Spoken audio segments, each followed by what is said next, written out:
Hello, everyone. Welcome back. It's time, one last time, for a map pool showcase with the gang. We've got Chiv and Dada here. And one more guest today. We've got Yui, or Megumik, joining us as well, which is also a map pooler. How are you guys doing? Hello. Welcome to Grand Final Showcase, guys. Hi. Megan, We've this got, is where you say bad things. Dude, oh my god, this pool is so hard. It is. It is really hard. I mean, we thought the same in finals too, and then we still saw a couple of FCs, but yeah, I don't know who's playing this one, guys. Well, I can tell you. I can tell you who's playing. Pretty hard. The These South Koreans Korean are good. team, the Australian team, and the American team. Thank you, Dada, so much. Okay. So I think the pool average in star rating is 7.9 now. Yeah, it's like an 8-star pool. I would just What? call it 8 stars. Yeah, it's basically 8 stars, and also I think the speed players are going to be eating good for this one, or just the stream players in general, because I think the average BPM of this pool is also over 210. Yeah, So the average BPM of the 8-star pool. So see what people think. Basically, we killed Fiery Rage. it's okay. I've already apologized to Fiery beforehand, so he's prepared. But anyway, let's get into it. Let's take a look at Nomad 1. We decided to get the most Nomad 1 of all time. We've got the Skyflame and Kirigiri collab. It's Nomad 1. Yep. It is the Nomad 1. It's Demon. Yeah. It's Demon Aim. Demon Aim, 200 BPM, 8 stars, cross-screen jumps. This is what you expect from these two mappers. You know, Skyflame and Kirigi, probably the two pioneers of No More 1 mapping in New Generation. Nobody is surprised to see these guys deliver it yet again. Oh, slot pulling is back. Love it. Yeah, Yeah, it's back. Wouldn't it be funny if we just made the whole thing just like we made the whole tournament like non-standard, and then for the final pool it was just like completely standard slot pulling. That would be funny as well. We need to go through the story arcs. What happened to slot pooling? Is it dead? Is it revived? Who knows? It's a zombie. Ever watched The Walking Dead? Oh, also, I forgot to plan for this. This completely slipped my mind. This background is also a custom background for this map. Yes. This was sourced I by believe from Pineapple. Yeah, Pineapple, which I believe one of Skyflame's friends. Mm-hmm. Always nice to be able to work with background artists. We've been trying to do that more and more and more. And thank you to Tsuwagi for the replay as always. People already are so familiar with every OWC showcase. He's hard carried. He's back. He's back again. Yeah. He'll be back for more. Oh Yeah, yeah, no, he will be yeah. back for more. So yeah. Yeah, that's pretty much it. Just raw aim pick. I think people are gonna enjoy this pick. Yeah, this one just has nothing weird at all. We fully embraced the slots Nomad 1 with this one. We figured we might at least have one of them, so... Yeah, the whole purpose of having this was, hey, we're gonna get the two most Nomad 1 mappers ever, and then we're gonna make them map the most Nomad 1 map ever. And I think we succeeded in that notion. Like, this is a multi-map for everyone who's like 4 to 5 digit. They're gonna have their friends put it on in the multi-host rotation. Then they're gonna get like 100 misses, and they're gonna be like, "Wow, this map is so fun." But You can't call people out like that. that's just reality.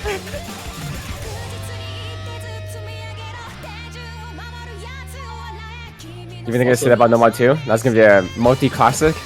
No. No. I don't think so. Or maybe if you have like a 2-digit multi. Standard Or like a World Cup Grand Final match. Does that count? yeah, that's a multi.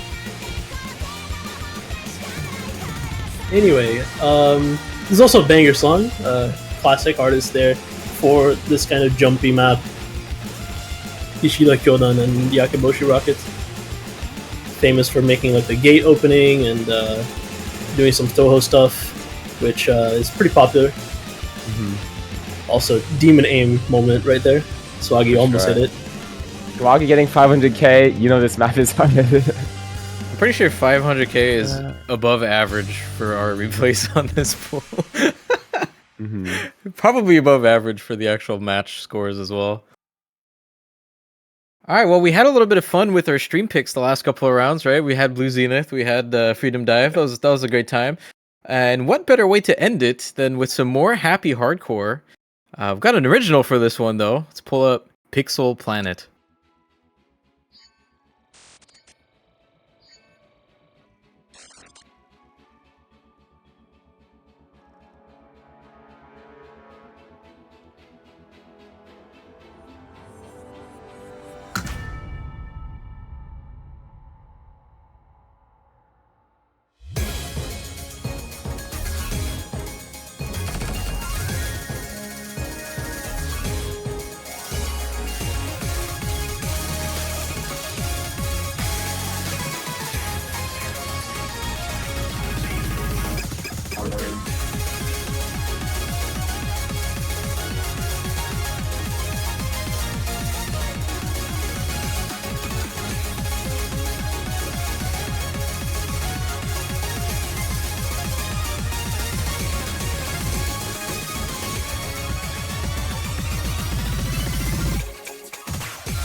Alright, that was Pixel Planet by Lime, also known as Kankitsu.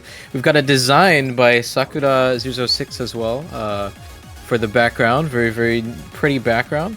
Pretty fun fact about this song, actually, because initially the song, if you notice, feels very fast-paced, not just from the BPM, but initially this song was actually written in 180 BPM, and we decided to just speed it up to 222. So I think the map also kind of reflects this as well. It kind of feels like you're playing like a rate-up version, which is kind of interesting. It doesn't feel like it's like the original song. All roads lead to him. This play might be more impressive than him winning Worlds this year. Yes. Thank you to Faker for the replay. Yeah, thank you to T1 Faker. This is probably the best replay of the whole... Actually, no, that's not true. Yeah. Never mind. This is pretty good. It's pretty hard. Really good. On number 3? All right, well, we're never going to beat the high pooling allegations. What's Nomon 3? It's DJ Mag. Let's go.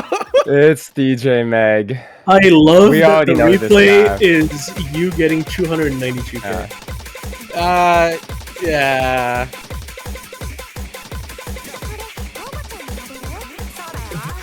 What else really to say about DJ Mag? True Everyone DJ Mag, loves DJ top Mag. ranker song. Played by maybe, all the know, top rankers in Osu. Some alt-tech hybrid pick. I think people already know one player specifically is going to crush this map. Besides them, we'll see how players do. This might just be banned. Yeah, Fire Rage is gonna. Oh yeah, Fire is just gonna Field crush it. this map. I think Witchy's gonna stomp this map as well. Yeah, no. But This is a dummy map. DJ Mag. It's gonna be supposed to be like a kind of OT tech hybrid, kind of a lot of flow and a lot of aim control. Saying it's ult, but like it's like 170 BPM. That's just kind of the point of the game. At or how hard ult gets later on. You know, it still has ult patterning, just even at a higher BPM. So, how does this end up here? Like, you know, pulling. We have. I think we have some context to put down with the rest of the pool for this being here. I'm not sure if we just want to wait for the other maps to be shown first. I do believe that we had a Nomad 3 that was custom, and it ended up being a little bit on the easy side, so we moved it to a separate mod pool, which left a very big gap in Nomad that only, like, 2 maps in the entire game could fill, and this is one of them. Wait, what was the other one? Alright. We discussed some stuff. I think one of them ended up in another slot, so I don't want to talk about it. Okay. Oh, Easy, you crushed all these patterns. Yeah, I'm popping off. Somebody wrote in chat, Aza, you tried!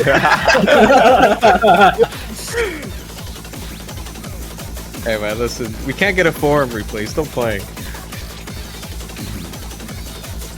Also, Malashevsky was unavailable for this particular replay.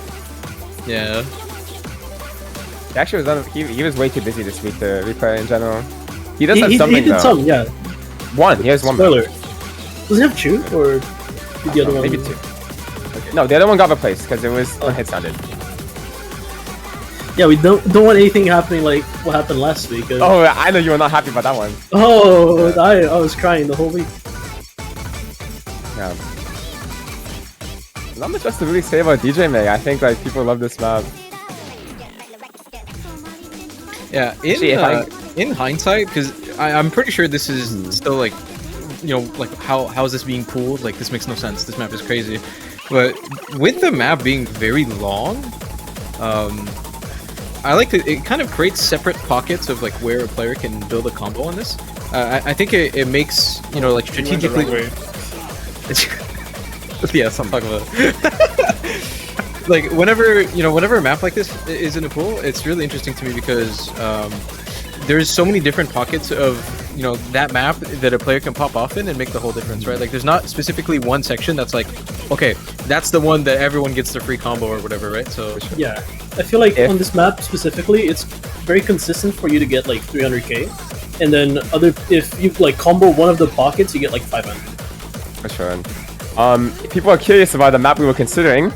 We were talking. Mega Mick was actually suggesting Candyland as another option. oh god. But that was the free mod. We were gonna have Right, free mod. Yeah. Crazy. There's another one where that happens though.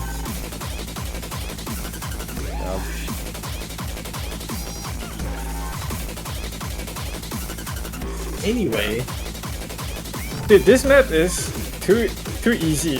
Like, I've seen this pulled in other tournaments on Hard Rock. Hey man, no, 4 did the tournaments in Hard Rock. That's I can crazy. get 300k on this. Obviously, it's too easy.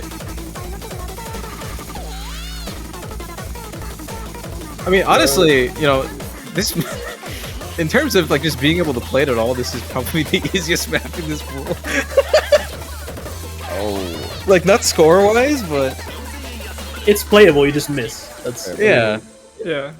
Not everything here is going to be that kind. So the guy who said 1 FC in the leaderboard, no, there's 0. That's a cider break. It's a choke. On to free mod, not free mod, sorry, no mod 4. Yeah, with Nomad 4, we've got some Middle Eastern inspirations here. We have an Indonesian artist offering us a vision into what a garden of death may seem like. Let's listen to Fauna.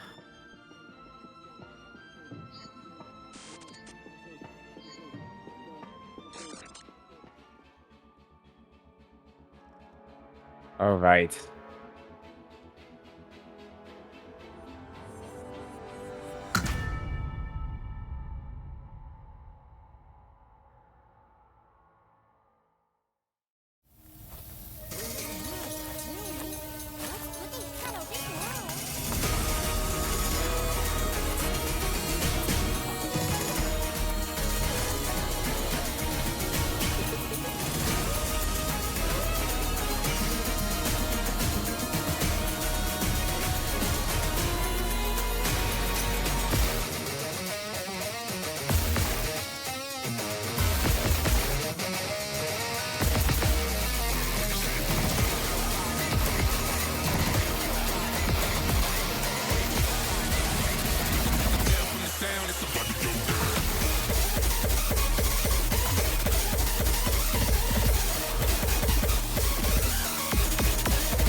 An absolute banger from ZXNX with some art from Nipuda as well in the background.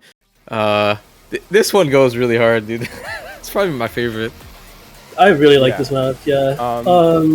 Shoutouts to Handsome and Altai. This is a collab between the both of them, and they really did a good job trying to showcase this kind of mech tech kind of vibe in this map. Mech So, tech. Yeah, 222 BPM, really heavy on both tapping and aim, as well as, having your tech elements, of course. Some players will be really happy to see this in the pool. Thank you to Tsuwagi for the replay. again, Yeah, you're going to have Altai with his humongous sliders and Handsome with He his looks so nice. trolling. Some of his This map is going to need a lot of practice. Oh yeah, for sure. I think we're going to move on, though. I'm very happy to have this next artist for the OS World Cup. A little bit of uncommon inspiration from this one, from the math rock artist Trico or Tricot. I'm not quite sure how to pronounce it. We have a very disorienting track that really messes with time signatures. It's time for some Billiam Moto. Let's listen to Amethyst Aurora. map by Fanjin.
I don't know what's going on in that one. Who is this map made for? Like, This map was made for 3 people. It's Boshiman, Forum, and probably Imrek. it's Yeah. wild, man. I think shoutouts to Danimato for the art as well, a returning artist from last year. Last year they did SideQuest. Now they helped us with this one, so thank you. I think that people already noted, but this is like one of the maps where like you have to be Foundry to understand what is going on. Like they just like the maps like I don't know, it's just so complicated and nobody understands what's going on, but they certainly do. You may not like it, but the hood gun loves it. It's one of those maps that people are gonna understand like 3 years from now, and they're gonna be like, "Yeah, actually, wait, this was ahead of its time."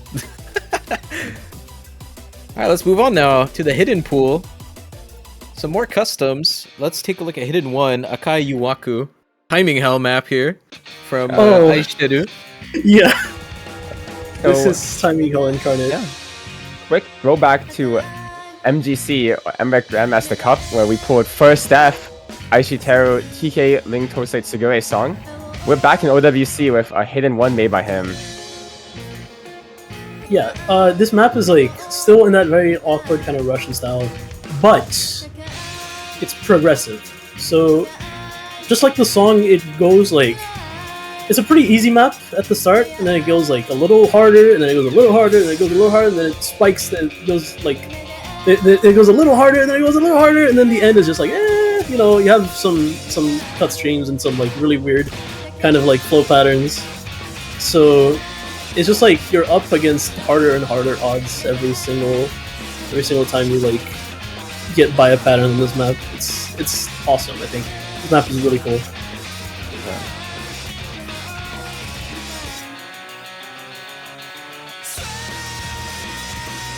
By the way, Honestly, always wanted a good map of the song too. Like, I don't know, this part is. I love this part.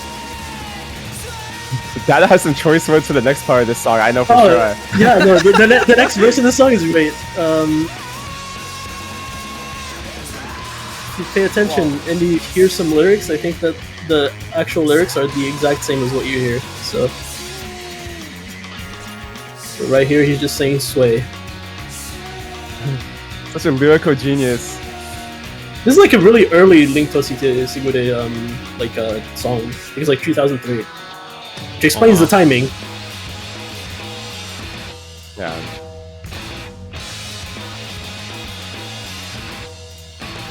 Alright. It's coming.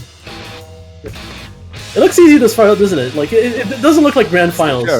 So chill.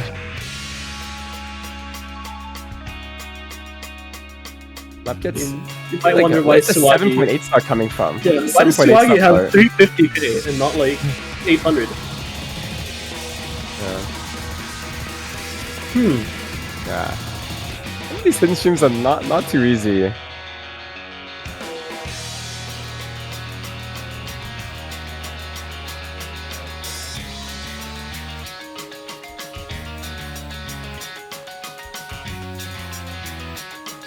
I'm just vibing to the song. Yeah. Shout out to the guy who said every map in here is long. We've had 2 2-minute maps already, and 1 256. He's saying some very mean stuff about women in this part of the song.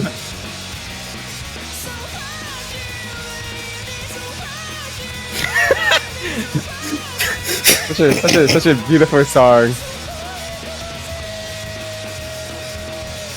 It's very literal.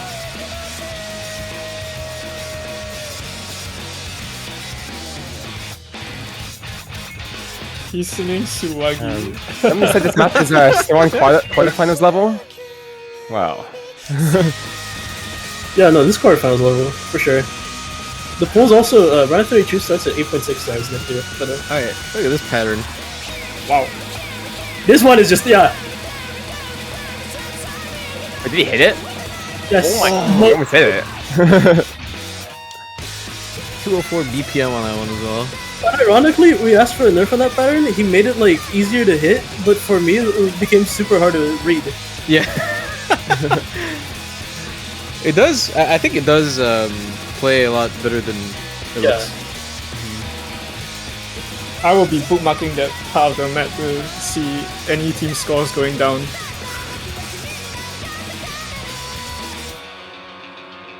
How every map is just A bunch of question marks. Yeah, no, Welcome to grand finals. People are this good now. Somehow. Have the area check after the break. Summer One note in fever every to quarter. this. Hey man. Maybe Summer Fever was too easy after all. It's still a sick map. This one too, though. This passes the vibe check, I think. Oh? Regardless of what people say about WC this year, I think hopefully everyone thinks the songs are good. And speaking Oh, of yeah. good songs, Hidden 2. Yes. Speaking of hard maps. We've got a Speaking of hard Ryoto maps. map with replica, and this is the personally here, I think this is the only low AR map in OWC I'm not able to play ever. This is messed up. So imagine you're playing like a 6.5 star on map, and then you throw an AoE for fun. That's this map. It's gonna be pattern aim, low AR. Really never like tested as a skill set. People only usually do like AoE aim or awkward aim or overlap reading. But you never see like this kind of like pattern flow type of mapping in AoE that much. And Ryoto did a really good job here. Absolutely. I saw a Koro in chat earlier. Listen, man, this is your Twitter clip kind of map. Like, this map gets wild at some points. Yeah, but dude, do you want the replay file? You want the recording?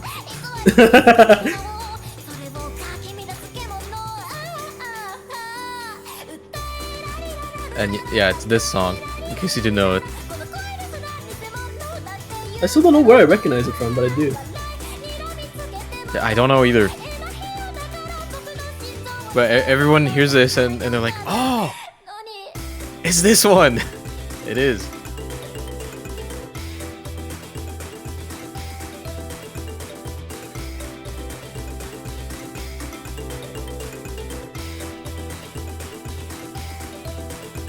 Man, don't be fooled by the Badoo replay on this. Yeah. This is, I mean, it's kind of on par with some of the other maps we've shown already. This pulls really hard in case you didn't figure that out already.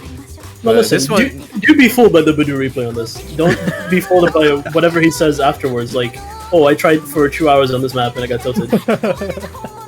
Don't listen to that. No, just watch this.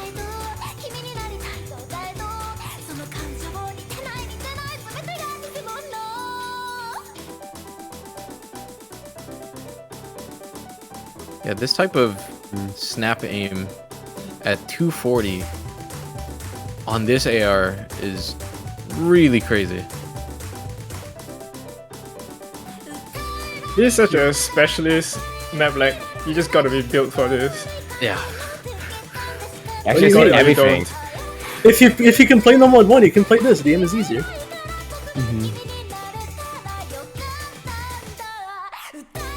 Tomfoolery. By the way, this map used to be OD10. It's now OD 9.5. It's like, it's a hard map to act because of the AR, but like compared to the OD, but like it's like needed to have such high OD so people don't instantly chain miss once they miss another of the patterns. So that's the other option. Like, we could give you an accessible map, or we could give you a map that you don't instantly get 300k as soon as you miss. Oh, that's so sad. By the way, enjoy the world's most mean break. Alright, this is like snap aim stamina. Oh god. So it Surprise. just goes right into it.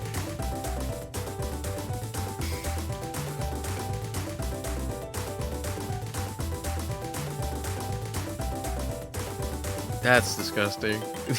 Why is there a break there? The song stops. What can you do? Yeah, like in the song, it's just damn. Yeah. Alright. I love the combo colors on the map, by the way. This is very random, but Same. it's got a nice vibe. Also, what is this diff name again? This is apparently something in Korean. It's something in a Korean keyboard. I Yeah, forgot what it on a was. Korean keyboard. I forgot what it was too, but yeah, it's not just He random letters. mentioned it. Let me look. Well, actually, I have no idea what he said. Yeah, It it's, means I love you I in love Korean. you in Korean. Yeah. there you go. So, in case if anyone was wondering that that's just random typing, it's not. Anyway, one more original here. We can never go wrong with some good old rhythm game J-Core. From the artist who gave us Crave and Dissolve, which we've used in OWC before, we have one of the best around. Here goes Requiem for the Aura.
Yeah, that's a great map here by Azrael N9 Ami of Requiem for the Aura.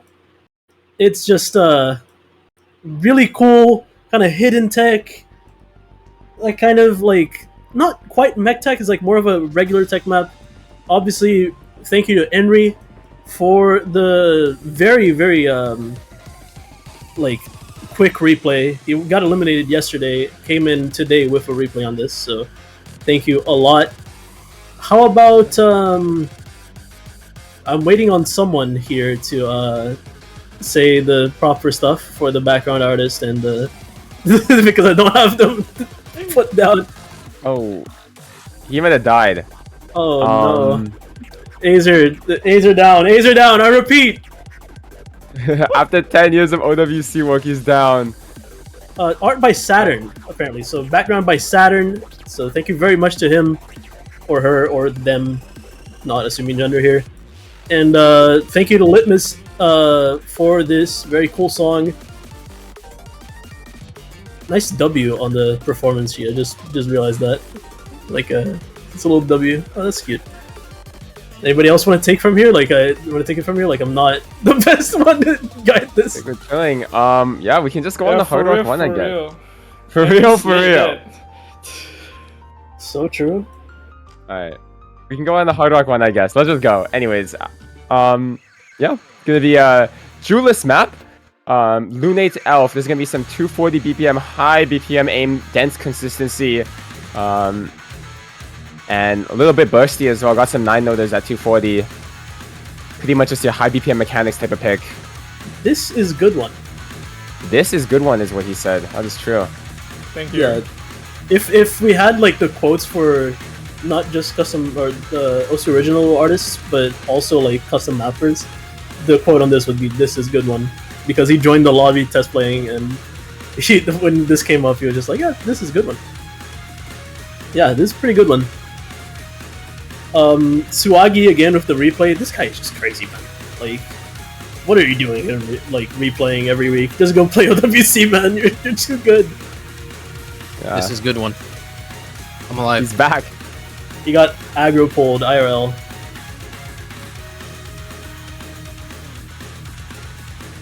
Yeah, I mean, for Julius here, if you've played a Julius map before, this is kind of their style. It's got a lot of that awkward aim, but not too awkward. I think sometimes described as like Russian mapping style. Not beating the Russian mapping style allegations this cool.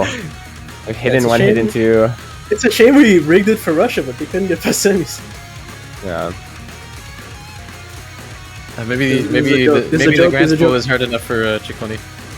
True. Oh, that's also a joke. We're real jokers around here.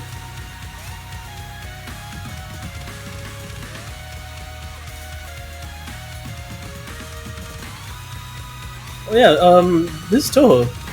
I don't know, chat seems to love Toho, so this is Toho. I think it should be, I want to say the first Toho map in this pool. And spoilers, there's gonna be 3 others. 3? Yeah, 3. So get ready for that.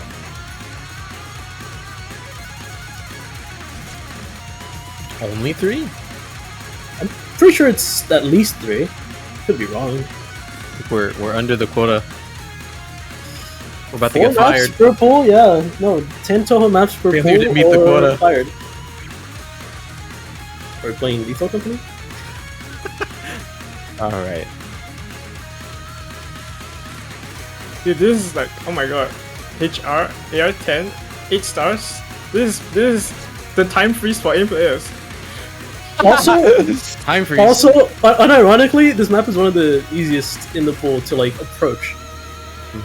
So like, this is already this hard, and it's like on the easier side. So it's so simple. It's like just aim and a couple of bursts, a couple of like extended streams, especially on the solo. But Pretty much, it's Yeah. a very, traditional map. Yeah. right Not now, the combo, but yeah, Yeah, no, just play, yeah. it's very missable. Now, just a heads up, we're gonna have an existing map jump scare. So if you're a little like taken aback by that, please close your eyes. it's Just not listen all to this song. customs. Holy foley! Yeah, it's We found fake. one. It's Cookie Bouquet by Wow, Disco. Cookie Whoa. Bouquets. Finally got another disco map in OWC. I don't know the lore for this one, so I'm gonna let you guys have it. The lore for this one is we had another existing map in this slot, and then that map was not like very like it wasn't consistent enough in Oh. difficulty. Actually, I have the lore for the map, just in case people weren't around when this was made. There are 0 objects in the middle of the playfield on this map. Everything is on the outer circle of the playfield. Every single thing. That's like the gimmick of this map. Just want to point that out while you watch it. And speaking of people who talked about, rank leaderboards, this map also only has 1 FC, I believe, by Ryan. Or Ryuri. Yeah, I think Ryan. He's not UK. here anymore, so he's gonna be a little sad he Ryan can't play this Kwan. a match. But No, he is, I think, the only Panda. FC. Canada save me. No. Listen, I believe in Ryan to get an HDHRFC just to flex on everybody. That's the Quan grind set. Well, now that this is pulled, I'm pretty sure that Chocomin HDSS number 1's not gonna last for long. Somebody's coming with this for HJHR. They get a Chili pair for the replay. Yeah, he called us demons for pulling this map. And you got 700k. Okay, bro.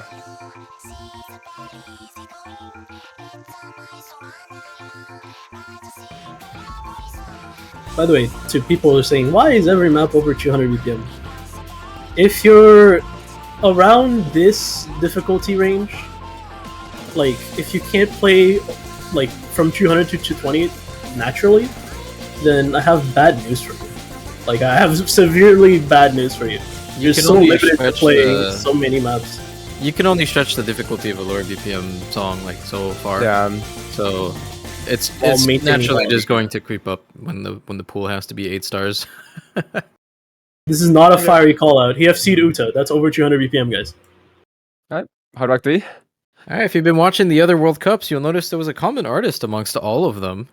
So they're back for their 5th original this year with some classic trance from level 4. Let's listen to Burning Star.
Yeah, welcome to the hardest map of the pool, probably. Collective opinion of all of the poor test players who tried to get a replay on this. Great art by Hirazu as well. I think is also has made the art for all of the 4 other level 4 songs in here. And I'm just gonna say, Henry is making this map look so much easier than it is, guys. It's impossible. It is crazy. Like, we tried stamina and control in this, man. Oh my We tried nerfing this map. This map used to be CS 4.5 base, so like CS 5.85, and it was actually impossible. We nerfed it like twice, I think, and it was just unnerfable. This map is unnerfable. It's just hard. Just needs an exorcist. It doesn't need a nerf. This is like Gengalzo food, like but like scientifically and genetically engineered and breeded for humans that don't exist yet. This is just, I don't know how anyone's supposed to play this, but I believe in our remaining players. Guys, I Yeah, think it's harder than Windtails. Oh, Yeah. it is harder than a lot of stuff actually. It is just the Walter White gif. KTG Star making the most like demon map possible for OWC every year. And we love him for that. But let's move on though. It's time for some DT1. Yeah, DT1. We've got some Liz Triangle. Another who's this collab? This is Raijodo and Aragon, I believe. French and- collab. Yeah. French collab with like Korean diff name again. Yeah, we got 281 BPM aim. Yeah, Raijodo and Aragon. This is kind of very difficult, you know, pattern DT1 aim. They get a Decadent for the replay. Dictate and save me. By the way, like,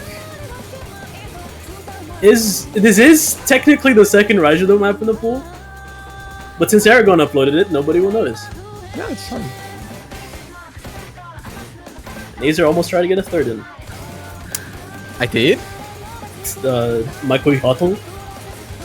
Oh. 8.31 stars. People were even saying, oh yeah, even what was the call we just pulled last week? Puppet in the Dark. Up in the Dog was too easy? Yeah, sure, bro. Like, you can have the 8.3 star map then. Like, whatever, man. I'm done. Yeah, I'm done. no, 8.3, that's still semifinals map, actually. Yeah. Alright, so Rectagon just set a PP record in OWC, and this is just gonna happen again on this one? How much is this map? It's I don't a, think it's it's quite a what jump that map, was. so it's It's a like jump 500 map. PP. Yeah. Ah, true, true. You're too old. You think Jump is still overrated? Like, not in this game anymore. You know how the Taiko people made like a map that's saying like, Peppy, please fix the broken PP system for a better, and then it just cuts off because the title's too long. Maybe you need that, but like for star rating. It's like standard star rating. Peppy, please fix star rating for a better. Sometimes I think poolers get too much flame, and then I think about XR, and I was like, actually, we don't get that much flame. That guy actually gets. Who's XR? Interrupting Chaconi saying not even 8.6 stars. Wait until he knows that there is an 8.6 star map in this pool. Oh my goodness. Right. Yeah. Oh yeah, it's AR 10.5. That's a good thing. I just read. Yeah, we've finally breached past this 10.3 curse. Yeah, we're getting there. Oh, when did We're you change getting that? there. This was 10.3 Yeah. like earlier this week. All I'm saying is like, I don't know. OWC, you know, we did a CS8 map, we did an AR 7.5 map, we're doing 10.5. Like, tournaments are starting to finally expand into different, you know, statistics rather than, you know, being hard locked behind CS 6.5 and AR 8 only and 270 BPM DT3 only, you know?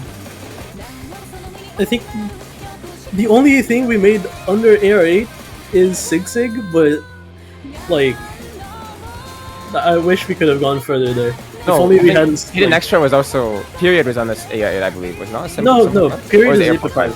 Oh, okay. Anyway, I do lick my chop just thinking of AR6.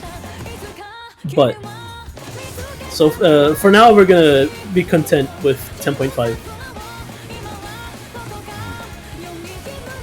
Yeah, maybe 5 more years we can get it up again.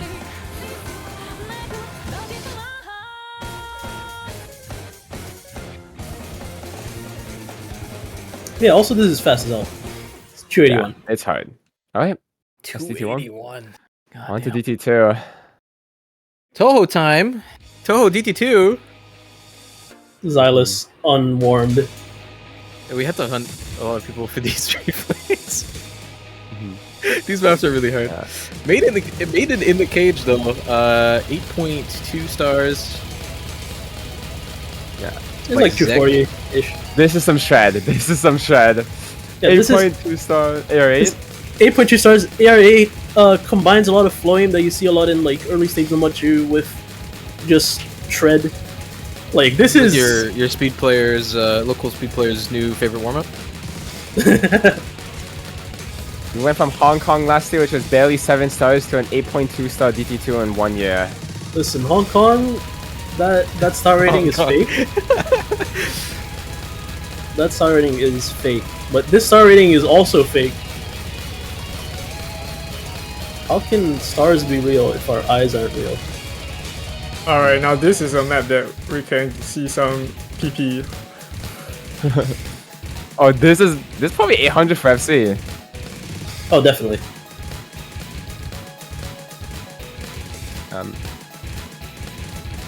Actually, maybe not because it's ODA. You're gonna be seeing a lot more traditional mechanics in the second half of this port, to be honest. As you know, I think people were a lot of saying like, why so many tech maps in the first half? But yeah, you go out to the DT pool, which is pure mechanics for most of it. This is full of streams, stamina.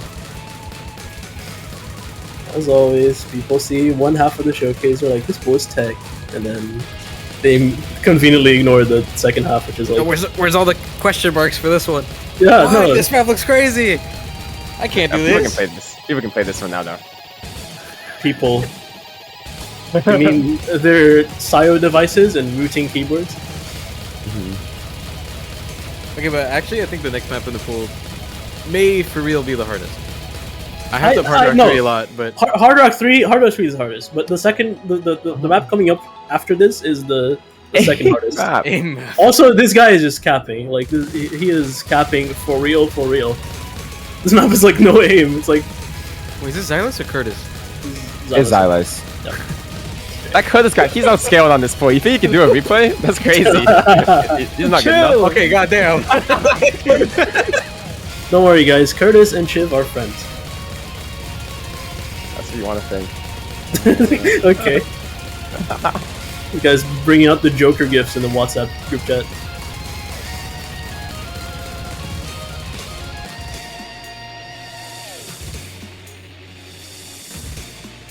By the way, thank you to Zek for mapping this. We're not gonna say much of what happened. Like, I hate you, Chip. Thanks for mapping. Yeah, thanks for mapping. Thanks for mapping, Zek. We're cool. Anyway, so if that wasn't shred enough, familiar song here. Let's move on to DT3. It's Super Nuka World. What the? 285 BPM. I made the rounds asking for a bunch of playtesters or a bunch of people for the replay of this one. Everyone's just like, no, this is way too fast, dude. I can't do this. Yeah. Yeah. Super Nuka World Custom. I know some people were saying earlier, why is Saipo hiding his messages of Azer? Wow. he's come to do the replay last second for DT3 actually. Are so like out of people that could try this, and then Saito was streaming, but we kind of hit the fact. No one caught on that this was for OWC. So here's the Saito OWC replay. Hello. Yeah, mapped by Kawari, I believe, right? And he mapped the Vocaloid version of the song, which is produced, I believe, by Mafu Mafu, the Utaite, but he made the song, and this is the Vocaloid version of the song. But yeah, thanks to Saito for being available, because everybody else had a qualifier lobby or some other. Yeah, getting replays on a Sunday at like what 15 UTC or something, like impossible. Everyone's playing something. Like all the tourney players are busy. Shout out to Kawari as well for making this map. People already know he made the first map in OWC this year. Made one of the last, not the last obviously because it's not in the free mod pool, but very well done. And I think it shows his versatility in the map that he just switches completely from a pure aim map to a pure speed map. Yeah, just Kawari like he is a switched very from reliable mapper. being Brazilian to being Portuguese. We pulled off a flag change in OWC. I cry. Well, I didn't know that one. We lost the best Brazilian mapper. Wow, there's some shred. You guys still have Goku Bolas. Like, I think Brazilian That's mapping not a is mapper, bro. That's not a map. You don't want to see this one map. I want to try to check it out now. I hope no one left has to resort to double tapping this. Yo, if you double tap this, like, that's fine with me. Like, if you have to play this and you cannot, Yeah. double tapping it is just like Giga Chad move. Like, screw visuals, screw being mocked. Like, just I want to play this map, get the best score for my team, for my country. Like, shout out to you. You're the real MVP. Somebody just messaged me. You know, this DT4 is gonna be really boring. Wow. Yeah, What do you think? DT4 is gonna be really, really boring. There are so many people in chat that have already guessed what this Yeah. map is. DD4 is actually the hardest map in the game. That's Oh, it is the true. hardest map in the game. I don't even know how this happened. How did everyone just collectively guess that we're just happen to be pooling Scarlet Rose DT? Because we are. And what is just peep with the replay real quick. Like just what was this guy doing, dude? Back. With an FC on Scarlet Rose DT. Listen, we ain't beating any hype full allegations after this one. No, that's not happening. That's never happening. Also, like, what the hell is Malashevsky? Like, it's no longer who is he, but what is he? Like, what species? This man is not human. He's not real. Can you just imagine showing this replay to someone back in like 2014 or something? Show this replay to a Victorian child to instantly kill them. Like people were actually like posting, like Elysion and stuff was posting like passes on DT Scarlet Rose, and it was like the craziest thing in the game. And now there's someone FCing it with almost 99 AC. Like what? How did we get here? Is this the first FC ever? Yeah, I think so. I don't think this is a scope you want to see. Wait, really? I think he has a like very close to an Yeah. FC. I think Emmerich or Vaxxer are really close. Speaking of, they're I both didn't playing. know that. Yeah, they're both playing, but we're gonna call it a form pool anyways. By the way, there's some tricky stacks in this that you gotta like either remember or read it very quickly. Like some. Okay, Malashevsky has a 501 misplay on this from 6 months ago, and Emmerich has an S rank also from 6 months ago. Neither of them are FCs, so is this the world's first? Oh my god. Scarlet Rose You FC? gotta check this out. Oh my god. Oh my god. Somebody already score posted it. took the screenshot. Honestly, WC. shout outs to the shout outs to the Reddit Karma farmers, bro. Like that's next He's level. actually already on it. Well, That's thank you. Crazy. That's hilarious. But yeah, I can't with Scarlet Rose DT, man. Okay. All right, one more Toho. It's time for some more camo, and this time it's gonna be on Necrophantasia. This map is so cool. You didn't even FC. You didn't even Very excited, bro. But who cares? It's an S rank. S rank equals up The scope post gotta get fixed, I think. By the way, Necrophantasia, the final Toho map of this pool, sadly. But this is a map by Camo, and unlike Nomad Chu last week, which apparently was made by some known dictators of our times, this one is much more friendly. It's much more comfortable and less, let's say, like, wiggly. That's a good word to describe last week's Nomad Chu. Yeah. But yeah. There's also, I believe, this is a replay on a version of the map that has yet to receive the buffs, right? So this will be a little bit harder once it is uploaded, but other than that, it's even the map is harder. pretty similar. It's like 7.8 stars on Nomad. This is kind of, probably one of the most like generic maps of the pool. But it's still camo stars, so people are gonna be like, you kind of got the funky stream still. His map did not get played last week due to being maybe too quirky for OWC players, but I feel like this one will be a pretty confident pick for some teams. I really feel comfortable in the aim and stream mechanics. Does this map join the Karosak's list of maps that were just not banned, not picked? Or was it banned?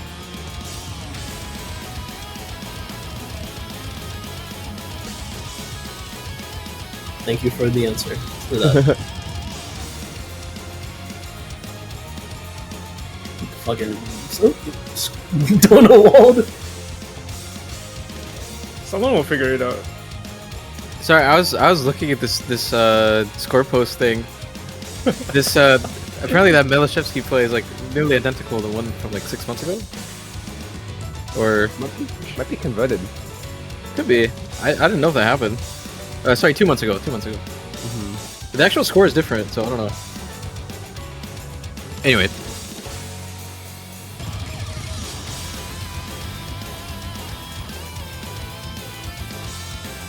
Yeah, it's Necrophantasia. Got 2 Tohu A maps in the play, I just realized. Actually, is this triangle pronunciation also? again? This triangle is Toho as well, but Tohu? Really? Close enough. What is Tohu? come on. Chiv, every day you create new ways to pronounce words that I didn't know were possible. Somebody posted in the feedback channel. Nothing's changed with the DT2. Thumbs up. not happy about the speed meta today. Well, unfortunately, you've already been eliminated, so thanks for playing. Damn. Wow. The flame.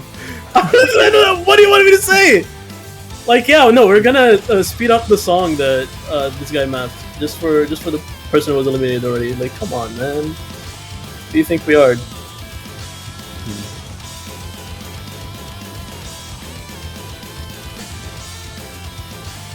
Dude, has Noah ever made a bad song? No, not really. I don't know why, like... Okay, it feels like with, like, Toho remix artists, they just never miss. Like, they always have a very, like, static formula. Like, if you think of, like, Noah and, like, I don't know, like, Dementori or something with this style, it's, like... It's always really good. I don't know. I mean, the bass compositions are interesting enough to not be, like, bad once you adapt most of their, like, leitmotif to a bass song or the instrumentation. Summing it up, Toho good. Zun genius. Dude, this is on no Wild like, statement. how are people gonna play this on Hard Rock? Rectagon. Yeah. Rectagon, Carter. Rectagon save me. Culture as well. MREC. Emrek. It's Yeah. cartoon Good luck, guys. time, Mr. Eck.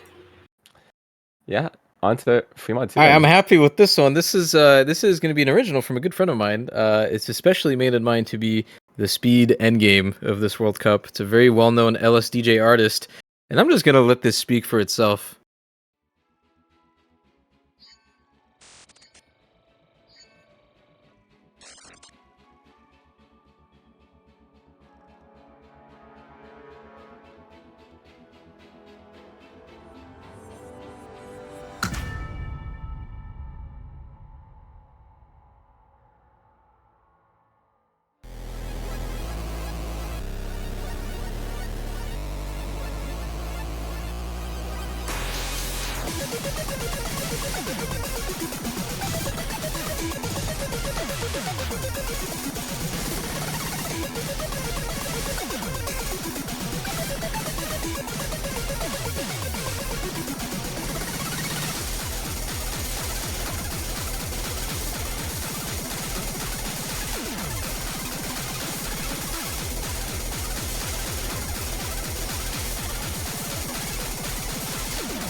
All right, and that was Akari Beam Cannon last boss, and a tremendous thanks to Pineapple for whatever this background is.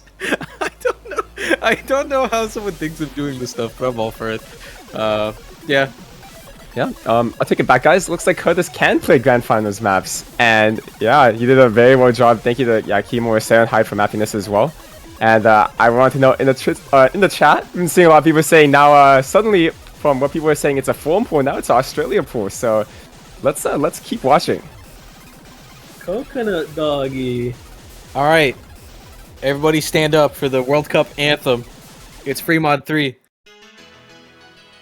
Guys, like, this might be the most emotional song in Osu World Cup history. Like, just, you need to listen to the intro. I'm not gonna say anything else. Can someone ratio Chiv?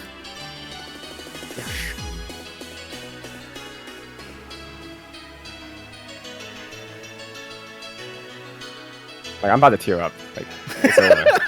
It's actually too sad. Like, oh my goodness. Dekaton save me.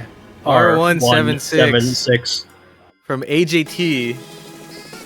This is this map is just mean. Easy. Easy.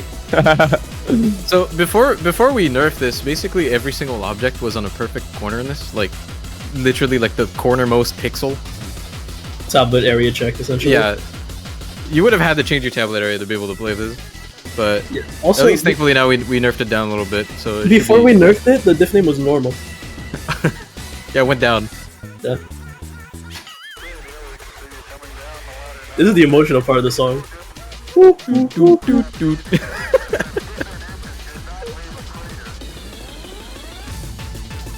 That song is. I can't believe this song is older than most of the OWC players. That's true. This song is like from 2002, 2003. No comment. 2003. It's just like Akai Iwaku in Hidden One. Song is older than you guys. In chat. We're all boomers here. Sorry. Except Chiv. Chiv is not boomer. I think Yui is younger than me.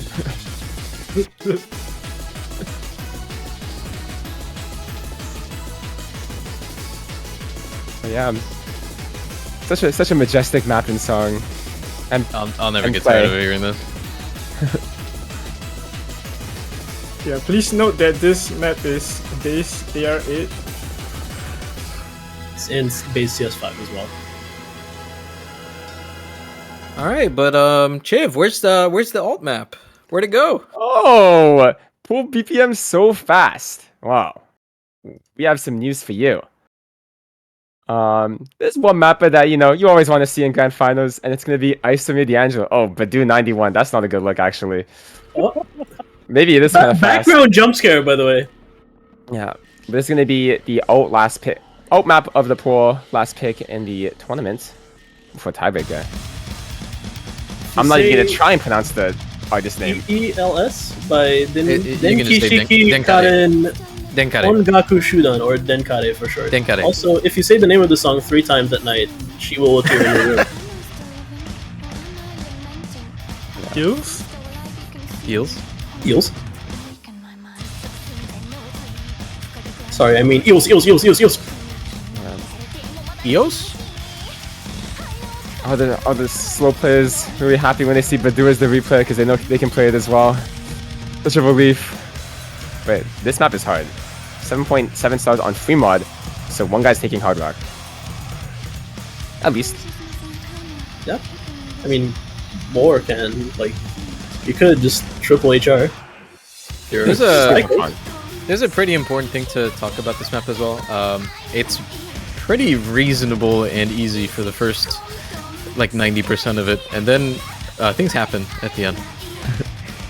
It's pretty easy not for in long. like open quotes, but yeah. Yeah, I mean, compared to everything else in here, this is probably the most playable map until the end. Yeah, this was Noma 3, right? Before we moved it. Yes, this was the map we used. Like, it was too easy. Let's pump it up. More like it was too eelsy. Oh That's horrible. That's horrible. That's horrible. God. I cringed at myself. Usually doesn't happen. That usually I just I'm stone faced to the audience, just holding a smile. Just like the girl in the background.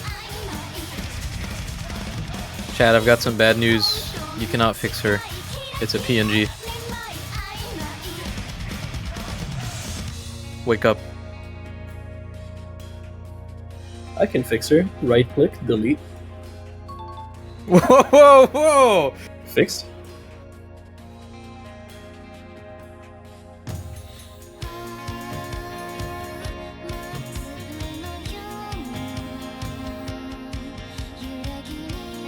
Don't worry, guys. She's still in the trash can, in the recycle bin. You can still bring her back, restore her.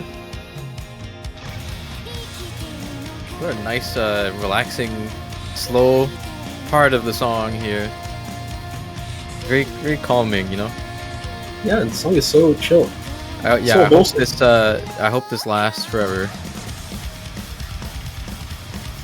Oh, Jesus, that on hidden just looks very, very interesting. By the way, Badu's score goes down from here. Oh my god.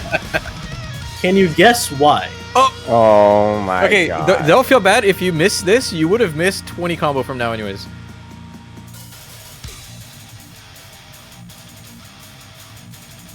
Quick speed up at the end. Oh, now you made her upset. Look at what you've done. Map just becomes 9 stars of fun at the end. Yeah, for fun. Oh. Oh, Alright, if anybody hits the ending, it's a Twitter clip. that's it. It's very short and it's at the end, so it's okay. You know? It's Just, not like a 10 second Twitter clip at the You know, end. just hold it together and you'll be fine. Alright. It's about that time. It Yeah. is, isn't it? It is about that time. So, you know, we hear you. You know, it's always Tech TB after Tech TB after Tech TB. So today, we're putting down a feast on the stream players tables. The finale of the event. The grand finals tiebreaker. Welcome to the end.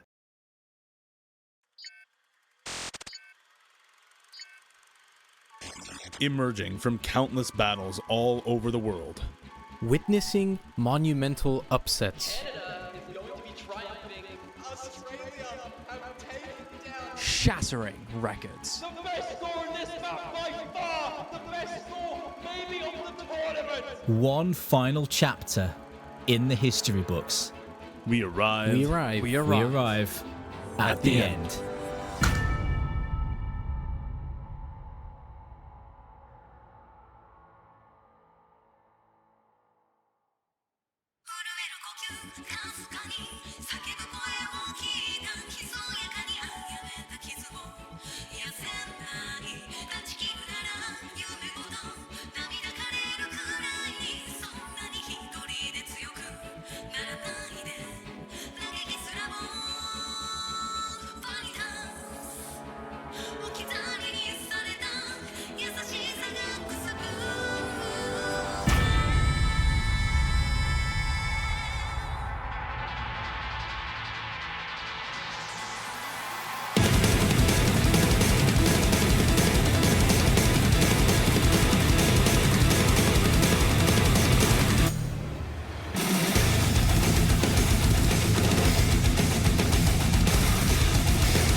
That was Vanitas by Release Hallucination, a map by Mordred, Lucent, and Hihi, otherwise known as Handsome. If you take a look at the pinned message here, there's also a music video that went live with this one. Go ahead and take a look. If you want to stick around, we'll be showing it at the end of this stream. But for now, yeah, that's the tiebreaker. Man, I'm so happy. I'm so excited. I'm so excited to see this. Every year we try and do our best, but anyways, for me personally, thank you guys all for watching, and I hope you guys really enjoyed the map quiz this year. I know we tried a lot of different stuff, and you know, some things don't work out, some things do, but I hope you guys enjoyed, and I hope personally I could bring a lot of flair to the table. Thank you guys for having me here. First of all, I want to say to everybody in the map pulling team, this was a tough year. This was like a lot of customs, a lot of management to do, but I want to thank everybody from the mappers to the admins, to the people who did most of the custom management, to like everyone involved in the tournament. I just want to say like thank you for letting us all like do our thing. Just man, this year was so fun for the pools. Like we tried so much different stuff. We brought in so many different people, and like even if some stuff didn't land, I'm still like so happy with the result. And what a way to cap it off than with like this this 6-song tiebreaker, man. It's nice. Thank you so much to everybody involved. Yui? Yeah, I could not have done like even close to as much work as the rest of my teammates in the pooling team, and I think we should like give some love to Chiv. He has been working so hard on OWC throughout the entire year, way more than anyone I've ever seen in any map pool for any tournament. Oh my god, he's on the pooling. He's working on pooling this like every day. Chiv, everybody, like even in the test playing team, like Wixinator, Miles, Knight, like so many other names that I can like just say right off the bat, like Maxi, like Batball, Dio, Matthew, sorry, like everyone, they've been working so hard, and like it's just amazing to have everybody here and everybody working on this, putting their efforts together into just making what I hope was a special WC for like everyone involved, every player, every spectator. That's just what we're here to do. Yeah, thank you guys all so much. I really appreciate all the kind words everyone's saying. Alright, I think that's all for us then. Yeah, this is also the 42nd original that we put out this year. Across all modes. There's 20 this World Cup. I think people were counting the amount of circles Pippi has clicked. By those 20 others across, 22 others across the other game modes here. So we're going to try to continue that going into next year as well. Originals are always fun. Getting all the artists and all the background artists to work together and trying to fit it somewhere in the pool. It's always a good time. But yeah, that's going to do it for the showcase here. So there are going to be the grand final matches next week. So that would be USA versus Australia first, and then the winner of that versus South Korea in the grand finals. Make sure you guys don't miss that. And for now, that's going to be our exit. However, we're going to be playing a little bit of a lyric video for the song that Release Hallucination has been able to put out for this one. So thank you for watching, everybody. We're going to go out on this one and take a look at the lyric video for Vanitas.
slipped right through my fingers. Hello, everybody, and welcome back to the OS World Cup 2023.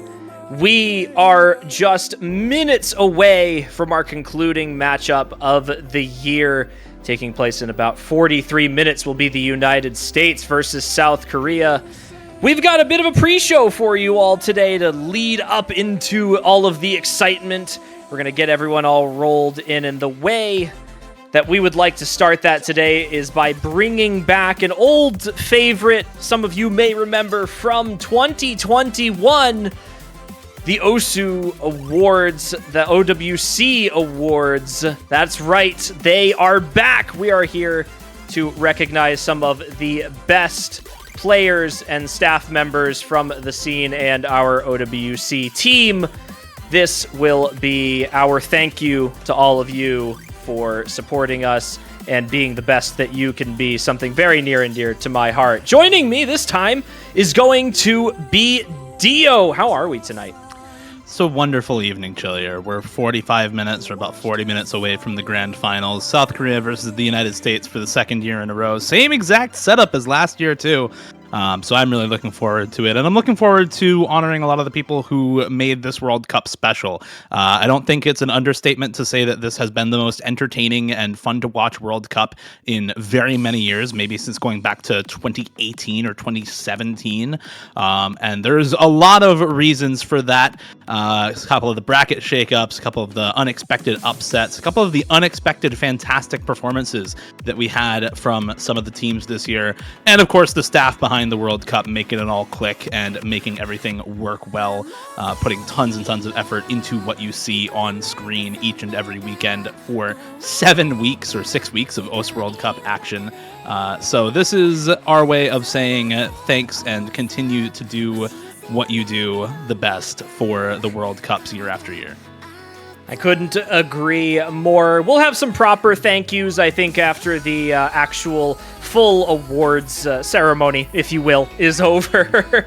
But we're going to focus on a couple of categories today. If we are going from broad categories here, these first, I believe, 5 categories in here are going to be player categories. These are going to be recognizing the most exceptional players and teams in the tournament that we have noticed this year. All of the player awards are purely based on statistics. These are awards that have been selected based on mathematical everything and formulas and a lot of not exciting stuff, but what is going to be exciting is those that are going to be winning the awards. Following that is going to be our staff awards. So if you remember from 2021, we will be showing thanks to our 3 casting categories: color casting, analyst, and referees. And then, of course, last but not least will be our special Host's Choice Award. That will be the pick of the litter from myself, Azer, and Leo FLT, the person that we think has helped out the most in many aspects across the course of this World Cup. But we're going to get into the first award now. Starting us off today is an award that you'll recognize from 2021. It is the award for Most Improved Player of the Year. This award is going to honor the competitor who has shown significant advancement in their skill level from last year.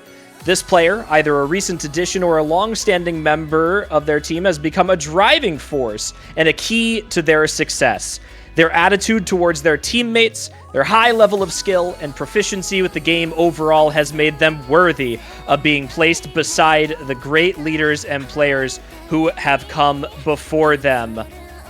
The winner of Most Improved Player of the Year for 2023 will be Nathan Ram, 1918, from Team Philippines. They have improved overall by nearly 1.5 times their current performance across all matches from 2022 to 2023. And of course, a member of the roster that brought Philippines to their top 6 greatness this year.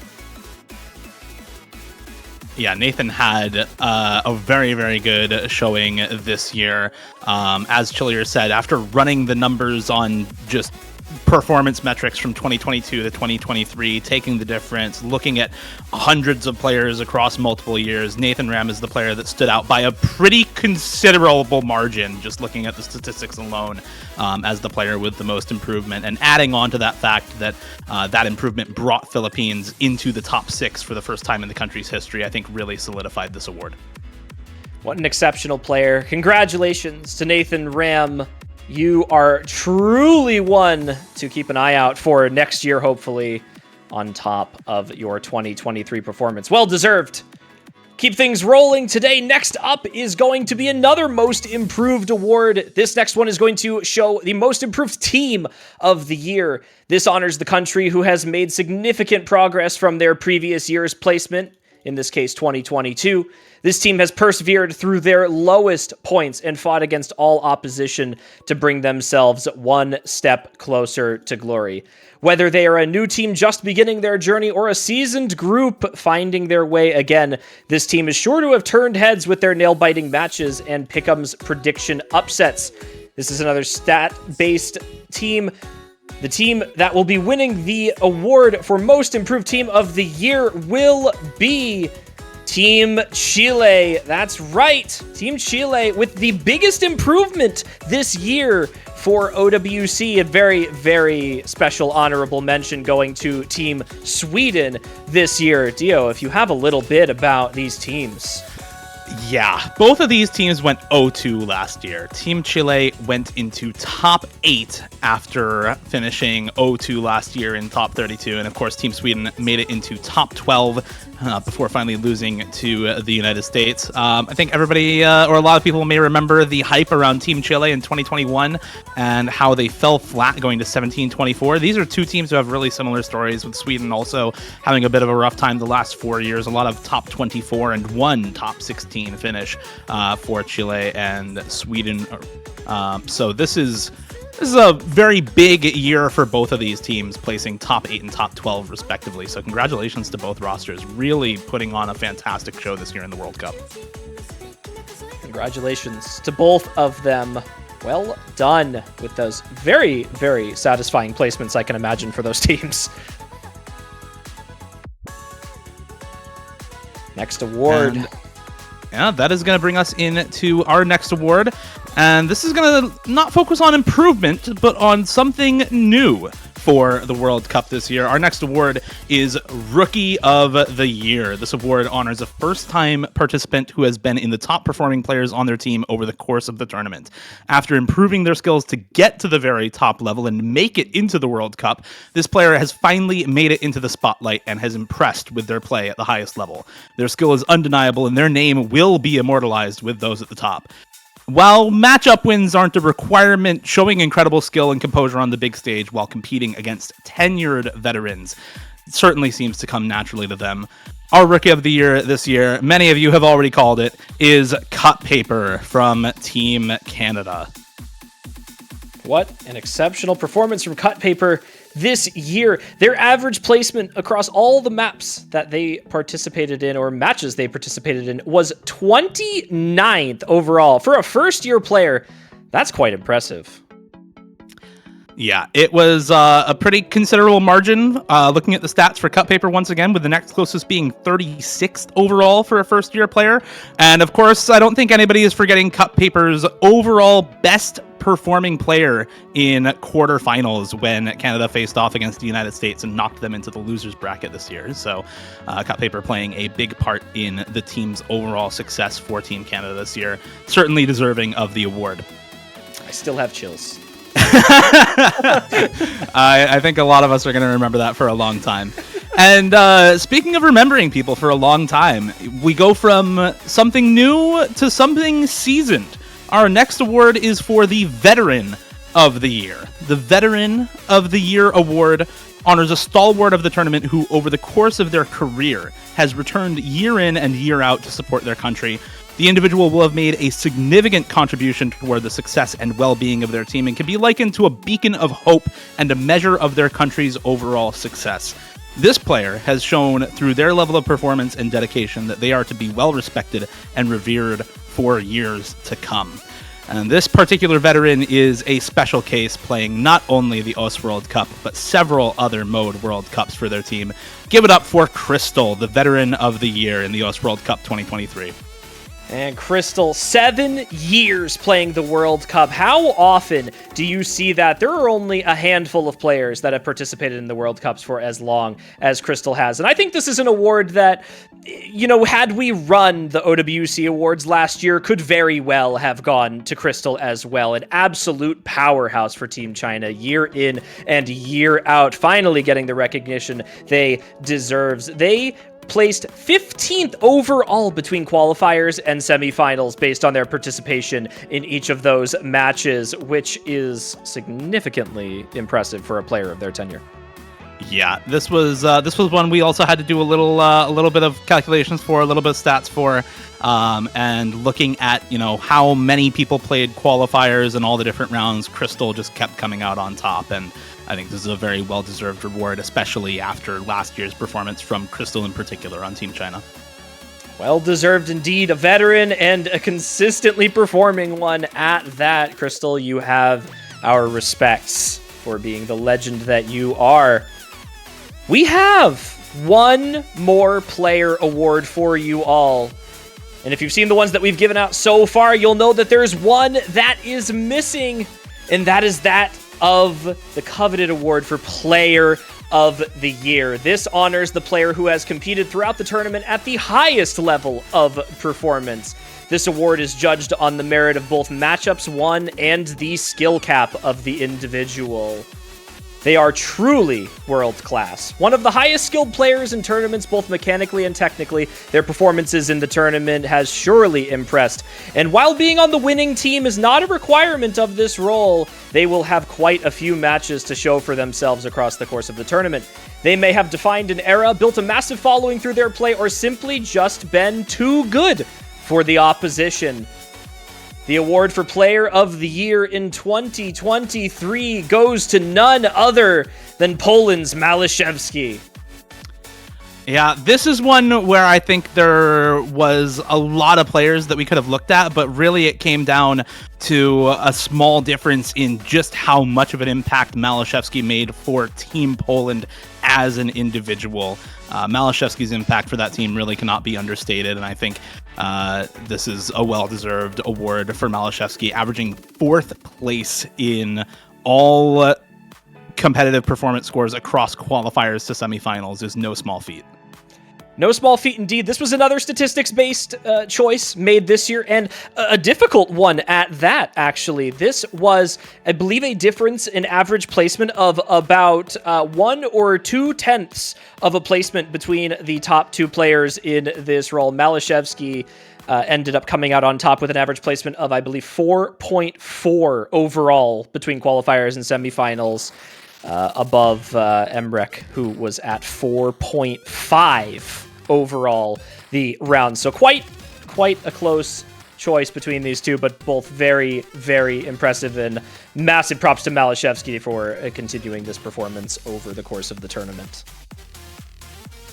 Next up will be our first staff award for the OWC Awards this year. This is going to be the Play-by-Play Caster of the Year award. The Play-by-Play Caster of the Year award honors the caster who has provided some of the best calls over the duration of the tournament, whether they have called moments that have been immortalized forever by their words or have had a consistent run of high-quality broadcasting. This person will be at the very top of their game, specializing in calling the action as it goes down and keeping viewers up to speed with the craziness that is going on screen. The play-by-play caster's goal is all of this. However, some take it to even bigger and better levels. The winner for Play-by-Play Caster of the Year goes to none other than Sad Shiba, one of our new casters this year. Yeah, Shiba's been a very good addition to the casting team this year. He has had lots of different pop-off moments throughout the World Cup, and I think really earned a spot on the World Cup casting team for years to come as well.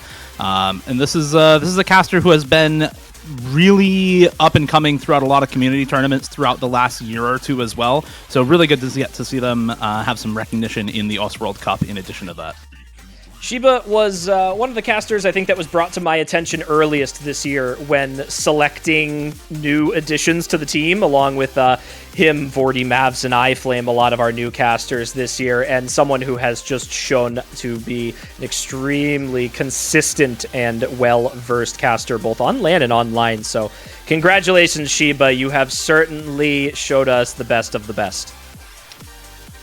We have two more best of the best to go when it comes to casters as well, this time with slightly different qualifications for both of these other caster roles. We'll start off with our second caster award this year. That is the Color Caster of the Year, and I'm pleased to present this one as somebody who was a former recipient of the award. The Color Caster of the Year award honors the color caster who has provided some of the most memorable analysis and calls and matches over the course of the tournament. This caster has a knack for storytelling intertwined with statistics and analysis that add depth and meaning to the events happening in game. Play-by-play casters mostly provide the hype, but it's the color casters who explain the theory behind picks or lineups and some analysis of how and why things happen at the same time. Their strength may lie in on-point predictions or even comic relief, but without this person, broadcasts would be significantly less entertaining. Your Color Caster of the Year this year is none other than tournament veteran himself, Azer. Congratulations to Azer. What an exceptional person to work with, as someone who has been working alongside Leo and I for hosting the World Cups for many years now. His work that goes into pooling and casting for longer than most others have been casting the World Cups. He is just an exceptional caster. He is on what I would consider a next level to have maintained this over all of these years, and he continues to do so. He's a fantastic caster to work with, and somebody who I think has inspired a lot of the current casting desk as well. So, well-deserved award, and looking forward to potentially casting more matches with Azer next year as well. Last award, of course, tripping over my words right before the grand final starts, right? Great luck. Last award for the commentary desk is going to be the Analyst of the Year award. The award for Analyst of the Year honors on or off-screen analysts that break down the action and preview the upcoming games along with their fellow casters. While some are masters of analyzing the key moments, others have put in the research to look forward at what will happen and why, as well as the stats to back it up. They may specialize in crafting the storylines heading into the upcoming games, but all analysts provide insightful commentary on the tournament that enhances the viewing experience. This year, we'd like to honor yet another one of our first-year casters with the Analyst of the Year award going to Vorty. Congratulations, Vorty. One of our new casters for this year, I mentioned earlier, someone that was brought on just this year. He does some of the most prep work and analysis for pools and players that I have seen out of a caster in recent times. I had the great pleasure of casting the losers finals with him last night, and just seeing the work that he puts in is so impressive and so worthy of recognition. Yeah, Vorty also does a lot of off-broadcast work on other types of podcasts like Full Circle, for example, looking at match analysis, previewing next matches, and reviewing matches from the past weekend, week after week through the World Cup, alongside several other people on the World Cup casting desk. So I think another well-deserved award here for someone who puts in effort both on and off broadcast. And of course, all of these awards are going to unique recipients this year, as we want to spread the positivity around and make sure that we have as many recipients of these awards as possible, because that's really what this is about, is making sure that we get the recognition where it needs to be throughout all of the World Cup staff. Absolutely right, Dio. We have such a talented pool of staff here, and as much as we would love to consistently commend every single person individually that works on this tournament every single time that it happens, that would simply take too much time to do in a single awards showcase. A little bit tough. Maybe if we started 3 hours ago, we could have worked through all of the names on here. but all of our staff are incredibly talented and are incredibly hard workers, and it never goes unnoticed. Even if, without formal recognition, it is still seen. And trust me, you are very much appreciated in our books. We're not quite done with staff awards yet. We're done with casters, but there's one more staff role here that you may all notice missing, and that is that of one of our most important teams, the Referee of the Year. That's right, our officiators. This honors the referee who has exemplified the strongest qualities within their role. Someone who can be depended on. Someone who promotes fair play and makes decisions with open-mindedness and knowledge of the rules. This is someone who comes into each match bringing as much or more enthusiasm than the players themselves. To fill this role is a daunting task, and while many have stepped up to the plate, today we will recognize the one who has set the gold standard with their commitment, willingness to learn, and ability to drive others. With a role housing more staff than any other, they are truly a 1 in a million. And the winner of our Referee of the Year award will be going to Nick. Congratulations.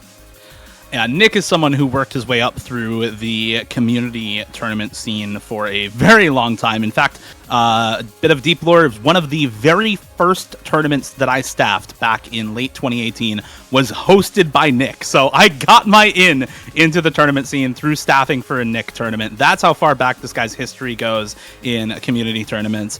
And he is definitely deserving of this award, has been a consistently high quality referee for years and years and years, even before I started staffing tournaments at all. So fantastic to see him get some formal recognition for how good of a job he does year after year, day in, day out as a referee. Well said. Nick is also going to be the referee of our match tonight, I believe. So really showing through to get him in and rolling through this. Nick is just extremely consistent. A fellow World Cup host, might I add. 4-digit World Cup and 3-digit World Cup. So he is definitely on par with some of the latest and greatest. So Nick will be reffing our grand finals match this evening in recognition of him receiving this award along with his prizes. So well done to Nick after all these years, finally getting some recognition for that hard work. Deserved. But I think we're moving pretty quickly through this. And that means that we have only one more award to give out. This is definitely what I would consider the most coveted award here, but not more important or less important than others. The Host's Choice Award. This is a unique award that us organizers have independently selected an individual who has had a significant impact on OWC in a holistic view. They have shown dedication and passion to improving this tournament and strives to better the experience for everyone involved. Any person in the World Cup staff team is eligible to be chosen for this award. However, they have been a constant figure within the tournament and have contributed positively to its growth in some way, shape, or form. This is another long overdue and very deserved winner of the Host Choice Award this year. Will be none other than our very own Mango Miser. Congratulations, you absolute workhorse. You are the best. Yeah, I think a lot of people in chat will just straight up not know about what Mango Miser does, and that's because so much of his work is completely behind the scenes, or in other game modes for that matter. But Mango Miser is one of the leads of the OS Original team during the World Cups. He helps coordinate custom songs and OS Originals for all of the World Cups, including the OS World Cup that we watch here every year, and contributed very heavily to the 20 separate OS Originals in the World Cup this year. His involvement is so significant in this type of work that, in fact, he's the one who coined the term OS Original. You really know you're putting the work in when you get to coin your own terms. That's really the sign there. Mango is just, he's been an absolute joy to work with from the time that I started working on the World Cups many years ago, and Leo and Azer stepped on with me, to all the way through to now. Mango has worked with us, not just with OWC, but all 5 of the World Cups. That's right, Catch World Cup, Taiko World Cup, Mania 7K, and 4K. He is there for basically everything. Most Taiko players will recognize him, but I definitely think he needs more recognition outside of the Taiko community. He is that workhorse I mentioned. He is great to talk to and work with. Always a positive force here to be included in, and very notable, the winner of the Host Choice Award this year. Congratulations, Mango. And that is it. That is all of the awards that we have to give out for now. We have a couple of other things coming up before the grand finals proper begins, but Chillier, any parting thoughts for the awards that we've given out this evening?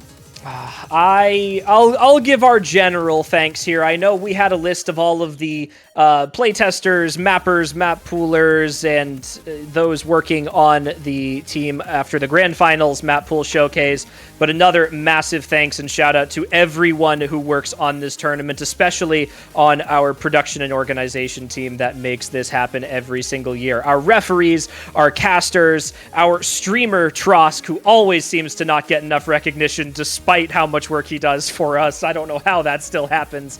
And of course, while I am the one in here, my fellow organizers, Leo and Azer, who are here beside me all of the time, putting the work in. Thank you to everyone who makes this project a success year in and year out.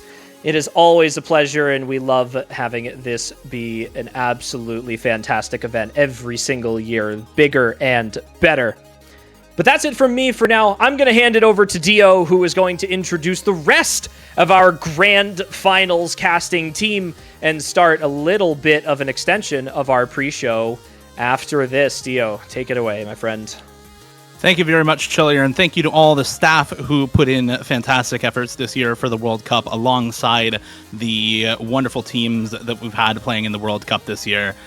There's still one match left to go, though, the grand finals between South Korea and the United States. Once again, a repeat of the grand finals last year in the exact same way as it happened last year, with the USA starting from loser's bracket and South Korea looking to make use of that bracket reset advantage in what has always been the hardest match for any team to close out in the OS World Cup.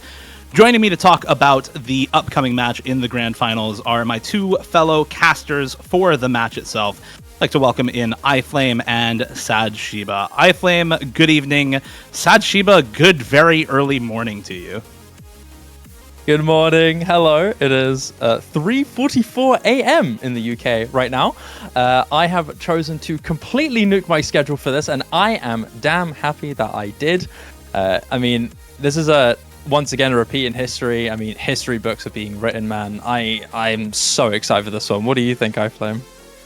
I mean, it's already been one of the most exciting OWCs we've ever had.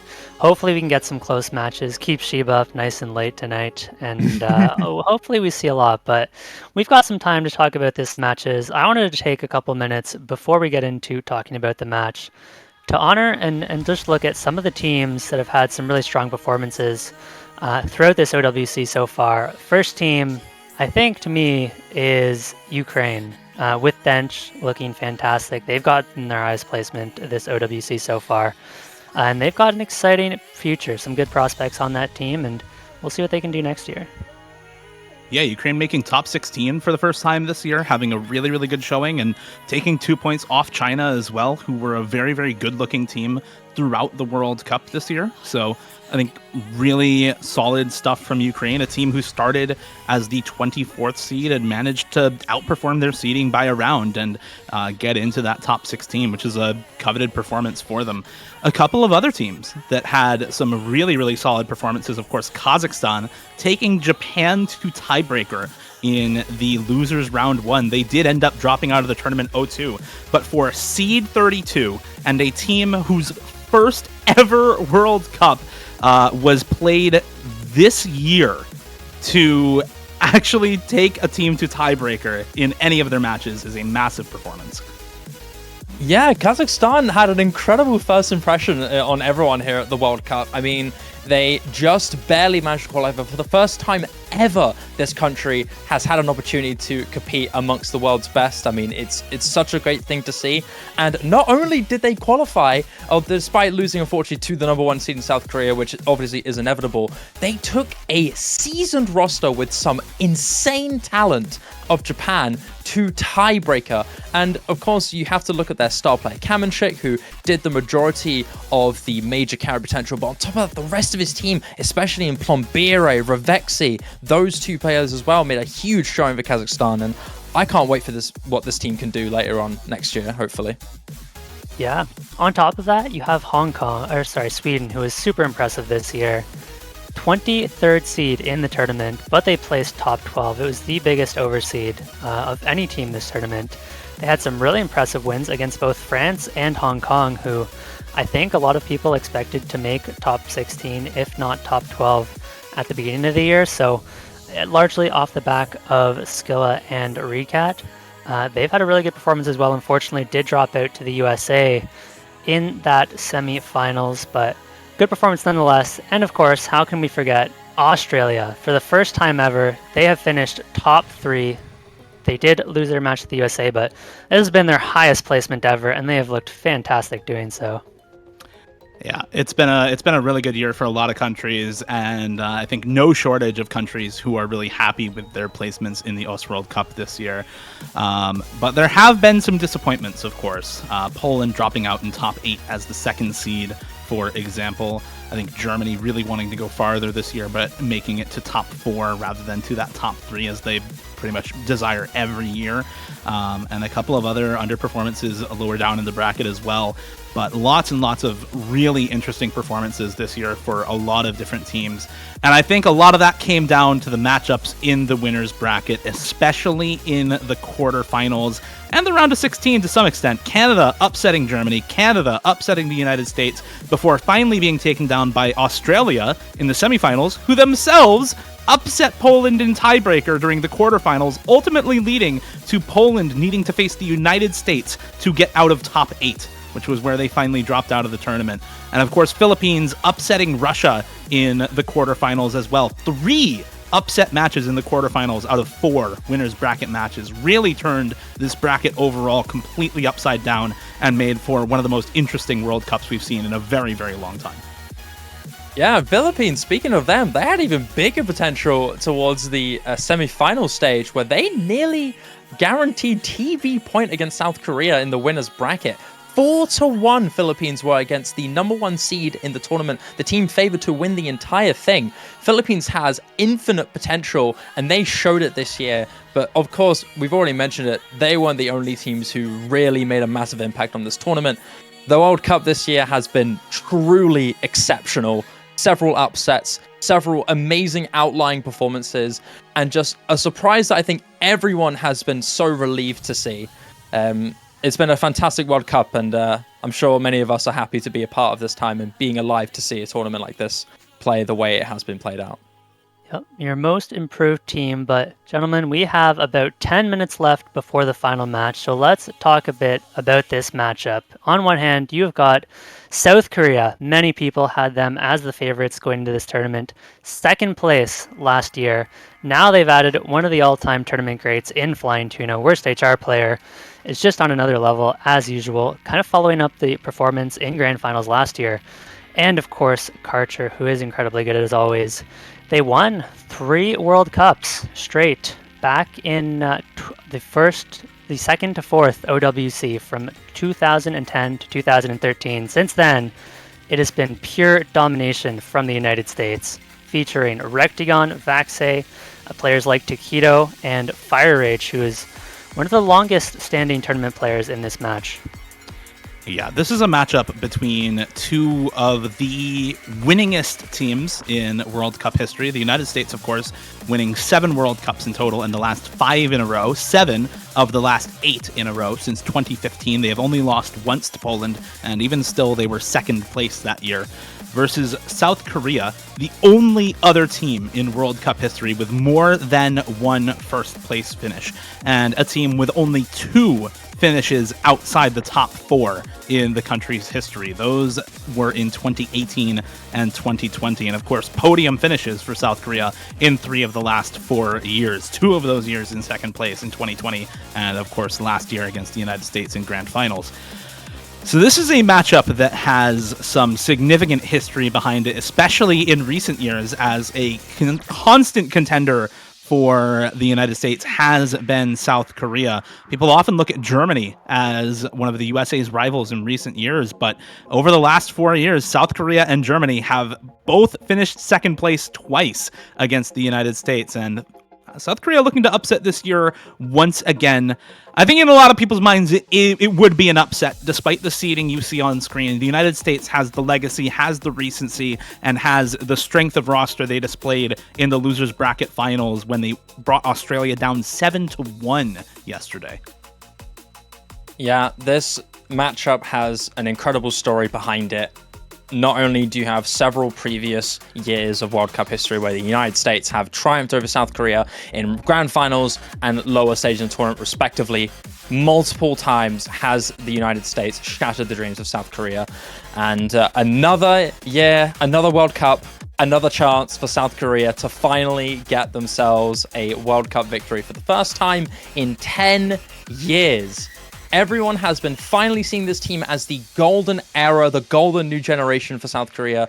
This is one of their biggest shots that they'll get yet, but the United States have been absolutely soaring towards the late stages of this year. Yes, they had an immense struggle towards the start, getting massively upset by Canada in the quarterfinal stage, but since then, and slowly gaining up, they have been more and more evident of an absolutely destructive powerhouse. Fantastic cores of Takedo, Vaxei, and Rectagon, golden trinity of this team.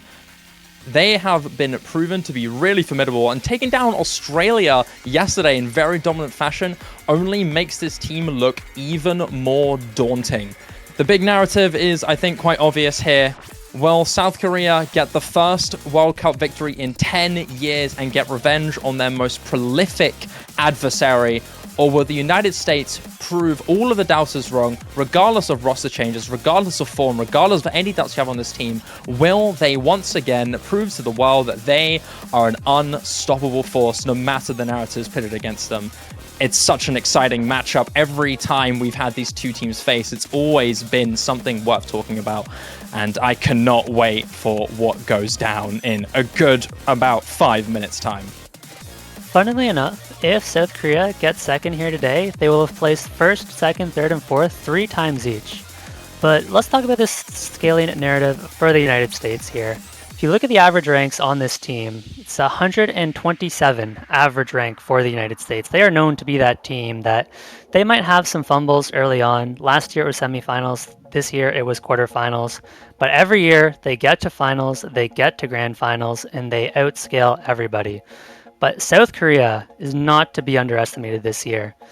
Their average ranking, if you don't count Spectre, who hasn't played since the quarterfinals, is 116, slightly higher than the US. And of course, solo ranking doesn't mean a ton in solo tournaments, but they have the players who have high skill caps this time around. It's not just worst HR player trying to hard carry. You know, they have Karcher, they have Tuna back, they have players like Parisha, like Kokoro, who can play these high SR maps as well. And they're going to be looking to put up a fight against the US. And I think to touch on that kind of scaling factor for both of these teams once again, when we were looking at most improved player awards for the OWC awards earlier tonight, one of the things that really stuck out to me is you had Rectagon as one of the most improved players across qualifiers to semifinals between 2022 and 2023. He was the 3rd most improved player, just looking at the stats. 4 and 6 were worst HR player and Amamiya Kokoro. So there's been significant improvement to the South Korea roster, even among returning players who were expected to do well from the start. I think there has been a lot of really solid performances from both of these teams throughout the tournament, and the improvement is there for both of these rosters. It makes it more exciting because you have a lot of players who can perform really well for both of these rosters. As you said, iFlame, you have the skill cap on both of these rosters to put up very, very good scores. And of course, these are two very differently matched teams, right? South Korea throughout this tournament has really been a gimmick-focused team, has been a tech and aim-focused roster, whereas the United States has been a little stronger on mechanics, but well-rounded overall. And that's the team that they aim to build year after year. Yep, I like that you mentioned Worst HR player here. Throughout this tournament, Worst HR has been the best individual performer of any player left in this tournament with a average individual placement of 5.8. Super impressive stuff. And you take a look at this pool, and I do feel like this pool is actually fairly well balanced between these two teams. USA has the tapping, has those kind of speed-focused picks. There's only 2 of them this time around that are super pure speed, and those can be banned out by South Korea. You really only have 2 of these super rhythmic, reading-heavy maps, and USA likely going to ban some of those out. But then you've got a lot of different tech-focused picks, right? You've got alt tech, you've got stream tech, you've got speed tech, you've got, you know, some standard aim, you've got precision, reading. There's just a good variety, and with all the different kinds of tech in this pool, I don't think it necessarily favors either team one way or the other, but it is the hardest OWC pool we've ever had, which I think will favor the United States slightly with them having such an incredibly high skill cap. Now I think we are going to be taking a very short 3-minute break before we get into the match. So we will get back to you guys in 3 minutes with South Korea, United States Grand Finals. Yeah, and right before we go, as our other casters take a short break, I want to once again congratulate all the winners of the awards we gave out tonight. The Most Improved Player of the Year, Nathan Ram 1918. The Most Improved Team of the Year, Chile, with an honorable mention going to Sweden. The Rookie of the Year, Cut Paper. The Veteran of the Year, Crystal. The Player of the Year, Malashevsky. The Play-by-Play Caster of the Year, our very own Sad Shiba. The Color Caster of the Year, Azer. The Analyst of the Year, Vorty. The Referee of the Year, Nick. And the Host Choice Award going to Mango Miser, whose work really cannot be understated. Congratulations to all of those. And we will be back in about 2 minutes for the grand finals of the OS World Cup 2023.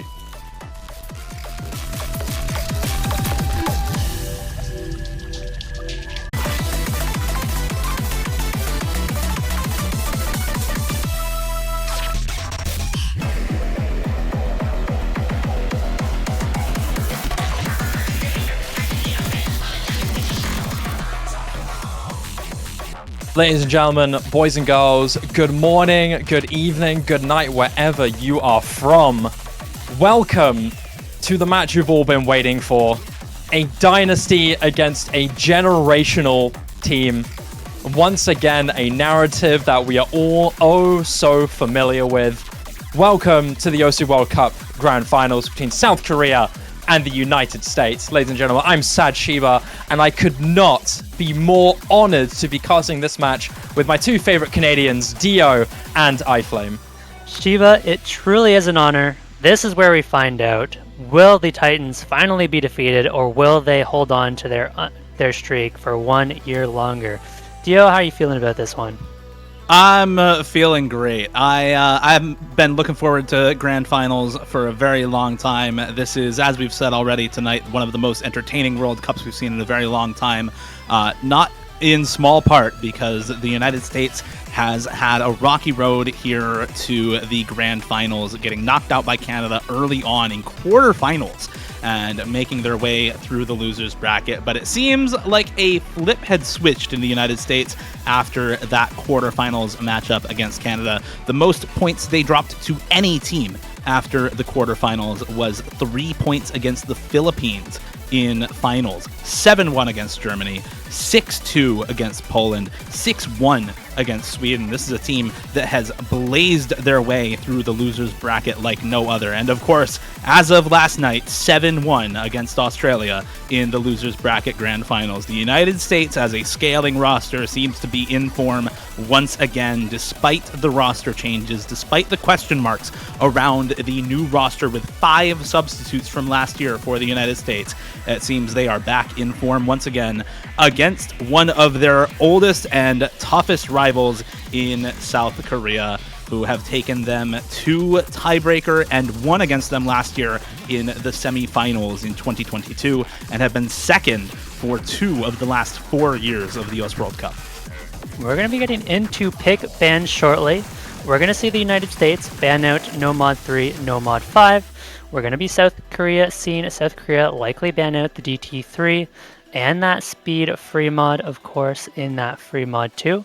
Now, South Korea could ban out the DT2 as well if they are less comfortable on that than the DT3, but it is going to be one of those 2 maps for their second ban. And let's talk about potential picks here.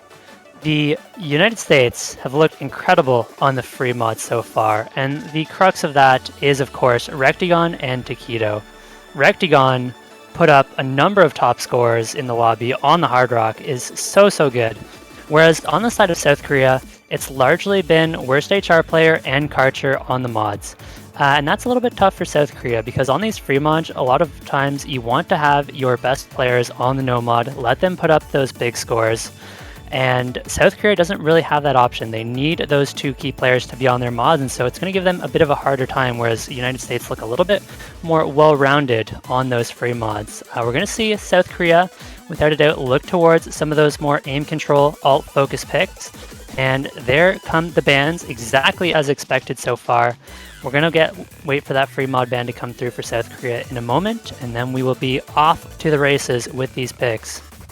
Yeah, I don't think any of these bans are a surprise to anyone watching right now. No Mod 3, No Mod 5 banned out by the United States, and if you've been watching the tournament at all, if you know anything about the rosters, you know that South Korea is one of, if not the best gimmick teams in the tournament. At this point, I think safe to call them the best gimmick team in the tournament, with players like Worst HR Player, Flying Tuna, Amamiya Kokoro, even players like Karcher can really put up some solid scores on maps like True DJ Mag Top Ranker and like this No Mod 5 and Amethyst Aurora. These are maps that really challenge the gimmick overall, and this may come as a surprise to some people, but this is one of the maps that I called out as potentially being a ban for South Korea before this match started. DT2, of course, no surprise whatsoever. South Korea definitely not a speed team. They have mechanics players, yes, but it is not something that they're strong at as a roster. And of course, United States with multiple speed specialists on the roster going to typically outclass them on some of the speed maps. Of course, the free mod 2 also speed, but this no mod 2 is 222 BPM tech streams. It is extremely difficult on both the flow wave and the stamina, and a lot of players, especially on the playtesting team, really limited by their stamina on this no mod 2. So I don't think too surprising to see it banned out. I think really they had 2 choices between that no mod 2 and the free mod 2 here. South Korea does have the first pick now, and they're going to be looking towards those kind of gimmick picks. You look towards something like the Hidden 2, even potentially something like the No Mod 4. Now, they're going to pick the free mod 3 themselves. That is the other gimmick map in the pool, and about as gimmicky as it gets. This is the one free mod where I do think South Korea is going to have the edge. Worst HR Player especially is just so good at these kind of maps. This map was almost built for Worst HR Player. We're going to see Rectagon undoubtedly in for the Hard Rock, because we did see United States in for this yesterday. South Korea knows what score the US has on this map, and so they're feeling confident that they can beat that score from yesterday, and so it's going to be all on the United States to improve here. Amamiya Kokoro is going to be on the no mod most likely, and I expect we're going to see Karcher in for the Hard Rock shortly. Yeah, I think this is definitely going to be the kind of core 3 for South Korea in Worst HR Players, Tuna, and Karcher. Karcher may sub out for Allegrisimo if they do have somebody else to take the Hard Rock for this roster, but I think Amamiya Kokoro is definitely staying in for this one of the best gimmick players on the side of South Korea. The last time that we saw South Korea versus the United States, South Korea had a bit of a slow go in getting started. It seemed like they really warmed up and got into the groove during the bracket reset last year. So I'm wondering how ready these teams are for this match. Of course, late night for the United States. On the East Coast, it is 11 p.m. On the West Coast, it is 8 p.m. A little bit more comfortable for a lot of the roster there. And of course, in South Korea, starting at 4 UTC, it is 1 p.m. for this roster. And a lot of players not used to playing OS in the early afternoons. We'll see exactly how ready these two teams are for this grand finals going into the first match. And it does seem like we're actually seeing Tuna sub out for Allegrisimo here on the side of South Korea. Would have expected it to be Carter, but it's going to be Tuna instead. These are the rosters: Amamiya Kokoro, Carter, Allegrisimo, worst HR player for South Korea, Takedo, Boshiman, Rectagon, and Fiery Rage for the United States. The first map of the OS World Cup 2023 Grand Finals begins. South Korea versus United States. It is time for the Grand Finals. This is it. The moment you've all been waiting for. It's time to get into map number 1. The match that everyone has been so eager to see begins now. South Korea, United States. You know the drill. You know the history of these two teams. And we are starting off with a pick from South Korea on the free mod 3. This is some demon levels of aim requirement here. You can already see it. Extremely difficult, regardless of what really you're running. Hard Rock particularly going to be really difficult, but looking so far, lots and lots of early drops from many players from each respective team. It seems like South Korea taking an early established advantage from Karcher and Allegrisimo, holding on to some great combo there. But overall, it's very even. But with that drop from Allegrisimo, is going to start slowly closing in for the United States with those built-up combos from Rectagon and Boshiman building up. Boshiman being a core reading and gimmick play for this United States team, really rely to stay comfortable on that no mod. You have to see him perform well on stuff like this. So far, so good though for both teams. Karcher though has gone down. These recoveries from South Korea are a little bit threatening, but Rectagon and Boshiman are keeping the charge ahead. Next HI ramp-up section going past the first half now. Rectagon is still holding on to that big combo with Hard Rock, and it's starting to close away here for South Korea. They can't really get a lead on the table. It's Allegrisimo and Amamiya Kokoro to try and do something here, but as long as these combos still remain great for the United States. Hold on though, that's a big drop there. Double miss from the United States. Rectagon and Boshiman both go down. It's just Takedo holding on to a combo with the hidden. Karcher still holding on to a good combo with the Hard Rock. With that drop from Allegrisimo, it could look really dangerous. Yeah, Amamiya Kokoro also dropping now, and so it's worst HR player in Karcher versus this big combo from Takedo on the hidden. Worst HR player goes down, and now it's all Takedo for the United States. The longer he holds, the worse it gets. And this first pick for South Korea looking a lot like the first pick from Australia yesterday. Takedo and Boshiman will finally drop, but it's been a 4-way reset in the last 100 combo for South Korea. There's no way for them to bring this score back at the end of the map, and that is the first pick going to the United States. A breakpoint on South Korea's first pick, and already you see the parallels with the match versus Australia. Australia picking the DT2 yesterday and getting beaten on it by the United States. South Korea this time on the anti-mod free mod. 600k Hard Rock for Rectagon, 585k hidden for Takedo, both better than the best score from Forum on the side of South Korea. Fantastic start for the United States, and what's key there was that 585 key for Takedo. When they played this map yesterday, they had Vaxei in on the no mod rather than Takedo, which meant Boshi had to take the hidden. And now all of a sudden it's Takedo putting up 585k, securing that point for the United States, and they're going to be up 1-0 on a break point. Now they have the pick, and they have a lot of good options. They have the free mod 3 that's quite speed heavy, and they have the DT3 as well. Those are the two speedy maps in the pool that are very tapping intensive, and those are very likely going to be the next two picks in this match. Now there is a chance we do see the US leave one of those for later on, but we're going to get the DT3 right away. We're going to get the United States tried and true speed roster of Window Life and Woodchi, along with, of course, Rectagon and Vaxei. I don't think this is a very surprising pick at all after the double speed ban coming through for South Korea on the DT2 and Nomad 2, as you said. Of course, the speed roster coming in for the USA and the speed roster coming in for South Korea as well. I think we're pretty likely to see Karcher, Restia, and either Parisia or Amamiya Kokoro in for this. I think one thing that may surprise a few people is Tuna is pretty likely to go in for this. Flying Tuna has been on the speed grind for a very long time, and so I think has been playing a lot of these speed maps for South Korea throughout the tournament. Played DT3 the last time that they played it. I forget if it was either finals or semifinals, but the last time they played Double Time 3, he was in for that as well. So looking a lot better on the higher BPM burst speed is Flying Tuna, and I would not be surprised to see him in for this map. And we did actually see South Korea upset Australia on their very own first speed pick just last weekend with a monstrous speed score. So they could very well do the same thing again, but this is no small feat. This is 285 BPM speed. There are some there are plenty of doubles, plenty of triples, lots of longer bursts, and just a very big stamina test. We are going to see certain players starting to run out of stamina as we get later into the map. We are just waiting on that last player for South Korea, which is likely to be Flying Tuna.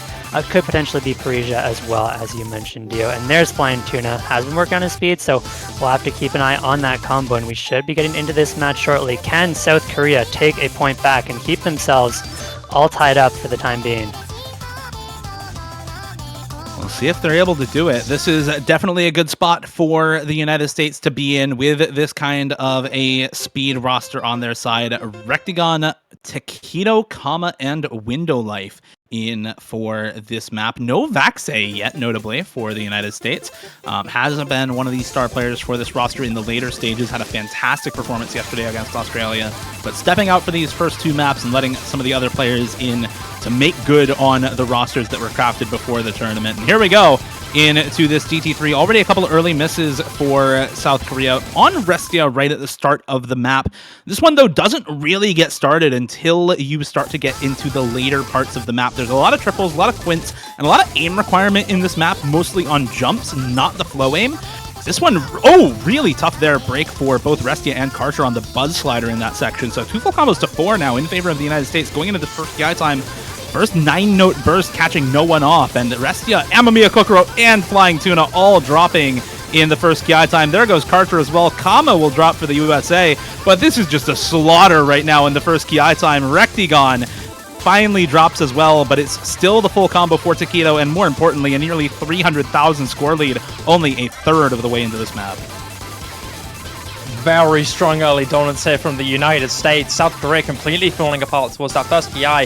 This is some intense levels of raw mechanics, both in the speed, the thing control, and the aim. You've got to be really prepared for this and really kind of poised, really. You have to be very, very quick in this, and if you are not a signature mechanics player like the majority of the roster here from the United States, it's going to be really hard for you to come back and overtake from this. The majority of South Korea here completely falling apart. No drops here. Karcher, the last combo standing for South Korea, is gone, whereas on the side of the United States, we may see a double miss from Karma and Rectagon, but the Taquito and Window Life still looking really good. We're getting to the Tartula section now. This is one of the hardest parts of the map. The streams get really, really big, much longer. Stamina is going to be a big hit here. Window Life hits the entire long stream there. Taquito may drop, but Window Life hits the entire guitar section, completely destroying this, and he's going to excel his lead further and further as long as he doesn't slip up on this final Ki coming through now. A 4-way miss there for South Korea only digs their grave even deeper on a map like this. USA, despite dropping quite a few combos towards the later stage, including that final drop from Window Life, that early stage dominance is far too oppressive for the United States. No opportunity for a breakpoint here for South Korea. USA not only get the breakpoint on the 3-mod-3, but get an absolutely excellent advantage on this double time 3. Granted, as expected for a team of this caliber, but still, fantastic difference in score here. 770,000 score in favor of the United States. Brilliant first start, 2-0. Yeah, I mean, it's nearly double score for the USA on that one. There's not much you can do as South Korea. Maybe we'll see the bans get swapped up and DT3 is banned in the bracket reset if we do get there. But you can see exactly how rough the stamina gets in the back half of that map. Just look at the HP graphs for everyone except Window Life, the only player to hit that long stream section with the consecutive 17-note streams at 285 BPM in that map. It is so rough. That's a consolidated breakpoint for the United States. So South Korea, at some point in this match, is going to have to find themselves a breakpoint, but we're not likely to see that until later on in the match, as the US does have some tapping left in that free mod too. But South Korea does have the pick. They're going to look to get some momentum back. And they do have quite a few good options left in this pool. There is that heavy reading hidden too. There is that no mod 4, which would be a little risky, but it does seem to be a solid map for South Korea. And there's kind of a sleeper South Korea pick in that DT4. The United States put up a really strong score on it yesterday, but I know South Korea has been grinding that Scarlet Rose. Flying Tuna just yesterday put up the 4th best DT score on the map, and I'm sure they've been grinding plenty more on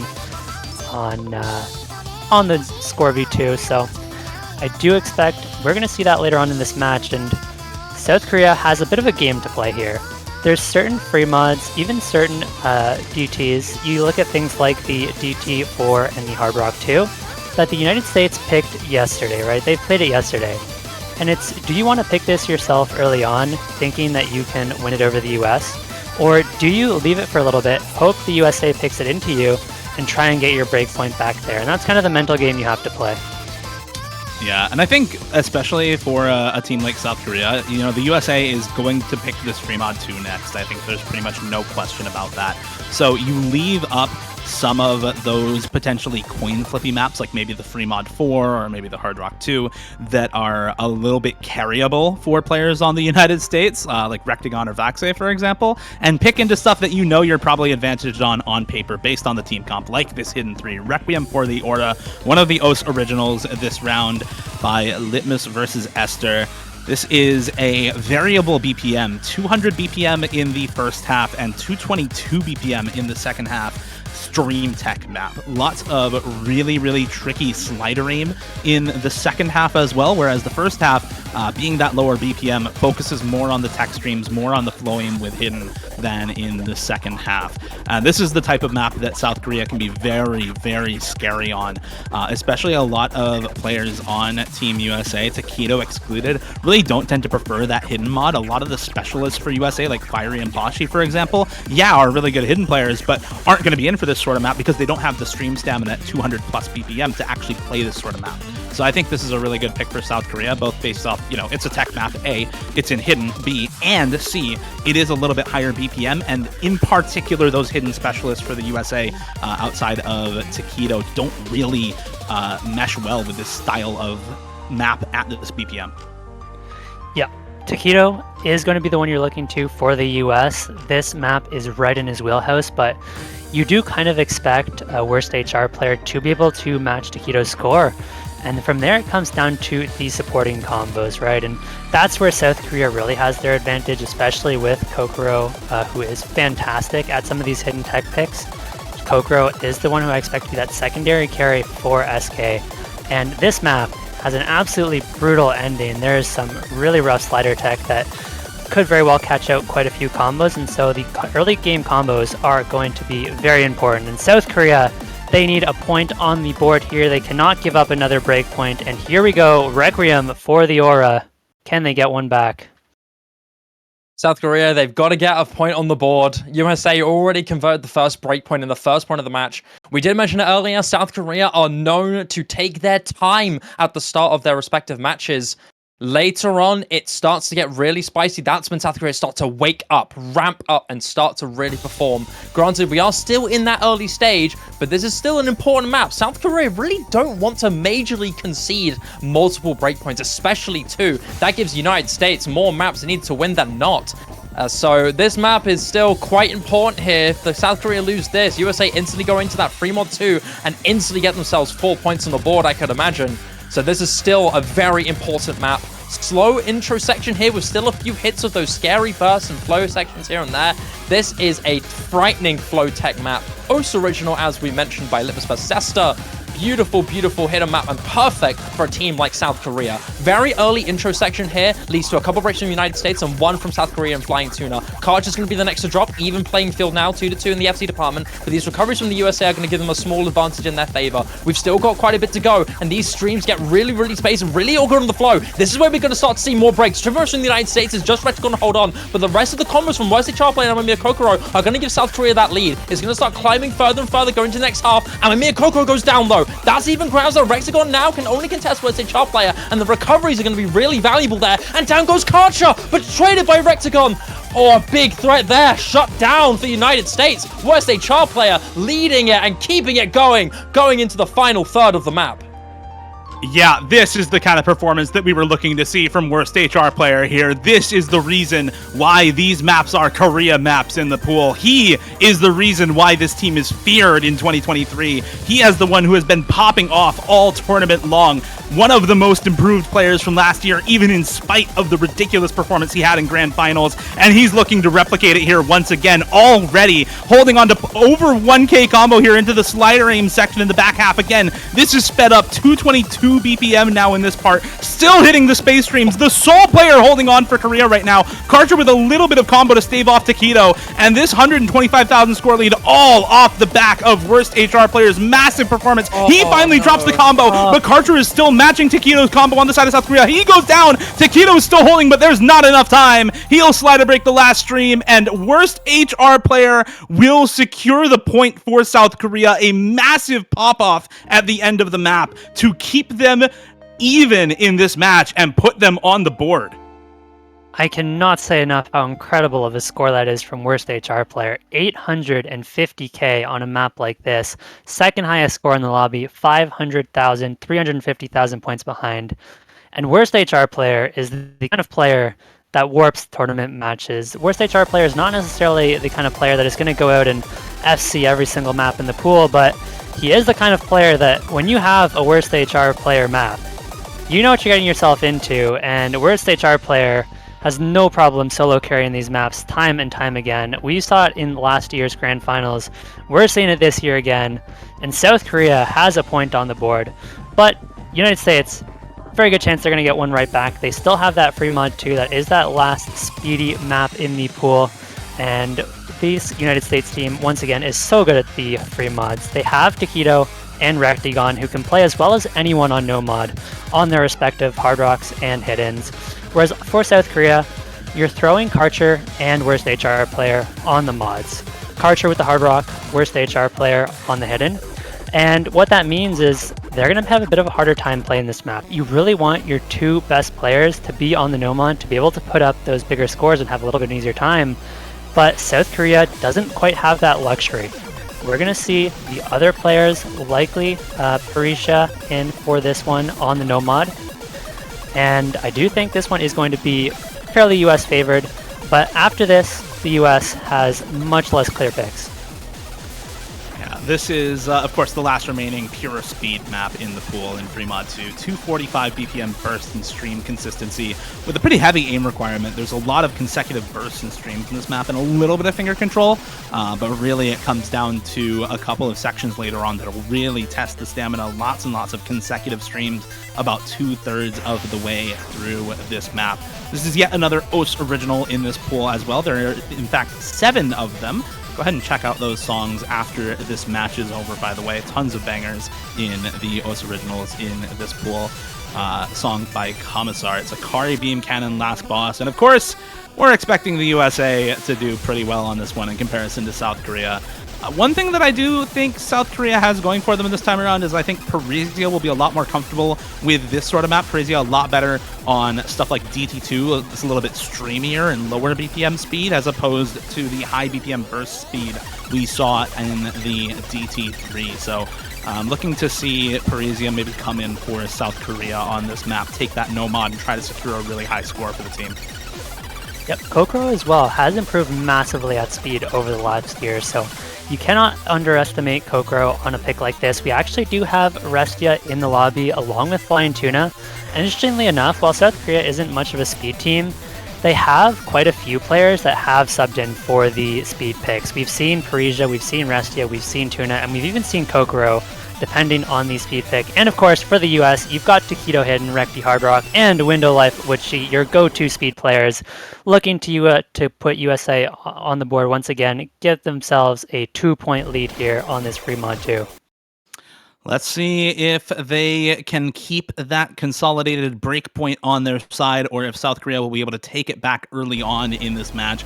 Expectations are definitely with the USA on this one. Taquito, Window Life, Witchy, and Rectigon in for this pick. Of course, Taquito on the Hidden, Rectigon on the Hard Rock, and those are just comfort mods for these players, right? Karcher on the Hard Rock and Hidden for Restia on the side of South Korea. I don't think any discomfort for either of those players on their side, but you look at some of the performances that Taquito and Rectigon have had on these stream mod picks in the Grand Finals so far, both in this match and in Losers Finals, and they really have looked super comfortable. Not that much so on this map, though. Early breaks for Rectigon and Taquito. Parisia and Flying Tuna going to follow it up for the side of South Korea, so it's 2-1 in terms of full combos right now. Witchy breaking very early on the Nomad, and Window Life now the only remaining full combo for the USA. We're not even a quarter of the way into this map, but this is already actually not bad for South Korea. Still combo on the side of USA, though, on both Window Life and Woodchi. So if we do see breaks from these full combos on Karcher and Restia, the modded players holding strong for this team, we could still see this go over. There's a trade of breaks, though, between Restia and Window Life. So going to keep things about even. Parisia going to drop the supporting combo. Woodchi and Karcher will trade.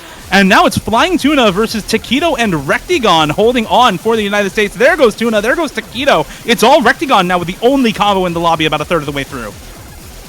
South Korea had such a good early advantage towards the start, Flying Tuna being the last one standing after that, but he's going to drop not long afterwards. Recovery's collective here from South Korea, but still leaning slightly in favor of the United States. That combo from Rectigon with the hard rig is going to be really, really valuable. A double miss from South Korea. No, a triple miss, never mind. Parisa joins the double miss of Karcher and Restia. It's just Flying Tuna to do something, and this section is really, really devious. It's going to drop down the Flying Tuna, but Rectigon doesn't care. The combo belongs to him. Still holding strong alongside Window Life and Woodchi, also holding on to some fantastic combo here. United States, early deficit towards the start, do not care. They're going to completely soar ahead now. 120,000 in their favor with some great combos. Rectigon and Woodchi may go down, but Window Life still recovering great. Taquito also drops. This collective recovery here from South Korea is still dangerous, though. Window Life still has to hold on towards the final core of the map. Fantastic accuracy to boot despite that earlier drop. He's looking really good to try and close out the United States, but South Korea starting to trail. Parisia does go down, but those three combos from South Korea are still dangerous, especially from Restia, aka Zyson, with not only the best recovery combo, with that hidden bonus and that great accuracy to boot. This final section can get really, really devious. This is where the stamina is going to start really hitting a peak. This is where we could see a drastic fall apart here from anybody. A double miss from South Korea, a drop from Window Life, but the recoveries from USA are going to still keep them anchored with this lead by about 170,000 and starting to climb. Taquito goes down, but not the one you're looking for. South Korea, especially with Restia, despite holding on, will not get the win that they were hoping for. USA keep protocol safe for them and get third point on the board. A far closer point, though, than on the DT3. That DT3 by almost double team score. This time around, by less than 150,000 score. That ending, if it had gone on a bit longer, was going to start to look very scary for USA, as South Korea combo advantage near the end, just not long enough for them to take it back. And so this is now, I think, a pretty good case for maybe a change in the ban strategy for South Korea going into a potential bracket reset. That DT2 looking all the more appetizing for a roster that seems to thrive more on these longer stream stamina-focused speed maps like this Fremont 2. Even going into this match, I really would have liked to see the DT3 ban. It is that much faster pick that South Korea really struggles with. We see on these speed picks that are slightly lower BPM but still quite speedy, they can compete. And all it takes is one or two unlucky misses from the US, one or two uncharacteristic drops, and South Korea could have easily taken that one over. They do have the pick now. They're going to look to bring this one back, and they still have quite a few picks left in this pool. The USA now is out of heavy tapping picks, so that's going to give South Korea some confidence going into the rest of the map, and they're going to look for some breakpoints over the next few maps for sure. But what are we thinking for South Korea picks here? I do think both of those hiddens as well as the DT4 are potential picks for them. Yeah, both the hiddens, definitely the Fremont 4 and DT4, I think are potential picks for South Korea, but I think you wait for USA to potentially pick that Fremont 4. One map we haven't talked about too much is the Hard Rock 3. Maybe we'll see that later on, but for now it's going to be the hidden 2 for South Korea. Replica by Isekai Jocho, mapped by Raihodo here for the World Cup Grand Finals this year. This is the low approach rate hidden reading map. It is 120 BPM alt AR8 hidden reading. This map has lots of overlapping jumps rather than perfect stacks, and that adds a form of difficulty in and of itself. It's not quite as memorization focused as some other low approach rate reading maps can be with those perfect stacks, but these overlaps are still extremely difficult to read. I mean, just imagine you're playing this map on a normal approach rate. It's still a 6.5 star alt map. You make an AR8 and put hidden on, and it is a real challenge even at the highest level. Yeah, the last third of this map is absolutely brutal with some really snappy ult patterns, and this is not your typical aim reading pick. As Dio mentioned, this one is quite alt heavy, which is kind of in South Korea's go-to skill set, and especially with players like Kokoro and Worst HR, those are going to be the two players that are looking to carry this one. On the side of US, we're going to see Fiery in the lobby for the first time this match, and without a doubt, it's going to be looking towards Takedo as the big carry is their go-to hidden player for all of the free mods, all of the hiddens, as well as Bashi, who is really just here for these kind of more specialist maps, is so good at the low AR hidden, is so good at the high CS precision, so is generally here for the Hard Rock 2s, the hidden 2s. It's such an interesting skill set. You know, most players are really good at hidden, including low AR. A lot of players are really good at Hard Rock, including precision. Bashi is just fantastic at everything that is slightly unusual. High CR, high CS, low AR, he can do it all. And the same kind of goes for the man next to him, Fire Rage, the person with the most OWC championships under his belt. Is coming in as well for the USA on this pick. Very, very good low approach rate reader, very good alt player, and very good precision player looking to step in for the United States and potentially take a break point against South Korea on their third pick. Can they convert, or do we see yet another break point for the United States on this map? South Korea have a really daunting roster for this one. Amamiya Kokoro, Restia Flying Tuna, and Wednesday Char Player. Keep an eye out for Wednesday Char Player and Amamiya Kokoro especially. Flying Tuna has also made a significant improvement throughout the years on his reading prowess, so I'm looking forward to seeing what the South Korean roster overall can do. Early drops there from Vaxei and Rexagon alongside Restia. These players from the United States still are very scary, especially Boshiman and Fire Rage, who are the staple reading players for this nation. So you're gonna still have a little bit of a run for your money if you're South Korea. You can't be complacent with this. Racy is still gonna be dropping a few multiple times there. Not really what you're hoping for, but still, these three major combos from South Korea still look good past this intro section. This little Ki section here isn't too devious, but as we start ramping this up, where the control gets a little bit more amplified here, we're going to be seeing more drops. Triple Miss to the United States. Vaxei, the biggest combo left, 230 combo in his favor.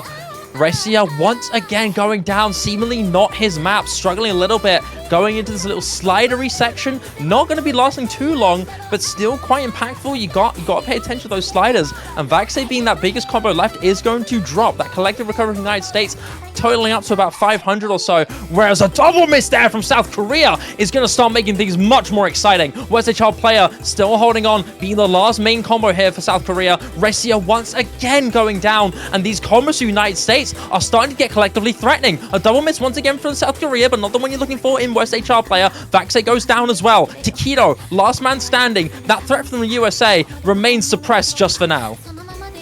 Yeah, this looked a little bit dicey for South Korea going into the second half here, but the fact that they found that triple miss, Takedo now the only combo left standing for them, really helped keep this at bay. Amamiya Kokoro and Restia go down. Bashi and Fiery will trade it as well. Worst Stage Art Player and Takedo will trade now as well. It's Flying Tuna and Vaxei with the only combos. Vaxei will go down. It's Flying Tuna now, the only combo in the lobby. Worst Stage Art Player dropping there is pretty much worst case scenario for South Korea, but they have the 150k score lead buffer. They have the combo advantage on Flying Tuna as well, and these sections only get more and more difficult as the map goes on. Restia really struggling with this pick, but luckily Fire Age and Bashi not able to put together huge combos for the United States. Takedo and Vaxei not able to put on the carry pants we've seen them have so many times throughout the World Cup, and it's Worst HR Player and Flying Tuna. Amamiya Kokoro actually as well, above 300k, the only other player in the lobby aside from Worst HR Player to meet that metric.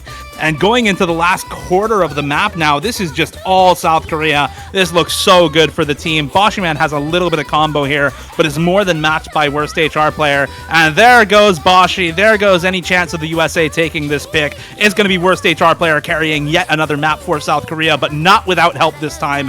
Amamiya Kokoro and Flying Tuna, both above 300k, both better than any of the scores on the side of the United States.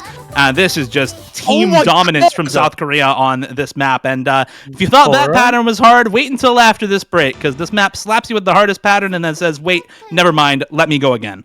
Yeah, this score from Wednesday Child Player is absolutely ridiculous. We're still getting into the hardest part of the map towards the ending, which is the ultimate ramp up, but the story's been set here for this map. Wednesday Child Player especially, he's gonna finish this map off with 99% accuracy. That's sick. There's no way. This is what's gonna separate him from a full combo on Replica Hidden 2. This is an absolutely ridiculous score, and Wednesday Child Player is gonna close it out with 600,000, one miss. Once again, a staple carry from the star player. South Korea not only having that superstar in Worst HR player, but having a good collective to suppress the rest of the USA. Sure, Restia might have struggled, but South Korea's got his back. 2 points for South Korea, only one separating them now. I am at a loss for words. I genuinely did not think a single person would even come close to hitting that ending. Worst HR player cannot be stopped, and already South Korea is off to a better start than last year, where they did lose the first match 7-1. Now it's 3-2, and we have a match on our hands. United States, they have the next pick, but this time around they don't have that super free tapping pick that they can turn to. They're going to have to expand their picks here, and they're going to have to look for a new skill set to beat South Korea on. They do have quite a few options left. There's that Nomad 4 that was their first pick yesterday, but that's a fairly slider aim heavy tech pick. South Korea has been really good on tech throughout the tournament, so that one is a bit sketchy. I do think the Hard Rock 2 is pretty solid for the United States at some point in this match. You have Rectigon, who is so good at it, along with Bashi. Whereas for South Korea, they really rely on Karcher for those precision Hard Rocks, and Karcher has been playing well, but has not been able to match Rectigon, who is arguably the best Hard Rock player in the world right now. And so I think that's probably the next pick, but it's certainly not their only option, right? They could look towards the DT1. They're going to pick the DT4. This one is a bit of a surprise to me. I think if the United States had left this one open, South Korea likely would have picked it later on in this match. So I'm not a huge fan of this pick, but the United States have put up strong scores on it. There have been quite a few scores on this map. Flying Tuna has the current 4th best DT score on the map. But funny enough, Vaxei has a 1.1k combo on this map that was set 4 years ago. And it's just crazy how far Osu has come, that we're now playing this in Grand Finals, and I don't think anyone has gotten better than a 1.1k in match, and Vaxei, he did this 4 years ago. Not a problem. Yeah, I think this is a really interesting pick. On the one hand, it is 240 BPM bursts all throughout the map, but on the other hand, the aim control and finger control required for this is next level, and that is something that definitely favors South Korea. And when you look at how close that free mod 2 was between these two teams, I think it really starts to put into question just how much the United States can really abuse speed versus this South Korea team. As you said, a lot of grinding on this map going on for South Korea, a lot of very old scores and history on this map for the United States, as well as having won it yesterday versus Australia. They did win this pick by over 300k versus Australia. The pop-off score from Rectigon at nearly 600k, making up a lot of that score difference. So going to be looking to him to put up a fantastic score yet again here in the Grand Finals proper. Karcher, Alagrismo, Flying Tuna, worst HR player coming in for South Korea on the United States' 3rd pick. USA looking to keep their consolidated breakpoint alive and go up to 4-2 in this match. South Korea looking to take a breakpoint of their own and even us up 3-3 in this match against Takedo, Kama, Vaxei, and Rectigon. And a shout out to Malashevsky, who got the first ever double time FC for the pool showcase. We should be getting into the map as Boncho loads everyone in. Here we go, Scarlet Rose. Here it is. Yeah, that showcase score was absolutely sick, and you can see why as soon as we load into the map here. Already some breaks from both sides. Alagrisimo, Kama, Rectigon, Flying Tuna, Vaxei, all missing on the intro section. Hardly anyone left unscathed at the end of the first part of the map here. Takedo, worst HR player, and Karcher with full combos still intact. Only 150 combo into the map. Just goes to show how difficult this pick really is. The, again, spacing on every burst in this map is just ridiculous. This is all at 240 BPM with high AR, but it seems like South Korea a little bit more comfortable going into the first KI time. We do see worst HR player Flying Tuna drop. Karcher going to drop as well. Takedo will drop the only remaining full combo for the United States. Rectigon as well to find the miss, but it's a 4-way reset for Korea, and Vaxei and Kama are holding on for the United States. The comfort in the intro betraying them in the first KI time as Vaxei continues to hold. Kama may have missed, Takedo may have missed, Rectigon may have missed, but one of the greatest of all time coming back for the United States, showing off once again what he's capable of in the US World Cup, holding on to combo through this slower quote-unquote section in the middle of the map, and going into the last third here, this is just looking dominant from Vaxei, but there are good recoveries on Alagrisimo, Karcher, and Flying Tuna. Vaxei finally goes down after that really oppressive combo. He is going to drop, and that remains the biggest threat for South Korea now gone. You've got no recovery shift in the United States to build back, and South Korea have 2 sets of 400 combos. Now 1 in Karcher with 500 and climbing. Final Kiyoshi come through now. This is the part where it gets the most difficult. Karcher's got to hold on for the remainder of this because Takedo and Kama are trailing. Karcher goes down. Flying Tuna now left standing. So many drops here, but Rectagon and Vaxei are still holding. This 20,000 could still close in. USA are going to take the lead. And this is going to be it for sure. Vaxei may go down, but Rectagon still stands. It seemed like South Korea had it for its late stages, but that hardest section led to the most tremendous drops. And when Rectagon was needed most, he came in clutch. United States take the second breakpoint against South Korea. It was so nearly the break point that South Korea needed, but they just could not keep it together into the ending. And Vaxei, he did it 4 years ago, and now he does it again, getting the top score for this USA team. I don't think quite matching the score from yesterday, but that is just a solid team performance from the US, and it was a very risky pick, nearly losing it, but it certainly paid off, and they're going to be up 4-2. South Korea has the next pick, and they cannot lose another one of their own picks. They need a break point from the US, and they need to win mostly all of their own picks.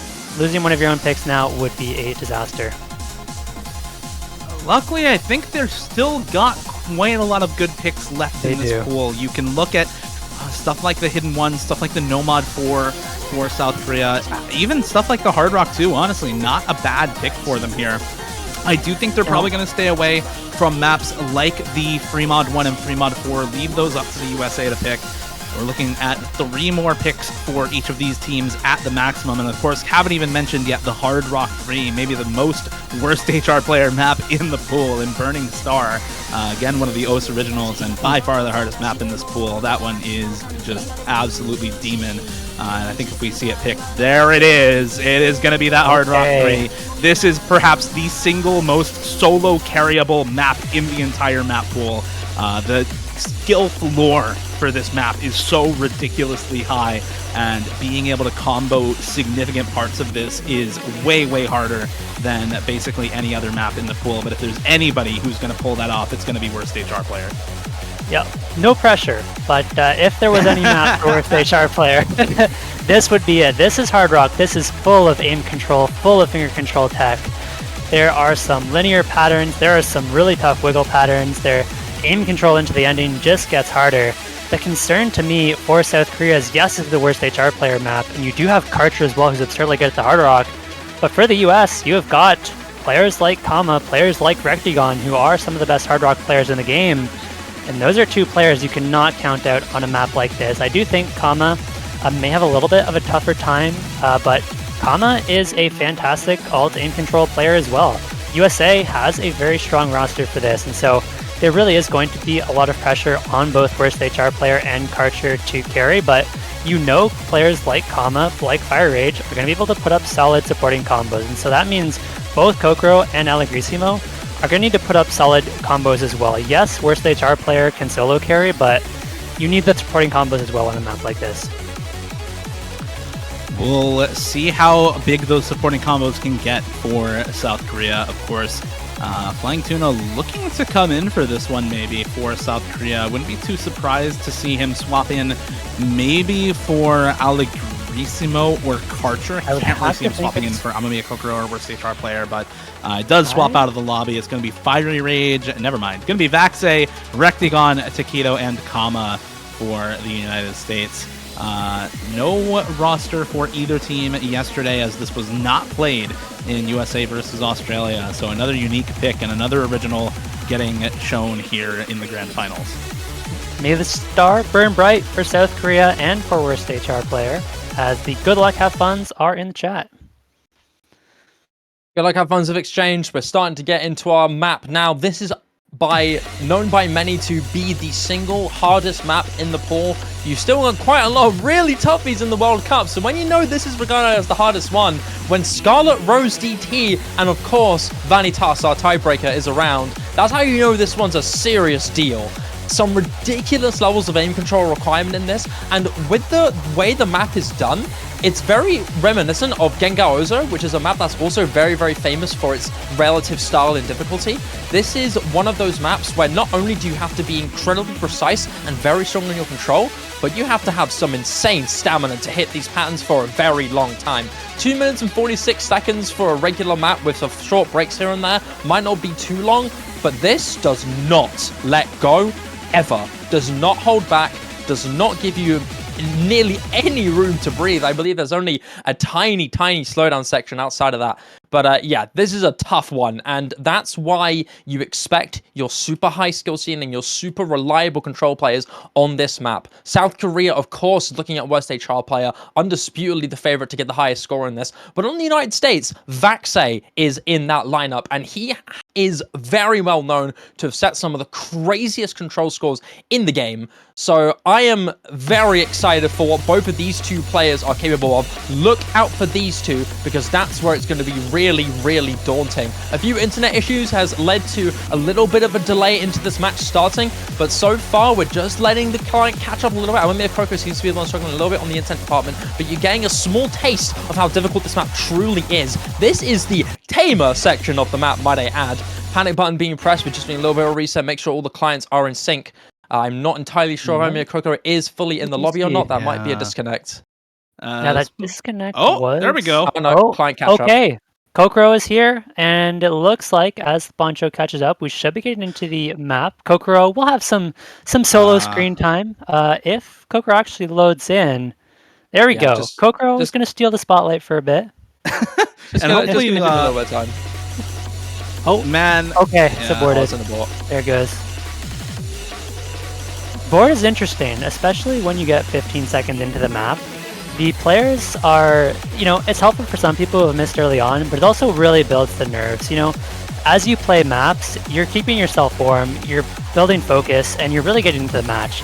Sitting here in the lobby for so long, having connection issues, then finally getting those resorted in theory into an abort, potentially causing another 30 seconds, 45 seconds of delay, it really takes you out of the moment. And so players may be a little bit cold and may need a little bit of time to adjust as we get into this map for the second time, but we do see Flying Tuna coming in to replace Kokoro. We'll have to watch that score from Tuna because that could be really big. It really hurts not having your go-to fourth player, but Tuna should be able to put up a solid supporting score on a map like these. Attempt 2. Yeah, Tuna has equally set some incredible control scores. Granted, might not be the roster move that you're expecting here. Flying Tuna having to come in quickly after an unfortunate internet issue here there from Amamiya Koko, forcing him to not be able to play this map. But regardless, I think he's capable of setting some really good scores on this one. So still a very exciting matchup to see, even if your main fourth player is not going to be on. We already gave a good briefing on this map and how difficult this is, and we saw some massive breaks from multiple players towards the start. With that abort coming through, we're getting into it, and already some early drops from both Allegrisimo and Karma, respectively. Karcher's going to be joining them. Another double miss. Flying Tuna and Vaxei go down. Was a child player facing up 2 full combos here from Rectagon, and Takedo no longer. Just Rectagon and Wesley Child player hitting through that entire intro. 1,438 score, separating South Korea from the United States. Alright, we'll see how well this map goes for South Korea now. 1 full combo to 1. These stream sections really tricky. Vaxei and Allegrisimo missing on it. Karcher, Flying Tuna holding for South Korea alongside that full combo. Kama and Takedo not too far behind the supporting scores for South Korea, but we do still see a little bit of score lead actually going the way of the United States right now. Accuracy playing a big part in that. Kama missing, though, is going to give a little bit of score lead over to South Korea. Bit of a combo advantage in their favor. And there goes Rectagon. The 1 full combo left for the United States gone now halfway through. It's all Worst HR players. Flying Tuna drops as well, and there's no combo left whatsoever on the United States. Karcher there to back up this full combo from Worst HR players. Still going strong halfway through this pick. This is an absolutely insane performance from Worst HR player. Karcher finally dropping, and you can see the score difference between Worst HR player and everyone else in the lobby. 400k now on the full combo for Worst HR player. The next best score, 300k, not even, from Rectagon. This is just absurd gameplay from Worst HR player right now as he continues to hold this FC and close in on the coveted 500k they were discussing in in-game chat before this map as an inhuman score. Big Wither String coming through here. Wesley Child player's got to hold on, but he finally goes down. 500k is still achieved. 270,000 combo in favor of South Korea. No combos from USA to try and build something back. We're getting to the final quarter of the map, and USA, they've got to pull something if they want to bring this back. 250,000 this late into the stage is really hard to return from. But Wesley Child player just completely suppresses the entirety of the United States. He may go down, but I don't think it's going to be enough. 250,000, too far ahead of South Korea to deal or have to worry about any American threat charging through their glory with this one. Everyone is falling apart towards this ending stage. No score above 5 or 400k except for one. The third map time now. We have seen this guy set some unbelievable scores. 620,000 from worst HR player. Time and time again, this guy does not cease to impress. Don't have your fourth player. It does not matter. Worst HR player puts on an absolute clinic. I think that is one of, if not the best scores we have seen all day. And we have already seen some insane scores this match. That map, these guys make it look pretty easy, but this map is by far one of the hardest in the pool. Worst HR player is not ready to go home. It is 4-3 for the US. They do have the next pick, and they're going to be picking the something that worst HR player can't pop off on, because if you give worst HR player a chance to pop off, he'll do so. You gotta put a stop to this guy. I mean, this guy's just Faker right now, or what? Like, have you ever seen worst HR player and Faker in the same room? I don't think so. This guy's just popping off like no other right now. As you said, fourth player had to be replaced for South Korea due to connection issues. Amamiya Kokoro not even able to play as the fourth player for their roster, and might have even been, second or third player on that roster, right? Amamiya Kokoro is a fantastic aim control player and finger control player. So losing them on that map, I think, is probably worse, actually, than losing Carter or Allegrissimo. But it just doesn't matter, as worst HR player. It just absolutely demolishes that map. 400k from Rectagon as well is an absurd score. But players were talking in match chat before that map, above 500k is just inhuman. And there we go. That Hard Rock 2, we've been talking about this, iFlame, for a while now. You brought it up that this is potentially a map where we see the USA pick into it, and South Korea maybe look to try to break point on something like this instead of picking it themselves, despite being a pretty good precision team, despite being a pretty good aim control team. Yeah, we're going to see Allegrissimo coming in for South Korea. And I think this is an incredibly smart pick for the United States. Yes, there is that fear Karcher could always pop off and just solo carry this precision pick, but at best, you have Rectagon who can match Karcher, right? Those two are some of the best Hard Rock players in the game, if not just the two best. And along with Worst HR, it is a little bit scary, but I think it's quite telling for South Korea. They have not picked the Nomad 4, and they haven't picked the Hard Rock 2. Those are two maps that the United States played yesterday. So South Korea knows those scores. And so if you're the United States, you're thinking, okay, they know exactly what we've gotten on these maps. If they really thought they could beat us, they would have picked it already. Instead, they've gone for two maps, the Hidden 3 and the Hard Rock 3, that were not played, which is a little bit of a gamble compared to knowing exactly what the other team can get. And so the USA can be confident that at the very least, South Korea is even on paper. At the very best, you're just hard winning this one. We do see Vaxei, Bashi, and Kama, along with Rectagon in the lobby. Of course, Rectagon and Vaxei in for pretty much everything. Bashi, as we mentioned, that precision specialist, and Kama, so good at Hard Rock. Looked fantastic on the precision, and it is going to be Kokoro, that last player for South Korea. Hopefully, no connection issues this time around. Hopefully no connection issues this time around for South Korea. It's Karcher, Amamiya Kokoro, Allegrissimo, worst HR player, versus Vaxei, Boschman, Rectagon, and Kama. This is the first map USA has picked that is not particularly speedy, where they don't have that BPM factor working in their favor. Let's see how they're able to handle it here on the Hard Rock 2. Hard Rock 2, a very tough precision map. consistent jumps and bursts really does not let go.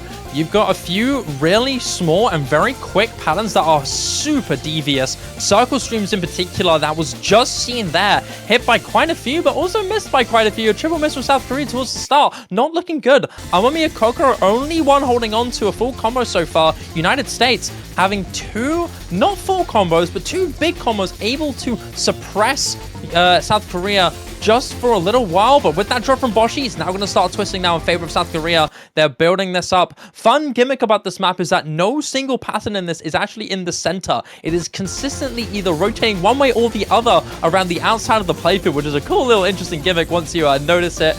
But yeah, regardless of what you see here, it's really, really tough to keep an eye on, especially with that insane high CS of 6.9. These guys have to be really, really poised and ready to do this. And South Korea, they're soaring ahead right now with this lead. 326,000 accuracy, 326,000 score, sorry, not accuracy. That'd be quite insane, wouldn't it? South Korea, they're pushing very far ahead with those two combos from Amamiya Kokoro and Allegrissimo, building massively. Fantastic accuracies from both of these players respectively.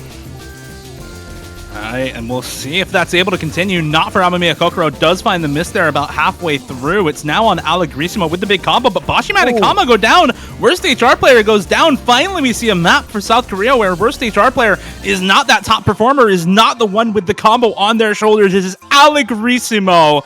Put him in. He is here for this Hard Rock 2. Vaxe Rectagon who? It's Allegrissimo with 600k plus on this map already, holding on to the S rank going into the last quarter of the map. This score is fantastic from one of the South Korean players who I think has really been an up-and-comer for a long time and is finally showing off what he can do here. Does miss right after that last circle stream, but it's not going to matter. The map is already long over, and South Korea have taken it 4-4 in the grand finals versus the United States. We are tied up. Oh my lord. They have gotten the break point that they needed. This is not the South Korea USA of last year.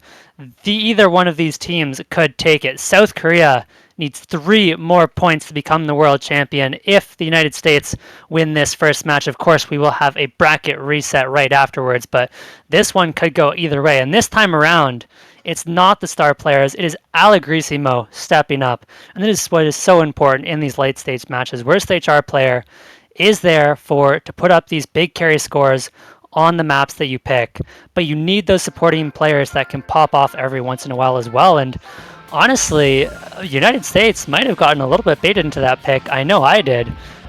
With that kind of a score advantage, South Korea put up 2.2 million. I think it was 2.4 million by the end of the map.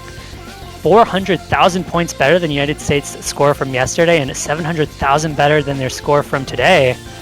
You have to think that South Korea overperformed and United States underperformed, but you have to overperform on these picks to get the break points. That's how they go. And now it is United States. It is South Korea looking to put themselves in the lead for the first time in this match after giving up that very early break point. They still have some options. There's the free mod 1 coming out, Necro Fantasia. This is going to be your aim free mod, and I will say I do like this pick. We have talked about how United States is so good at the free mods because they can put Rectagon and Taquito on the mods, and then you still have incredibly strong players in Vaxe who are going to pop off on the no mod every time. But on a map like this, it's not easy, but it's comfortable, right? This is your very generic free mod 1. You've got some very basic aim that is fairly comfortable, not too awkward, and some fairly basic streams, right? It's almost like what you'd imagine your standard no mod 1 to be in the free mod category. So yes, you have worst HR player on the hidden, Karcher on the hard rock, which will make things a little bit more difficult for South Korea. But this is the kind of thing that they could put up big scores on, even with the mods, because of how comfortable it is. And it was played yesterday. They know what the USA can do on this map. 2.8 million yesterday, and South Korea says 2.8 million. Yeah, not a problem. We can beat that. We'll see if they can. Yeah, I mean, with a score like that, to pick this into the United States screams confidence from South Korea, right? you're saying that, yeah, we can pretty easily beat 3 million team score if this is the next pick for South Korea.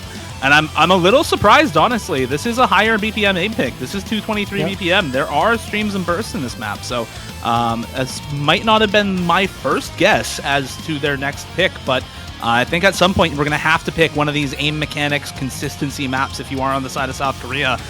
This one they've deemed the next best option for them in this map pool. As you said, probably Hard Rock on Karcher, probably Hidden on Worst HR Player. Of course, Hard Rock for Rectigon, Hidden for Taquito on the side of the United States. Window Life coming in for this pick, not too surprising. Higher BPM mechanics, right up Window Life's alley, and alongside Vaxei, of course, the last no-mod player for the United States. Far more comfortable on the no-mod than a lot of other mods right now is Vaxei, whose return to tournaments has been relatively recent this year, with tournaments like MGC and the World Cup this year. So looking forward to seeing what these teams can do. And it is actually no mod for Worst HR Player. Hidden for Amamiya Kokoro instead. I like it too. Put one of your best performing players, the best performing player on the roster right now, on that no mod. Make it so that he can potentially get the best score in the lobby and pop off once again for the team when you need it most. You lose this pick and you potentially go down 6-4 against the United States. So this is a crucial pick for South Korea, with USA having the next pick in this matchup. And as the map pool gets smaller and smaller, these picks get more and more important. An early break for Amamiya Kokoro on one of those longer streams near the start of the map. This is the kind of speed element that makes its way, creeps into the map little by little throughout the pick, and is part of why this is a much more well-rounded sort of map, a well-rounded sort of mechanics consistency test than something like the No-Mod 1 or the Hard Rock 1, where No-Mod 1 you have basically no streams, and Hard Rock 1 you just have a couple of them later on into the map. They're kind of all throughout the map in this pick, and a lot of awkward aim in this one as well. Catches off Flying Tuna, still the 4-way full combo intact for the United States right now. Nobody really having any trouble as we get into this first KI time here. Karcher and Worst HR Player still on these full combos. The veterans we expect to pop off for Korea doing so right now, but not enough against a 4-way FC from the United States. And there goes Karcher. This is now looking like dire straits for South Korea. They take back the breakpoint, but are they going to give it away right afterwards is the question we need to see answered here. Worst HR Player drops on the stream, and even though Window Life drops, that's only one combo out of 4 for the United States. This is looking a bit doomed for South Korea right out of the first third of the map already. Not only have you gone for such a brave pick that you have to be confident on, but not only has it failed, it has failed to a degree where 2 of the American modded players are still holding on to their full combos. You cannot let USA get away with this. Give them an inch and they'll take a kingdom, and they're proving it with this one. 300,000 score and climbing in favor of the United States. Vaxei also with that full combo on the Nomad, ever so consistent. That drop from Window Life doesn't seem to have phased him at all. He's building up to 300 combo, outshining Worst HR Player and or either of the unmodded players of South Korea. This collective combo advantage from the United States is going to completely soar in their favor. You've only got Flying Tuna to try and build something here. These Okoros from South Korea are looking good, but you're going to have to hope for a complete fall apart here from the United States. And we're going to the next KI now. This is where you're going to have to really, really hope for a USA combo to go down. Vaxei, Rectigon, Taquito, one of those 3 have got to drop if you want South Korea to try and get something. These Okoros from South Korea are really, really solid, but Flying Tuna's the first to go in this KI. It's not looking good for South Korea. Taquito may go down though, but it's not going to be the case for anyone else for the USA. The break is shown. Once the HR Player drops, and United States are soaring ahead with this one. I mean, like, we said this during the map pool selection scene, right? Is that if you're going to pick this into a team that when they played it yesterday versus Australia, got 2.8 million team score, 900k for Vaxei, 700k on Hard Rock for Rectigon, 680k on Hidden for Taquito. If you're going to pick this into them, you better be damn confident you can get like 3 million or so team score. This is just a complete flop for South Korea, unfortunately. Really not having a good time on this pick. And yeah, you've got big combo on Amamiya Kokoro. Vaxei finally goes down, but the combo for Kokoro is matched by Window Life, and Rectigon is just a monster on this side of map. Yeah, United States are going to be able to take a big pick on this one.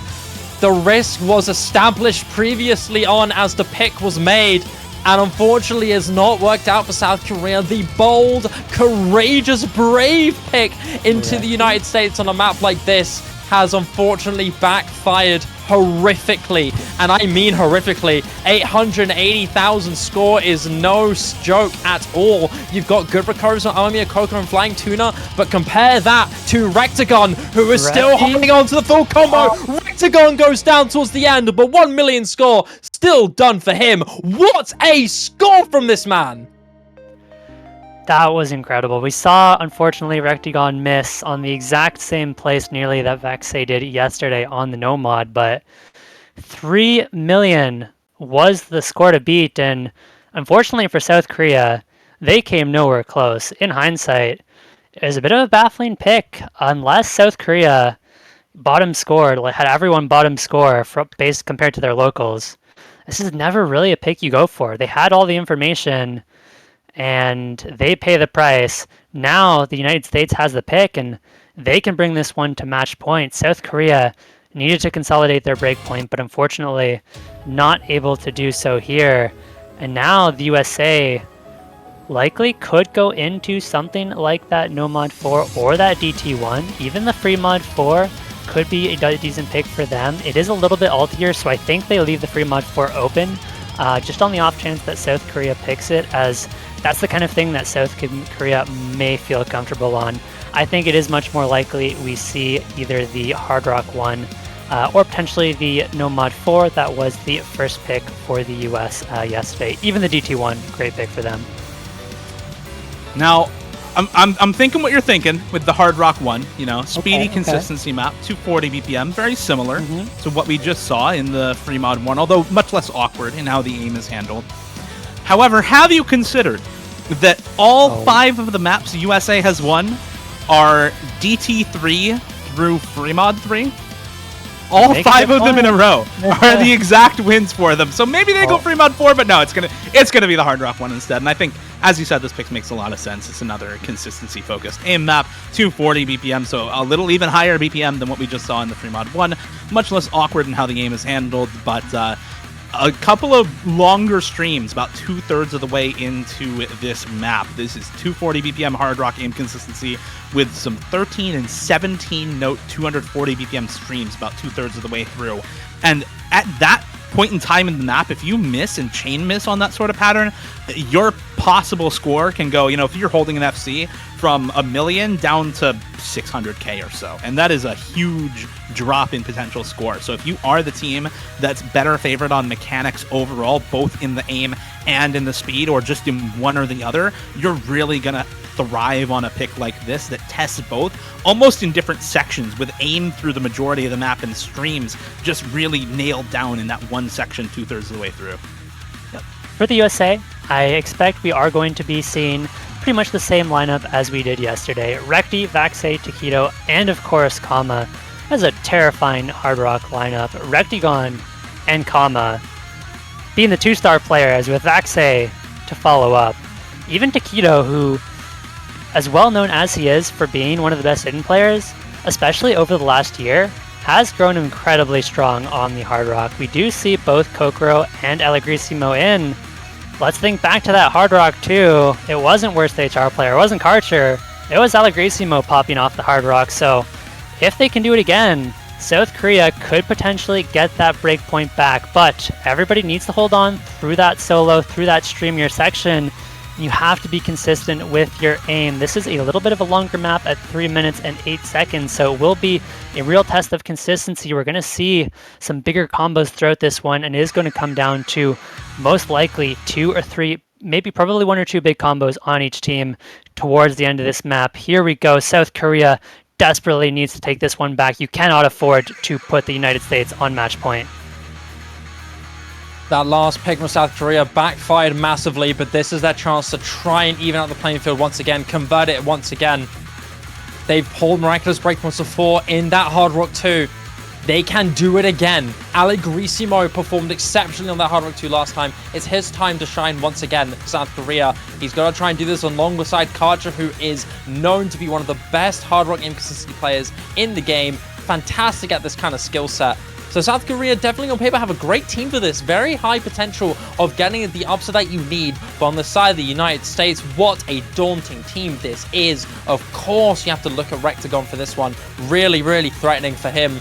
But on the side of the United States so far, a double miss from both Vaxei and Karma is going to give them a bit of a disadvantage, but it is traded very quickly by Aomi Okoko and Wesley Charplayer. 2-2 in the full combo department. Karcha, Allegrisimo, Rexagon, Takedo, all holding on to the full combos, especially Allegrisimo and Takedo holding on to their full combos. Not only that, an SS on top of that. It may get shut down later on, but these two full combos still remain stable going past this first quarter of the map. That's a little bit of a combo advantage for the United States on those supporting combos for Vaxei and Kama, and the accuracy actually very, very good for both of these teams. There goes Kama, though. So a little bit of that combo back towards South Korea at the moment. We're just all eyes on the top row right now, though. Worst HR player in Vaxei will drop as well. It's Amamiya Kokoro with the only supporting combo. That's traded back as well. And honestly, all these trades don't matter in the face of a trade from Takedo. There goes one of the full combos for the United States. Those are the drops that you really look for to decide a map like this when it is close, when the supporting players keep trading those combos away. It's the FCs that matter most. And one of them down for the United States now as Karcher and Allegrisimo continue to hold their full combos. Going into the second half, here is the stream section. Can they continue to hold? Rectagon is the one who drops instead. This is not what we expected going into the map. We thought the stream section might be bad for South Korea, but it's the United States who falter when it matters most. 2/3 of the way in, and South Korea now, two full combos intact, nothing standing in the way of yet another breakpoint in this match, and Korea looking to try and tie us up on their next pick. Allegrisimo and Karcha still holding on past this last quarter of the map.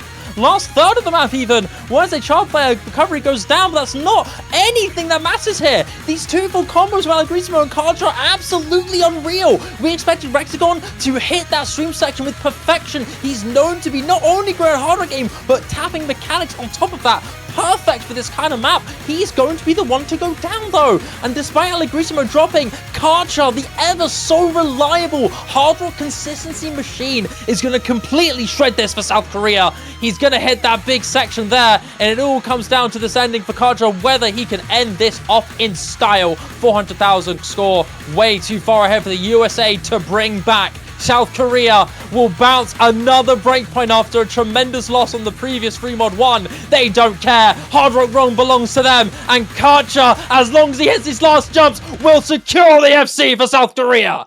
What is Karcher doing? This is reminiscent of almost a year ago now when Karcher was putting up some of the most insane hard rock scores, absolutely taking the tournament scene by storm, and Karcher does it again, along with, guess who? Of course, it's Allegrisimo, who has just been so incredible on these hard rocks, and these teams continue to trade breakpoints now. That is 3 in a row.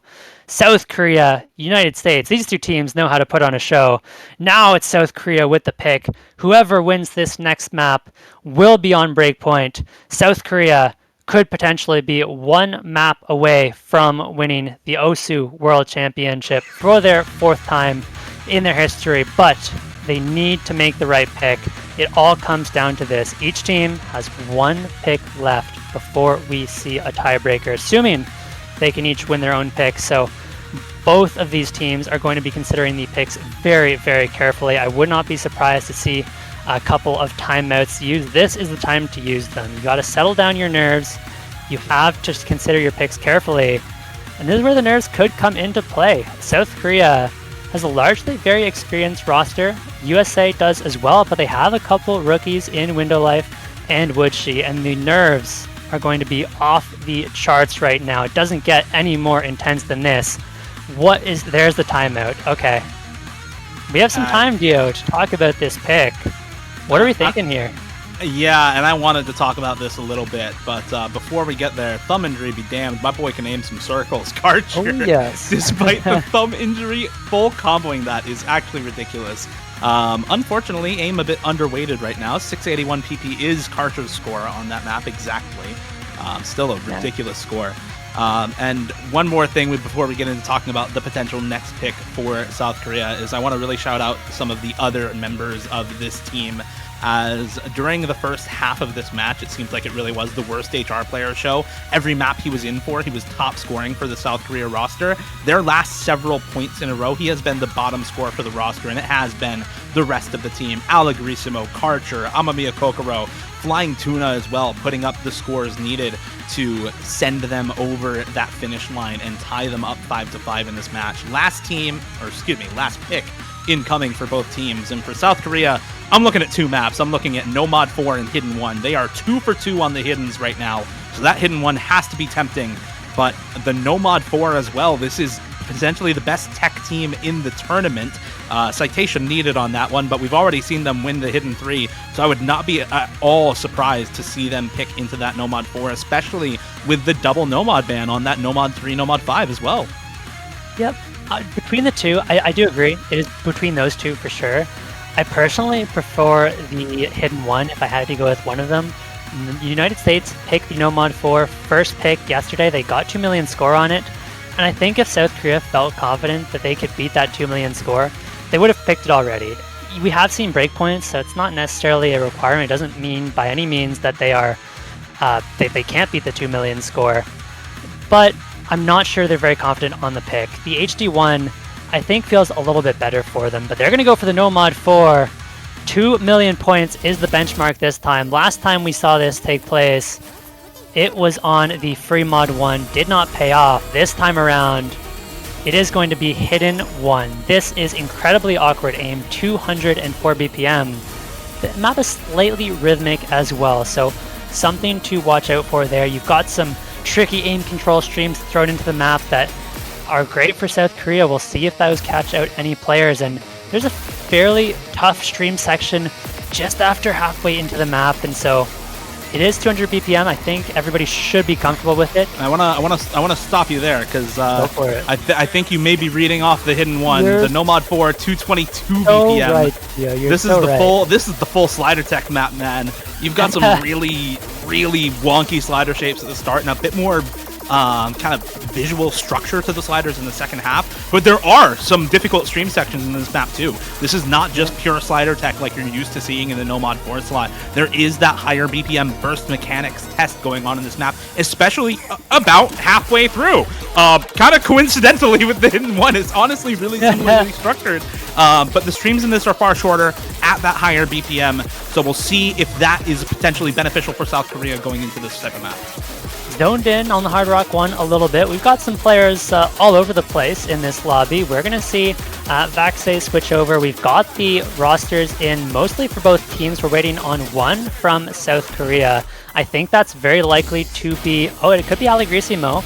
I would be a little bit surprised if it wasn't Kokoro, who has been the go-to tech player for South Korea, but I don't hate this at all. Allegrissimo has been on fire.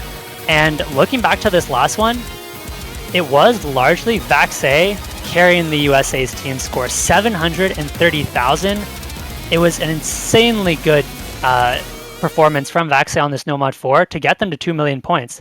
The rest of the team were all below 500k, and so there's a lot of pressure on Vaxei to carry on this map. If you can't repeat that insane 750,000 score on the Nomad 5, which is, to be honest, very likely, we could see South Korea just run away with this one with better team scores. All they need is one combo, whether it's Worst HR, whether it's Karcher, one combo to get above that, 600, 700,000 mark, and they're going to be in a really good spot. Can South Korea bring themselves to match point? Here we go into Sona's Rectagon finds the first miss. This is a very important map here for South Korea. This is going to be their final pick of this match. If they take this, Vanitas is at least secured for them. It all comes down to this Nomad 4 here. Custom song by Zuna. A fantastic test and really brutal test of your slider aim and burst tapping mechanics. You can already see it here. A prime example of what's to offer in this map. Tons of doubles into these massive streams. You need some incredible discipline and control in this one. And we're already seeing so many breaks going to this major Ki. A triple miss in the United States. Only Vaxei holding on for the side of the United States. South Korea still have Flying Tuna and Allegrissimo to hold on. It is not Worst HR player hold on to this full combo. And into this next third of the map to go. Another major ramp up here. Allegrisimo and Flying Tuna still have to keep Vaxei in check. That reach is still really, really viable. Allegrisimo goes down. It's 1-to-1 in the full combos here. The recoveries here from South Korea are going to slowly give them a tiny lead. Karcher and Wesley Child Player building, but Flying Tuna goes down. It's all up to Vaxei to try and keep the combo going. This part is still really, really tough. Can Vaxei hit this next build-up section? He's doing it so far. The USA are going to start clawing this lead. Vaxei does not stop hitting these sections.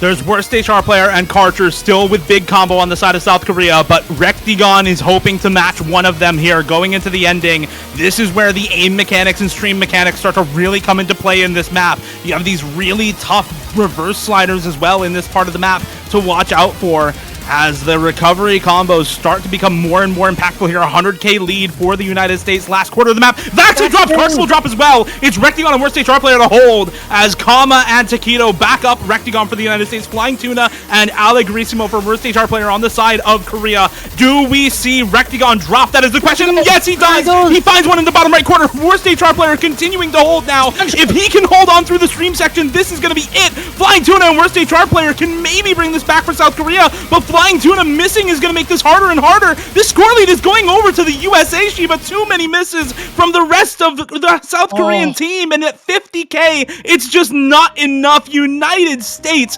will take the breakpoint on South Korea's last pick. Oh my god. If you gave South Korea just a little bit more time, a little bit of time for Worst HR Player to build, that could have flipped in an instant.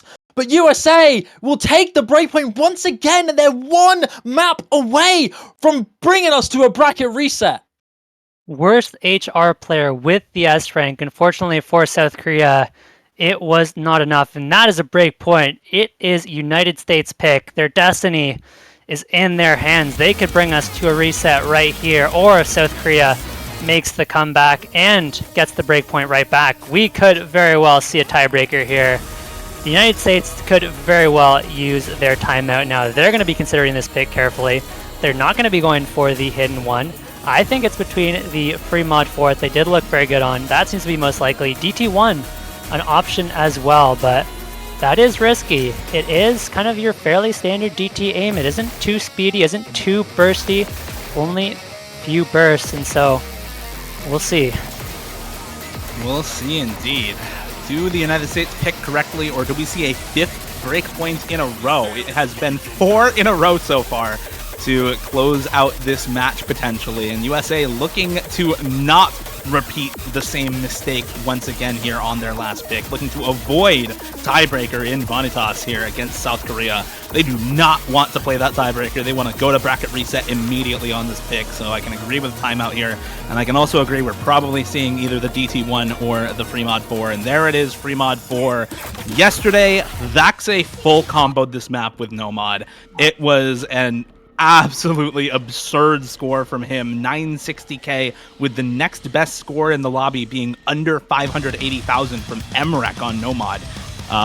This is a really, really difficult map. It is Isomir D'Angelo alt on yet another custom map here in the World Cup Grand Finals. Hybrid snap aim and flow aim with just an absolute demon ending. That 264 BPM, again, about cut it in half for the alt sections in this map. It plays more like 132 BPM alt. The ending, however, is above 330 BPM, which plays more like 165 BPM alt. That speed up section claims everyone's combos just about. So if you are able to hold through the ending, your score goes from maybe 600-700k to 950k plus, and that's really a huge difference maker in a match like this, where a lot of times you're going to see scores under 500k in the grand finals. And actually, the first half of this map is quite easy compared to how insanely hard the second half of this map is. So it's going to be so important to hold on to the early combos. We're not likely to see massive comebacks into the ending, except for Vaxei, who did FC this yesterday. And for South Korea, I genuinely would like to see Kokoro stay in and take the hidden for Worst HR Player. We're going to see Flying Tuna again.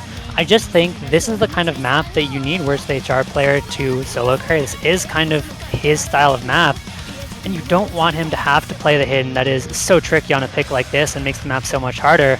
But we'll find out what those mods are in a second. I think it will be worst HR player on the hidden with Kokoro out of the map. And there it is. Karcher Hard Rock, worst HR player hidden. Takedo hidden and Recti gone Hard Rock. United States are 1 point away from taking us to a bracket reset. Can they do it on Eels? We'll find out in about 3.5 minutes. Let's see what these rosters have in store for us on this map. A couple of early misses coming out of both of the Hard Rock players here. That intro, very, very difficult on just the raw aim consistency for both Karcher and Rectagon on that Hard Rock. Of course, hidden for worst HR player and Takedo. No mod for Flying Tuna, Allegrissimo, Kama, and Vaxei on this one. USA looking for Vaxei to carry once again, looking for Rectagon to put up the over 550k that he had on Hard Rock yesterday on this map.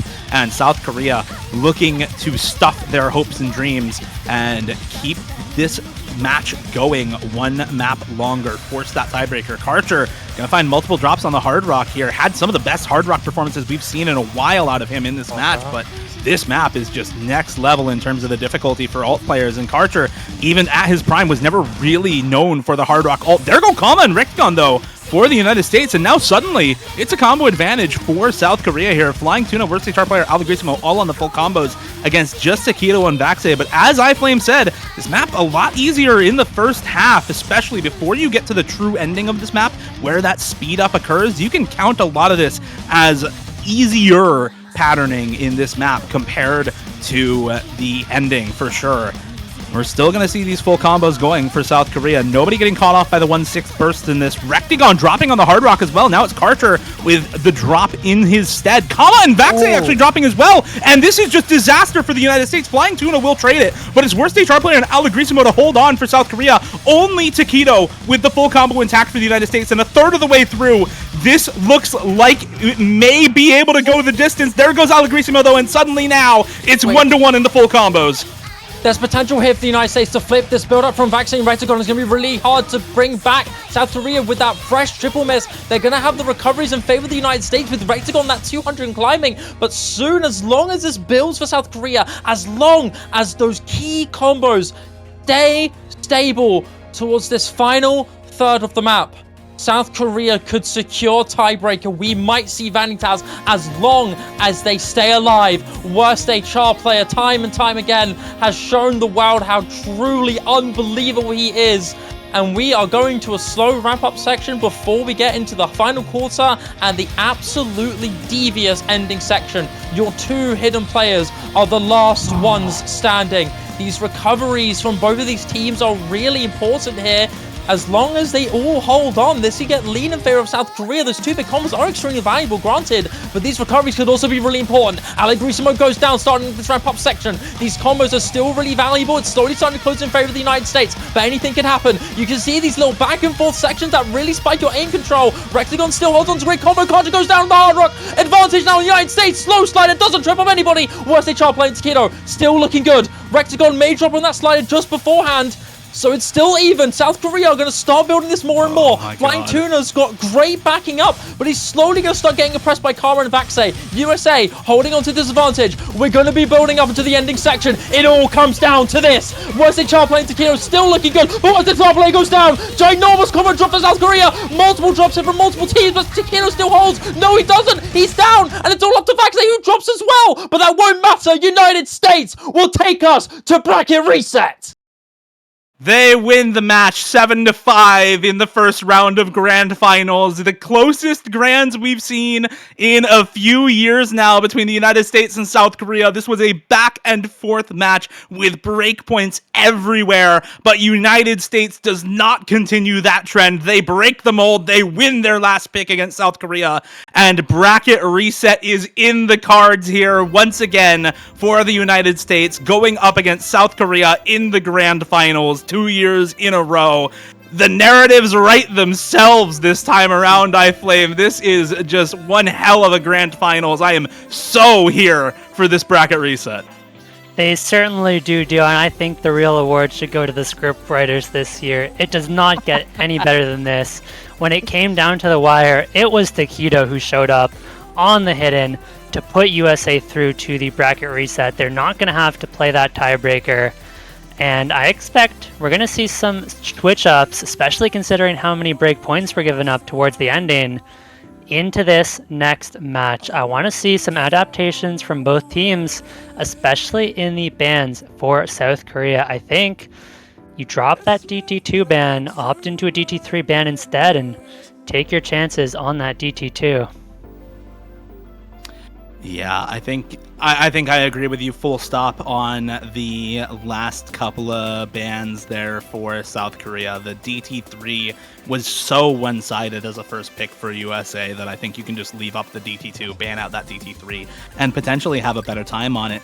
And with how close that Free Mod 2 is, I think the No Mod 2 ban can stay put. As for USA, there wasn't a lot of maps that were super one-sided in the favor of South Korea. You have the Hard Rock 2, for example. 800k on Allegrissimo is such a pop-off on that map.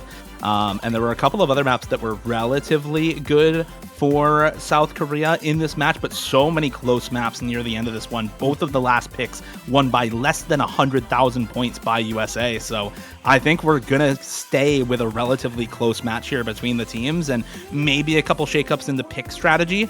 We did see, of course, a couple of mispicks during this match. Obviously, lots of breakpoints near the end, but notably a 900k score difference on Free Mod 1 in favor of the USA on South Korea's pick. And of course, that 600k score difference on the Hard Rock 2 for South Korea on the USA's pick. So I think more so than the ban strategy, maybe we see the DT3 and DT2 ban swap for South Korea. I think we're going to see a lot more change-ups in the pick strategy for this teams as we kind of get down to the wire and the map pool starts to get smaller and smaller for what kinds of maps these teams can actually pick from.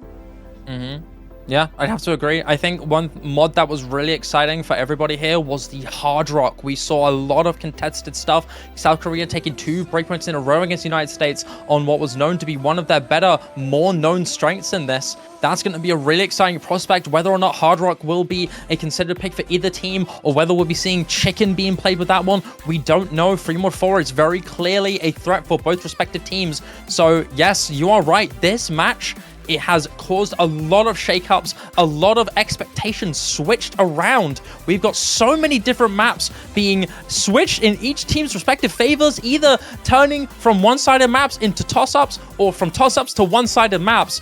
This next bracket reset will be where the real deal starts, where the real information is exchanged, and where the real points will truly matter. We are going to give the players a little bit of time to collect themselves. We're going to take about 5 minutes, so the players should be back in the lobby, and we should be good to get started in about 3 minutes from now. And I mean, they've already said it. There were so many close matches that could have gone either way. You look at that 37,000 points early on, and then just so many breakpoints into the ending. We're not going to see the teams winning the exact same maps this time around.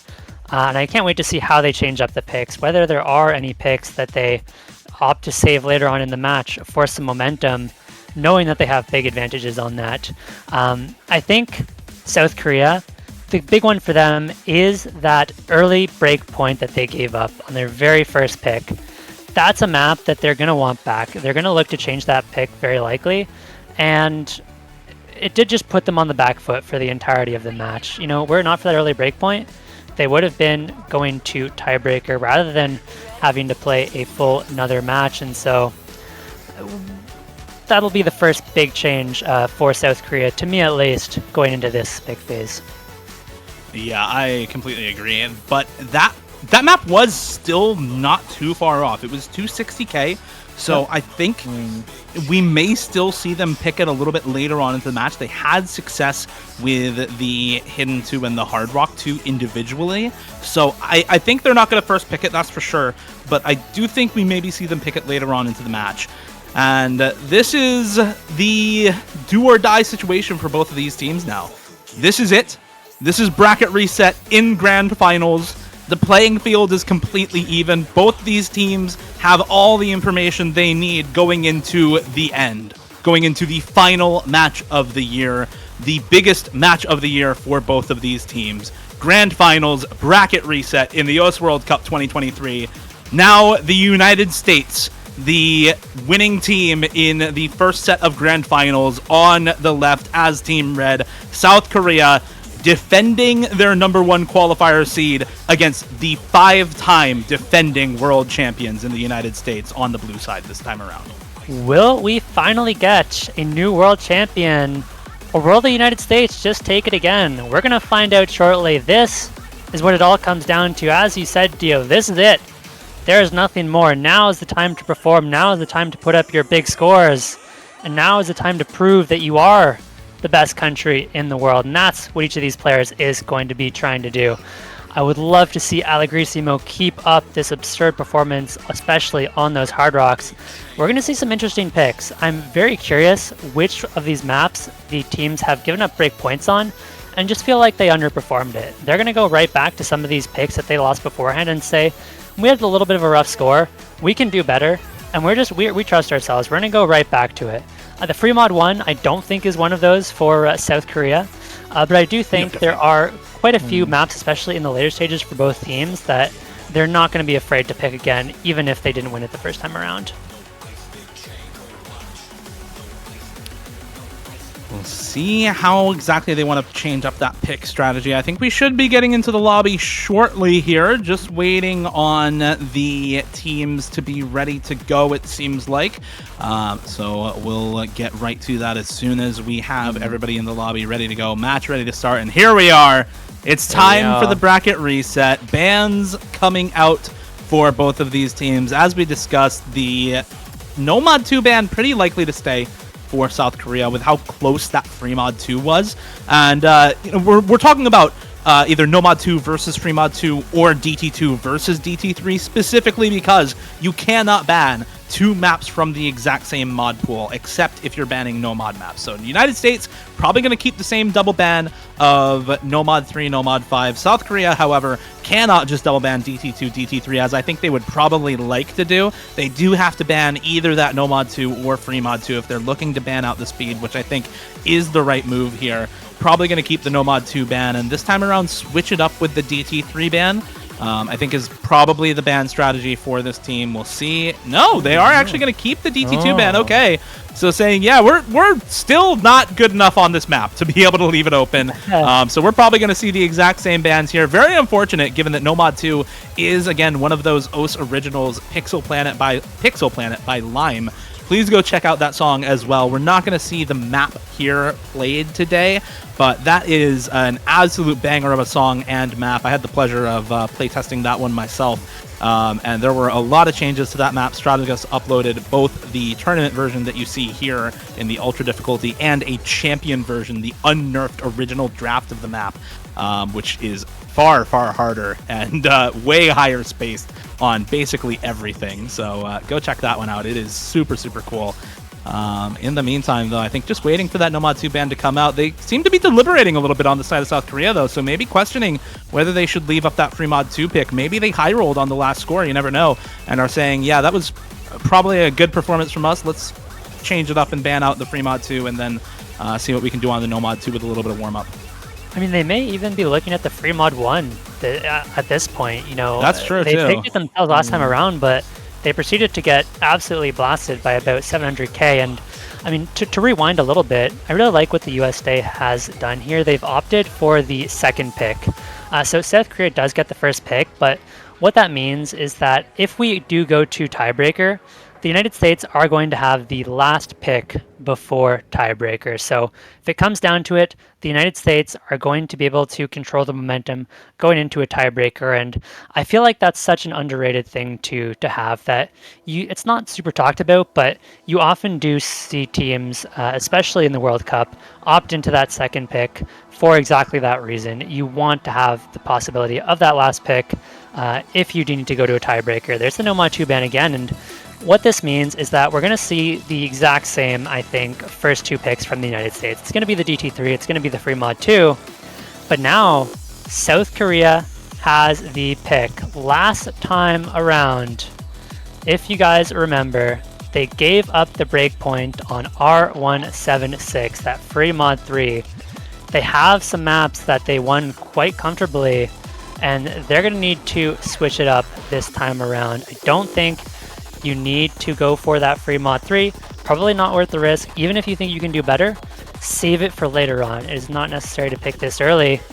And I could very easily see something like the Hidden 3, or if a Worst HR player is feeling good and thinks he can do it again, the Hard Rock 3, where he absolutely popped off, putting up 800,000 points. Let's see whether those picks stay the same or whether they change right now. Definitely agree. There's going to be some changes from the side of South Korea, probably some changes from USA as well, with a lot of those breakpoints given over in the back half. But as you said, the early picks for USA probably going to be roughly the same. I think the early picks for South Korea, maybe we'll see them dip into those hiddens. Maybe we'll see them dip into those Hard Rocks in the Hard Rock 2, Hard Rock 3. We did see Karcher get that 681 PP score on the Hard Rock 1, but it's actually a DT4 first pick for South Korea. This is super surprising as a first pick. USA won this in the first round of Grand Finals. They granted by 37k, but this is a pick that South Korea lost last time around. So this is a super surprising first pick. When you're going into a bracket reset, usually you expect the team who lost to pick into the maps they won first and maybe save one for later on into the match if it was very close, like we saw in the previous one. But I don't think you really ever expect a team to pick into a map they lost unless they're confident they heavily low rolled and they can win almost every time if they play it again. So this is South Korea saying that was a low roll, that was a bad score from us. We're going to wipe the floor with you on this first pick this time around and get the scores that we know we can get from our practice. Now, I have to defend this pick from South Korea. Yes, they lost it by 39,000, but notably, the United States have played this twice now, right? First time around, 1.9 million. Second time around, 1.75 million. Those are two fairly consistent scores. So for South Korea, you generally have a pretty good idea that this is around what the USA is going to get. You know, it's not a low roll, it's not a high roll. This is just consistently what the USA gets. And so if South Korea feels like they low rolled, they go, okay, we low rolled. We know the US is getting roughly 1.7 to 1.9 million. We beat that score 7 times out of 10. And that's just a great pick for South Korea if that's the case. But the expectation is, of course, that they did low roll it last time. If we see a 1.7 again come out from them, it becomes very quickly a very underwhelming pick for the South Korean roster. And I do expect we're going to see the same lineups again for both teams here. Vaxei, Kama, Takedo, Rectagon, along with Karcher, Flying Tula, Allegrissimo, and Worst HR. Last time around, it was Vaxei, 500,000, that kept United States in the lead and secured them that point by 39,000. We're going to need to see Vaxei put up a similar performance. Here we go. First map of the final match in the OSU World Cup 2023. All comes down to this. Scarlet Rose. Can Vaxei do it again? Or will South Korea pull it off this time around? Let's go. Ladies and gentlemen, this match all chips into this. Kicking it off with Scarlet Rose. On paper, quite a brave one, as USA were favored to win this before, but this is the time where South Korea go all guns blazing. Scarlet Rose to start this one off. We've already talked about it. Notoriously difficult levels of aim control.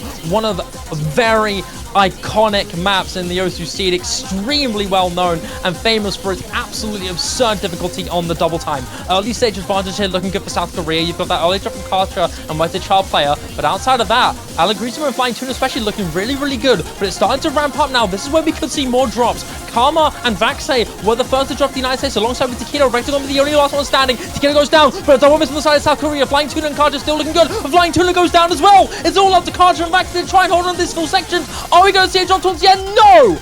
Advantage still in favor of South Korea. Vaxei holds on, keeps the United States anchored, has the chance to try and bring this back towards the late stage. But Karcher drops on nothing! That's a tragic miss there from South Korea! Oh my lord!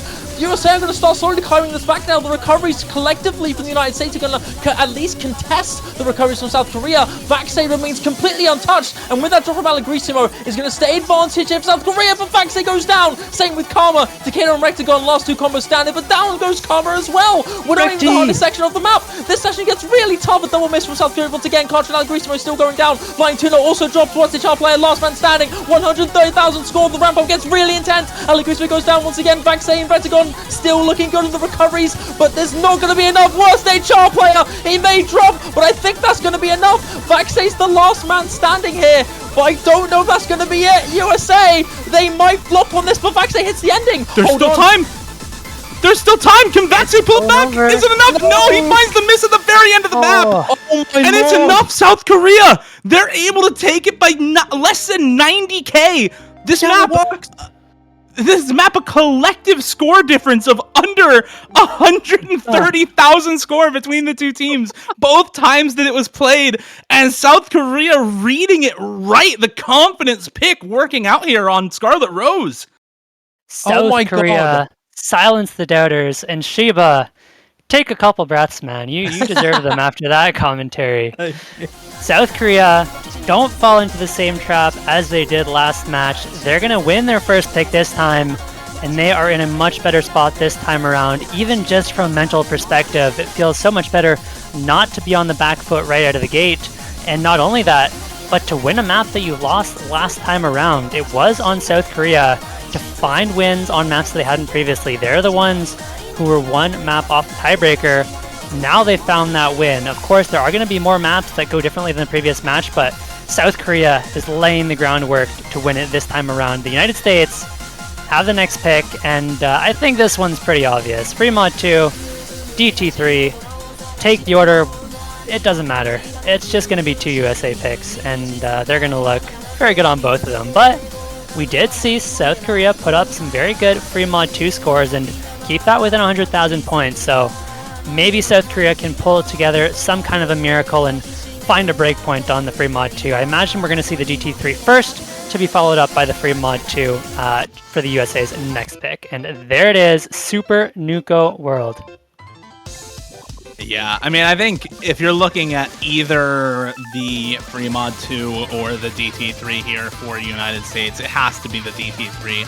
The score difference in the first bout of Grand Finals was absolutely massive for USA. It was 778k in their favor, which even with the DT mod multiplier is huge. The overall team score for South Korea was barely over 1 million team scores. So this was almost a double team score sort of map for USA, which, even though it's quote-unquote only 780k as a score diff, really puts into perspective just how dominant the pick was for the United States. Players like Window Life getting 600k, Kama and Takedo getting above that 400k mark. Hell, Rectigon at 390k was better than the best score from South Korea, from Restia at 350k. This was an across-the-board win for the United States in super dominant fashion, and I don't think there's any point arguing with a first pick like this, especially in the context of that Fremont 2 in Akari Beam Cannon Last Boss being 146k apart between the two teams. This is the pick that secures a point for the United States, puts them on the board, and keeps the match tied up to start things off. Good luck, have funs in the chat, and this is the pick that South Korea is not going to worry too much about. This is a pick they expect to lose. They're going to go in, and they're going to put up the best scores they can, but at the end of the day, if they lose this pick by quite a lot again, they're not going to give it too much thought. They're going to be pretty content to go right back into their own picks and get some points of their own. All right, here we go. First pick for United States. We're expecting this one to be pretty one-sided, but very unlike the previous pick. Restia with an early break, Flying Tuna with an early break. Nobody on United States to break at the start of the map here. Accuracy for Karcher is insane right now, but it's being matched by Kama on that high 99 accuracy. Woodchi having a little bit of struggle at the start of the map here with the accuracy, but not going to matter with the combo drops early on for Flying Tuna and Restia, as still the 4-way full combo intact here. Rectigon is going to trade with Flying Tuna, though. That's good for Korea. Flying Tuna had already broken once, so now it's 2 full combos to 3, and supporting combo from Restia pretty close to the extra combo from the United States. There go Karcher and Amamiya Kokoro, though, and now this is starting to look like what we saw last time around.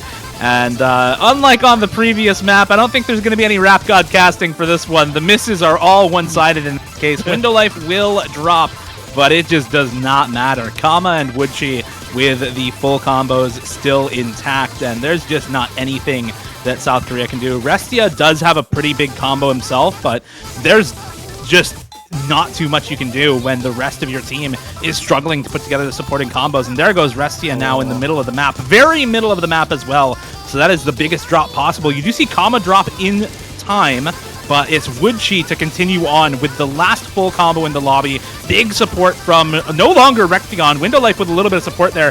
Woodchi will drop as well. It's only Karcher to drop from the side of Korea. And now, I don't think there's any worth continuing on here. Flying Tuna has combo, but this lead's too big.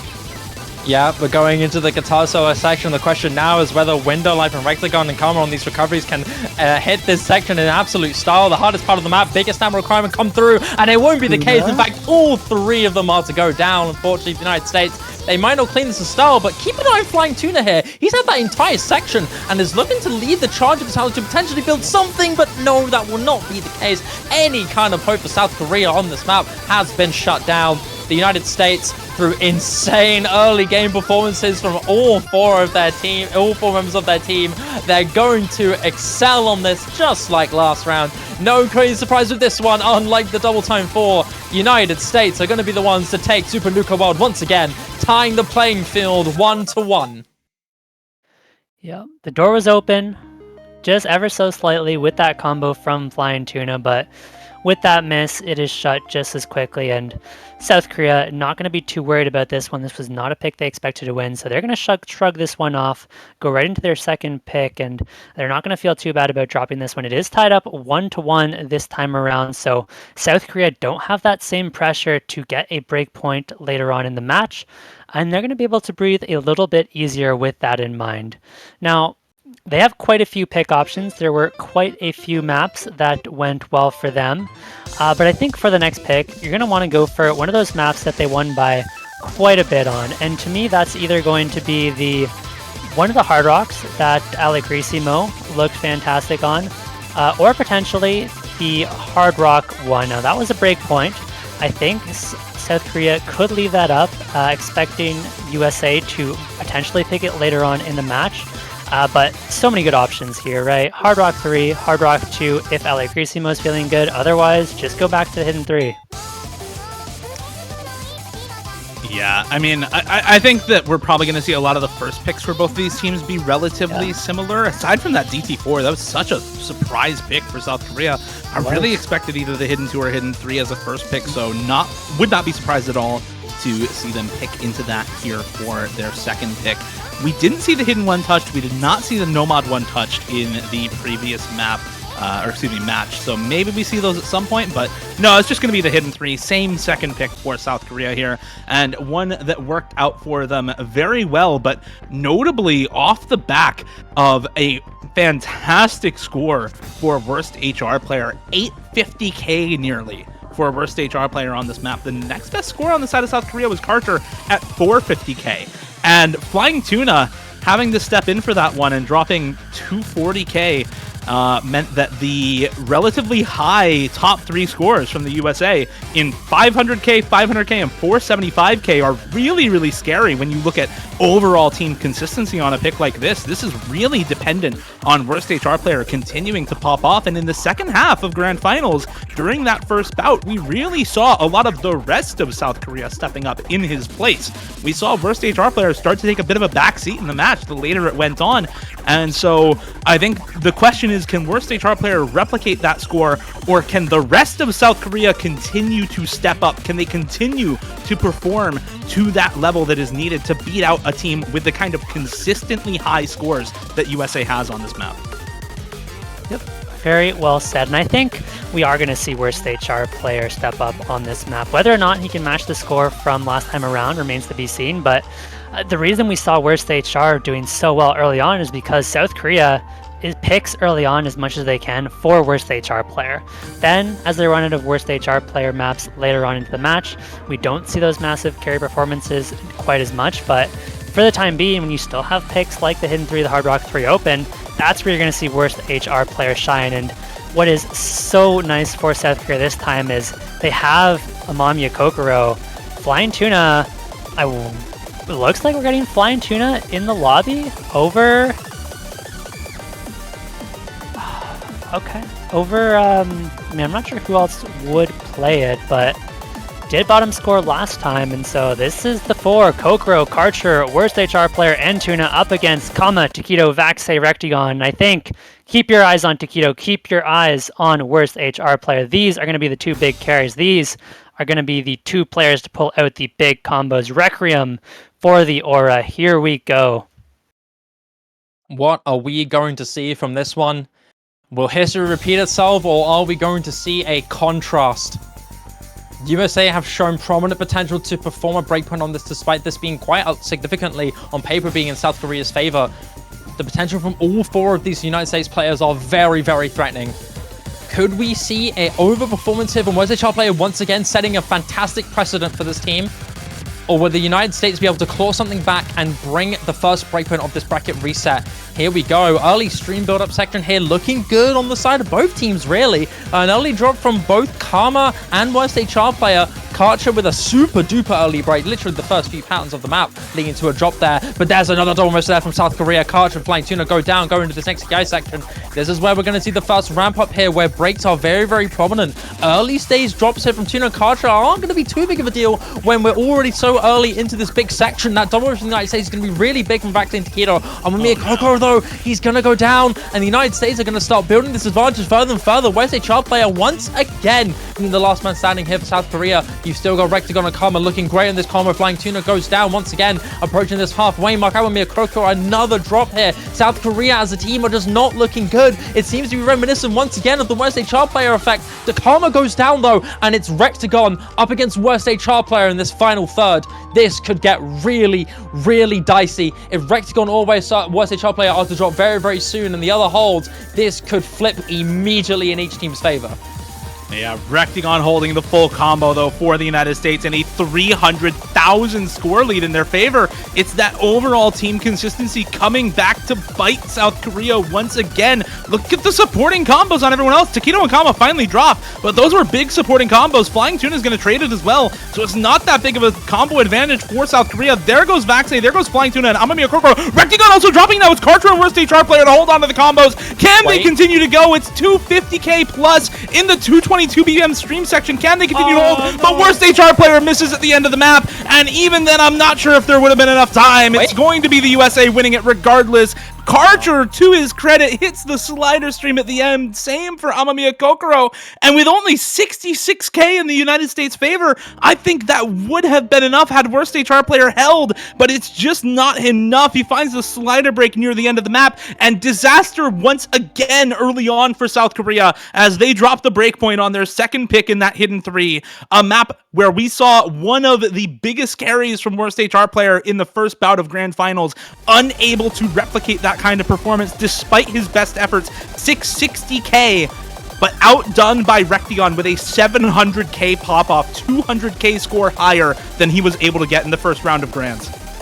They needed another 30 combo on Worst HR Player. It's all it would have taken. But this is deja vu once again. It is an early breakpoint given up for South Korea. The United States looking to move to 3-1 with the free mod 2 pick. It is, of course, that other quite speedy pick in the pool at 245 BPM speed tech. And to our surprise, South Korea looked quite good on it. They only lost to the USA by, I believe it was about 150,000. So yes, it's still a USA favored pick, but we've seen that if South Korea gets a high roll, they can put up a good score on it, and we're going to get the No Mod 4 instead. So forget Free Mod 2, forget the heavy tapping. We're getting right into No Mod 4. This was the final pick of the last match, and if you guys remember, it was a USA win, but not by much. It was just under 200,000, and this is another very coin flippy pick. This one was largely off the back of Vaxei, who continues to put up insane scores on this pick. I think if South Korea can find one person to match Vaxei's score, likely going to expect that to be Worst HR Player, they can take this point. And I will correct a little bit. This was even closer than you said, iFlame. This was a score difference of 50k in the previous match. I mean, we've seen South Korea pick the DT4, which they lost by, 39k in the first match, and win it here against the United States. Now, the United States picking a map they won by only 50k as their second pick. And honestly, I'm here for it. These are some spicy picks. These are some very close maps that we've already seen, and they're giving them to us early in this match. Vaxei top scoring with 650k. Worst HR player getting the best score for Korea with the S rank 627k. If they perform to that level again, it comes down to the supporting scores. You had ever so slightly better middle scores for Rectigon and Kama over Flying Tuna and Karcher. But again, the cumulative team score difference is 50k. So one slider break, one miss can make all the difference on a map like this. And we have seen as well some of these players in grand finals drop ridiculous scores on this map before as well. Vaxei got 734k on this against Australia. If he replicates that kind of performance, then this suddenly looks like a whole different sort of map between the USA and Korea, with the United States out in front by several 100,000 points. So let's see if that Vaxei can show up once again for the United States and secure a 3-1 lead, or whether South Korea can bring up the average or can find that pop-off on worst HR player and tie us up 2-2 once again in this map. Let's see, and last time around, don't forget, it was worst HR player with the only S rank on the map. It was one slider break, and that slider break could very easily be the difference here. 222 BPM, some really ridiculous slider shapes and slider aim in the start here. They still are difficult in the second half, but a bit of a change in mapping style with far more of a mechanics focus, more aim, more streams, still primarily tech, but a lot of different skill sets mixed into the second half of this map.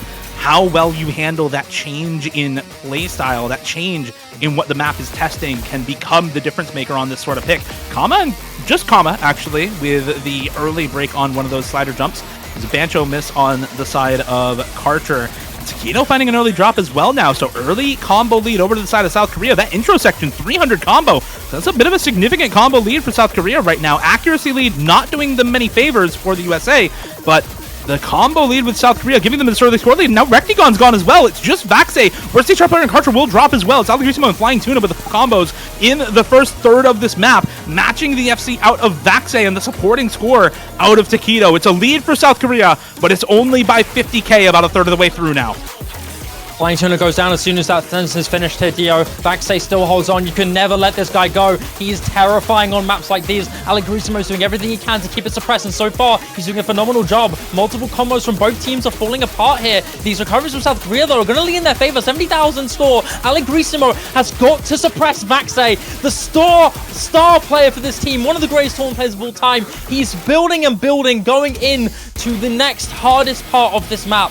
Alagrisimo is all up to him to suppress an unstoppable freight train. Kama goes down on a very slow section, giving South Korea more favorable matchups here for this recovery combo. Karcher and Wesley Charplay looking great despite that drop previously. 496, 500 combo from both players respectively. Flying Tuna, despite that early drop, still looking good, going up to 250 combo and climbing. But we're going into the hardest part of the map. 1 second drops of Alagrisimo, and Vaxei still is going through. 3 misses on the side of South Korea. It's all up to worst HR player now to try and suppress something. Kama goes down again, but Vaxei remains untouched, but down he goes! That's a big combo from the United States now gone.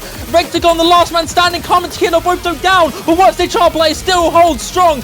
Once again, this guy refuses to back down. He may drop, I don't think there's going to be enough time. It's slowly shrinking here in favor of the United States, but there's only barely enough time of the map left, and South Korea will bounce back with a breakpoint of their own. 2-2. They get it right back, not a moment to waste, and this pick does not work out for the USA. I thought it would be worst HR player trying to max Vaxei, but this time around it is Alagrisimo.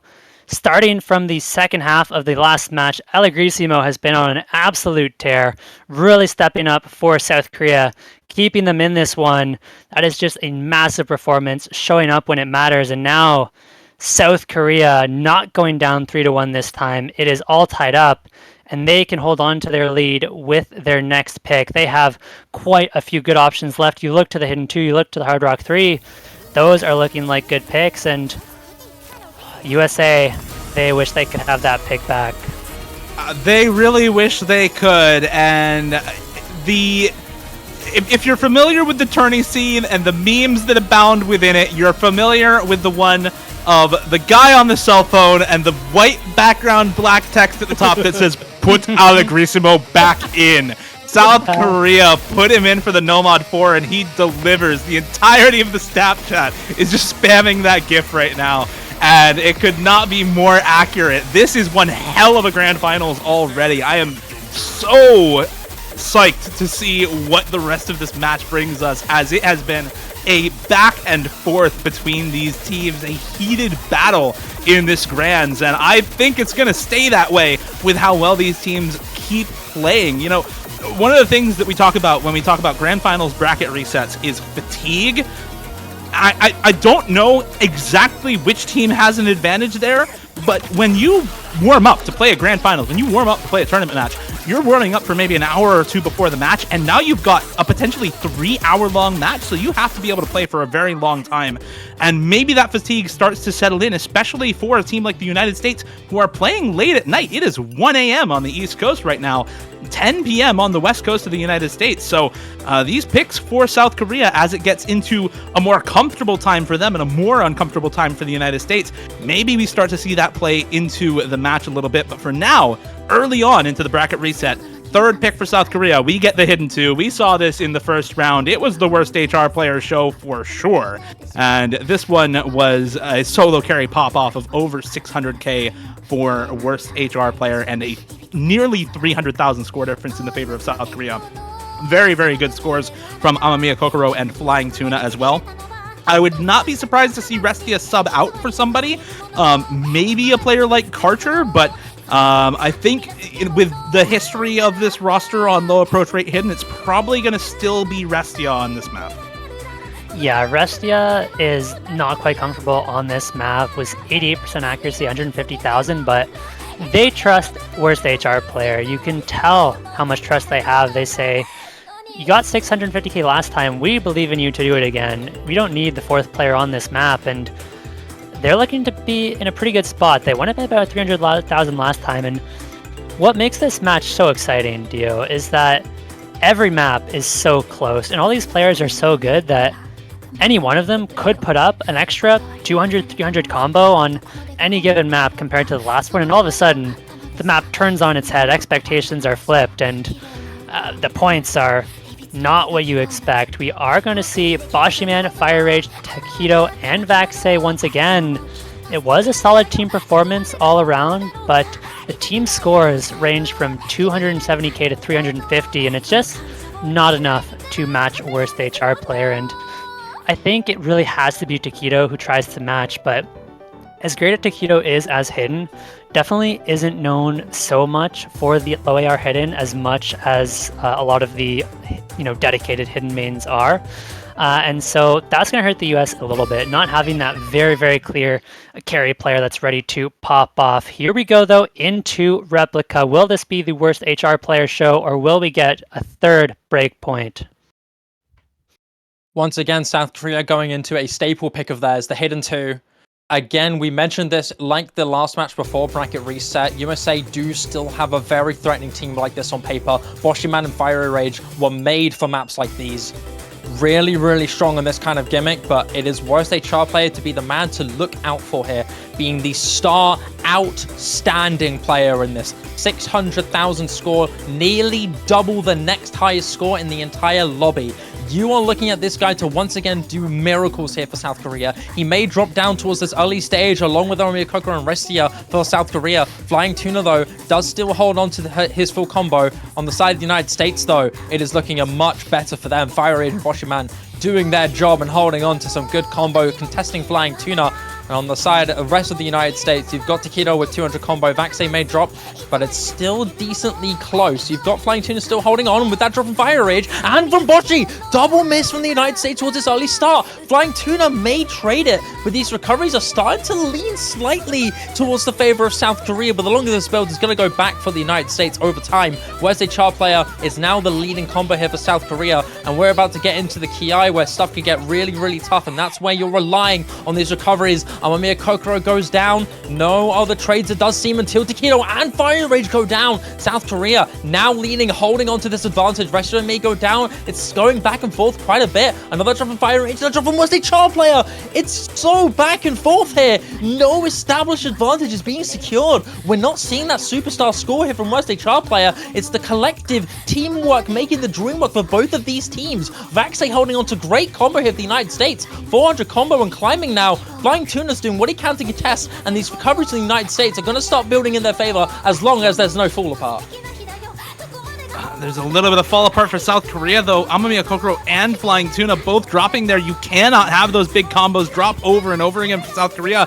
Restia as well, continuing to have the trouble that we saw on this map the first time around. And it's just Vaxei popping off this time for the United States. A player whose max combo the first time this was played was 279. Now up above 600 combo for the United States. And worst HR player just not having at all the same kind of performance that we saw in the first bout of Grand Finals. And that break from Vaxei I don't even think is going to matter. There's no combo on the side of South Korea to pull back what is now a nearly 150,000 score lead. Boshiman and Fiery are going to keep missing, so maybe we can start to see this come back a little bit, but it's going to require some serious pop-offs from South Korea on the ending of this map, and worst HR player missing again is not what they need at the moment. Takedo and Boshi and Fiery are all going to reset against just worst HR player and Restia, so it's Vaxei versus now just Amamiya Kokoro for South Korea. The score lead has gone down, but only to 120,000 score, and it's continuing now to climb in the favor of USA. Fiery Takedo dropping is going to bring that over a little bit. There goes Vaxei, but unfortunately, there's just no combo on the side of South Korea. That's a 93k score advantage. The ending of this map is still the hardest part. It is very chain missable. Do we see USA drop chain misses and the score go over, or do we see South Korea lose this pick as well in 4 breakpoints in a row? And everyone, it seems, struggling with this pick. USA a little bit more, but it doesn't seem like it's going to be enough to bring it over to the side of South Korea. Worst HR player is hitting everything in this ending, but Boshi is hitting enough, Takedo is hitting enough, and that is going to do it for this map. It looks like not even going down that score lead at all. 100k for the United States by the end of it. 3-2 off the back of a breakpoint yet again. The score is just not there for worst HR player this time around. On top of that, Vaxei absolutely popping off in the middle of this map to get the 744 combo is enough for USA to secure the breakpoint, and we are seeing breakpoints traded back and forth. There are no breaks, and surely the USA now has to try and settle things down a little bit. Just go back to comfort with that free mod 2 that you expect them to be so good on. You need to, at some point, stop giving up these breakpoints. Find a way to win your own picks. Find some security, some consistency somewhere. And it is nerve-wracking for all of these players. You can see, I think, the frustration settling in with worst HR player just a little bit into that second half of the map. You saw a little bit of a cursor dance towards the end. Clearly not happy with the play, but South Korea gonna need to take some time to recover here. Take a breather and just focus on the next map, one map at a time.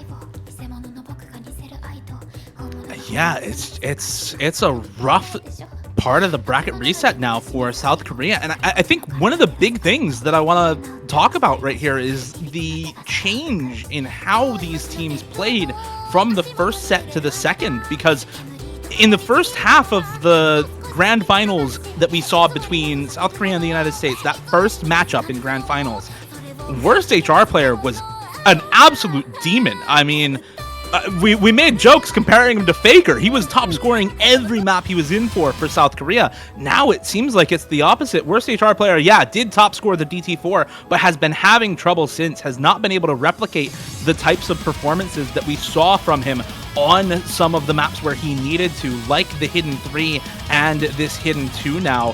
And unfortunately, it's led to a couple of breakpoints for the United States. They are going to pick this free mod 1, and this was an absolutely dominating win for the United States in the first bout of Grand Finals, an over 900k score difference. South Korea picked this, and it backfired hard in the first bout of Grand Finals. USA say, thank you very much, we'll take that pick for ourselves and use it against you in the bracket reset. Yeah, it was an absolute bloodbath last time around. There was just no high combos on the side of the South Korea. Things fell apart pretty much from the beginning. And in the meantime, you had Rectigon with the casual Hard Rock FC. You had a 3-way FC into the halfway point of the map, and the USA have put up consistent 2.8, 2.9 million scores.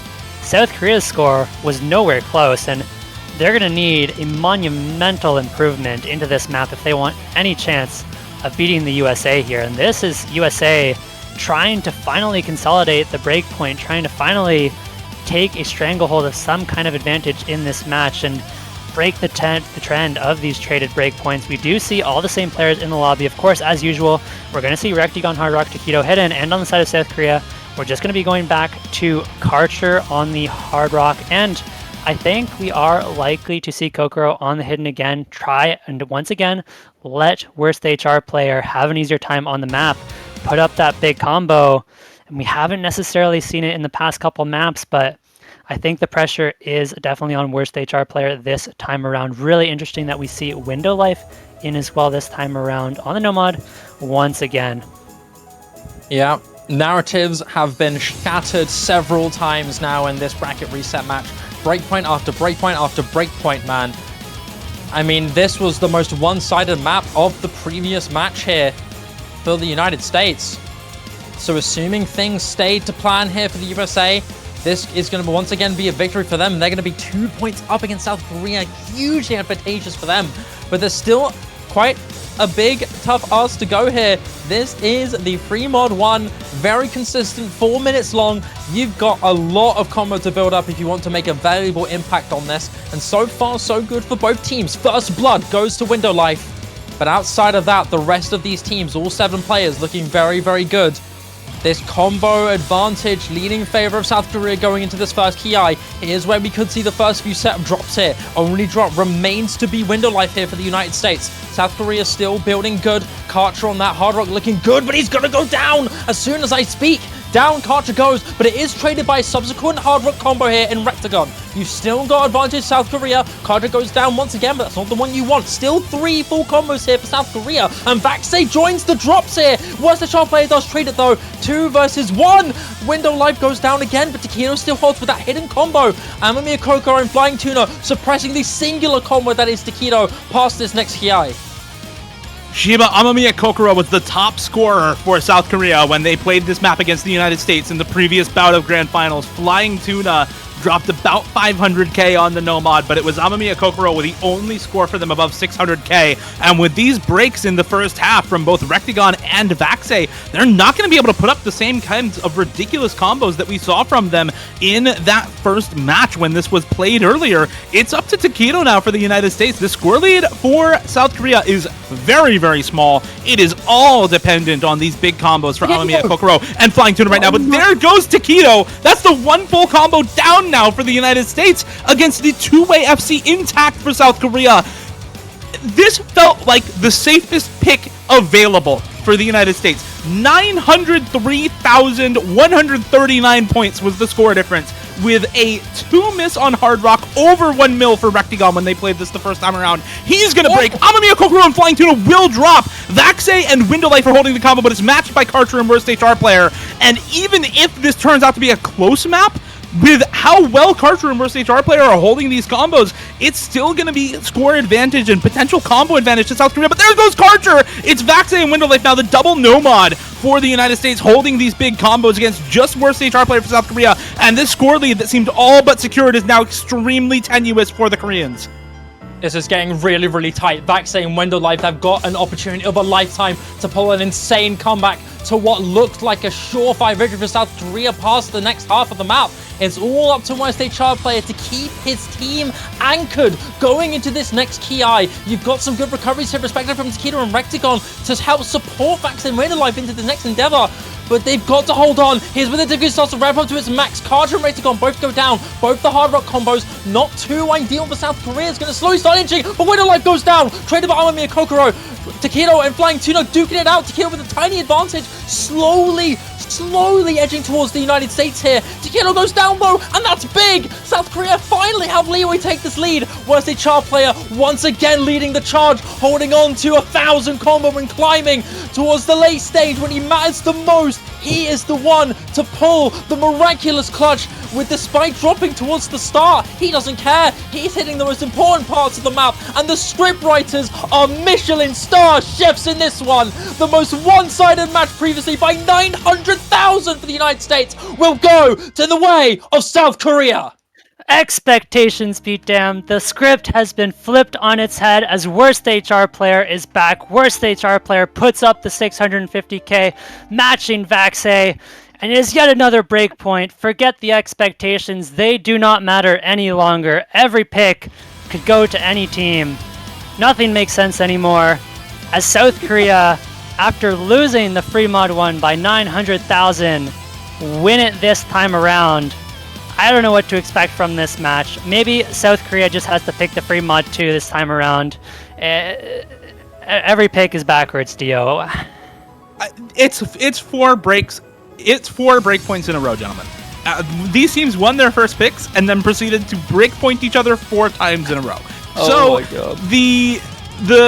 The confidence in how good any of these picks are for either team has got to be below the floor at this point, right? We're down in the basements in terms of how well last match is correlated with this one, right? We've seen flips on wins across the board, hidden 3, hidden 2, going the way of the United States when they were won in dominating fashion by South Korea the first time around. DT4, the first pick for South Korea, was a USA win in the previous matchup. The only map that follows what we've seen so far really is the DT3, and that's it.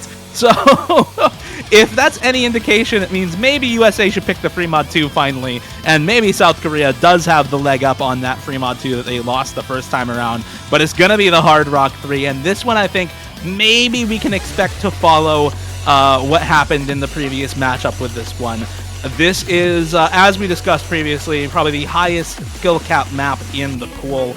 It is a really, really difficult pick. We saw Worst HR Player get over 600k on this, and the supporting scores for South Korea in Carter and Allegrisimo both above 300k, outdoing anyone not named Rectigon on the side of the United States. So this was a very good pick for South Korea as a team, which is why I think this pick makes a lot of sense for South Korea.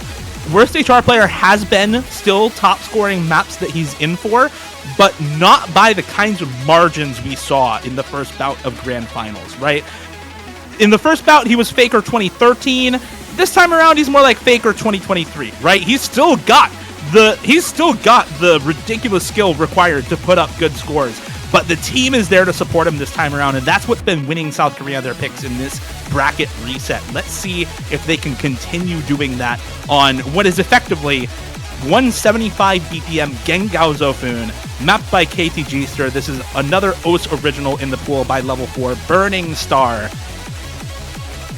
You can never count out Worst HR Player, and this time around we are going to get Kokoro in the lobby over Flying Tuna, who was forced to join the lobby due to Kokoro having some disconnection issues. We saw the double disconnection into the abort, forcing Tuna into the lobby, who did end up bottom scoring with 229k. Now with Kokoro in, you can expect an extra, realistically, 80k plus in addition to HR3, but you cannot count out the United States either, not when you have players like Rectigon and Kama on this Hard Rock.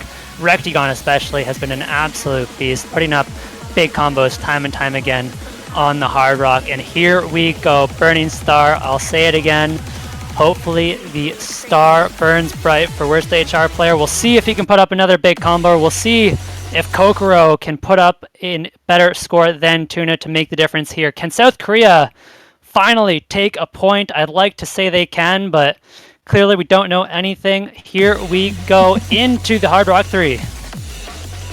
Hard Rock 3, baby. I mean, we could say what everyone is thinking. On paper, South Korea are 100% the control favor team on this map, but we have seen our expectations be blown, not even out of the water, into the stratosphere at this point, into the deep depths of space, probably into another solar system at this point. So anything can happen with this one. And early stages so far looking very good for South Korea, but not by too much here. Maybe maybe not very good actually. A double miss from both players respectively, but that accuracy advantage is going to lean in favor of South Korea. 2-2 in the FC department going past this first quarter of the map. This difficulty consistency on this is absolutely absurd, and we're going to be building into this little wiggle section here. Amamiya Coco and Wednesday Child player for South Korea, Karma and Vaxei for USA. Karma goes down, advantage South Korea, and this section is going to really matter for South Korea as long as those two major combos stay alive. Let's see if they can hold on strong through this part of the map. It's Vaxei with the full combo for the United States. Karcher and Allegrisimo both going down in this part. Kama's going to drop again, but that's not the one you need to drop. It's Vaxei with the drop for USA now. Allegrisimo drops Amamiya Kokoro to follow, and it's worst HR player versus the world. Takedo to drop. It's just Rectigon now for the United States, and this 1v1's in the favor of Korea. It's worst HR player continuing the form he held in the first bout of Grand Finals with the combo still intact. 99.3 accuracy. What is he doing? God. This is a monstrous score from worst HR player already, and he's cresting 1,000 combo with well over 99% accuracy. You look at the entire rest of the lobby, there are 3 players above 97. In the entire rest of the lobby, he's the only one who can really, truly pop off on this map, and he's gonna make full advantage of it. When people call maps forum maps, this is what the hell they're talking about. What is this score from worst HR player? The rest of the lobby is falling apart. Vaxei's the only potential combo that you can even fight, consider on. But worst HR player is blowing the world away. The world is watching an absolutely mesmerizing play. One of the best scores, maybe, of the tournament. 800,000 scoring climbing. Worst HR player has the chance to close this out in absolute monumental style. Can he do the impossible? There's barely any map left. There's only a little bit left to go. Worst HR player, can you make history with this? This will be the best score of the tournament if you hit this. Worst HR player, hit this ending. Worst HR player, come on. Little bit left to go. Worst HR player. Oh my god. 1,800 combo and a full combo for worst HR player. This is truly the pinnacle of Osu World Cup performances. That score's not okay. This is... Look, we saw him Hard Rock full combo Blue Zenith in semifinals. Yep. This is way better of a score than even the Hard Rock FC on Blue Zenith. We've seen well over 700 PP in match during this World Cup. Doesn't matter whatsoever. Score of the tournament. The next best score in the whole lobby was 430k from Vaxei.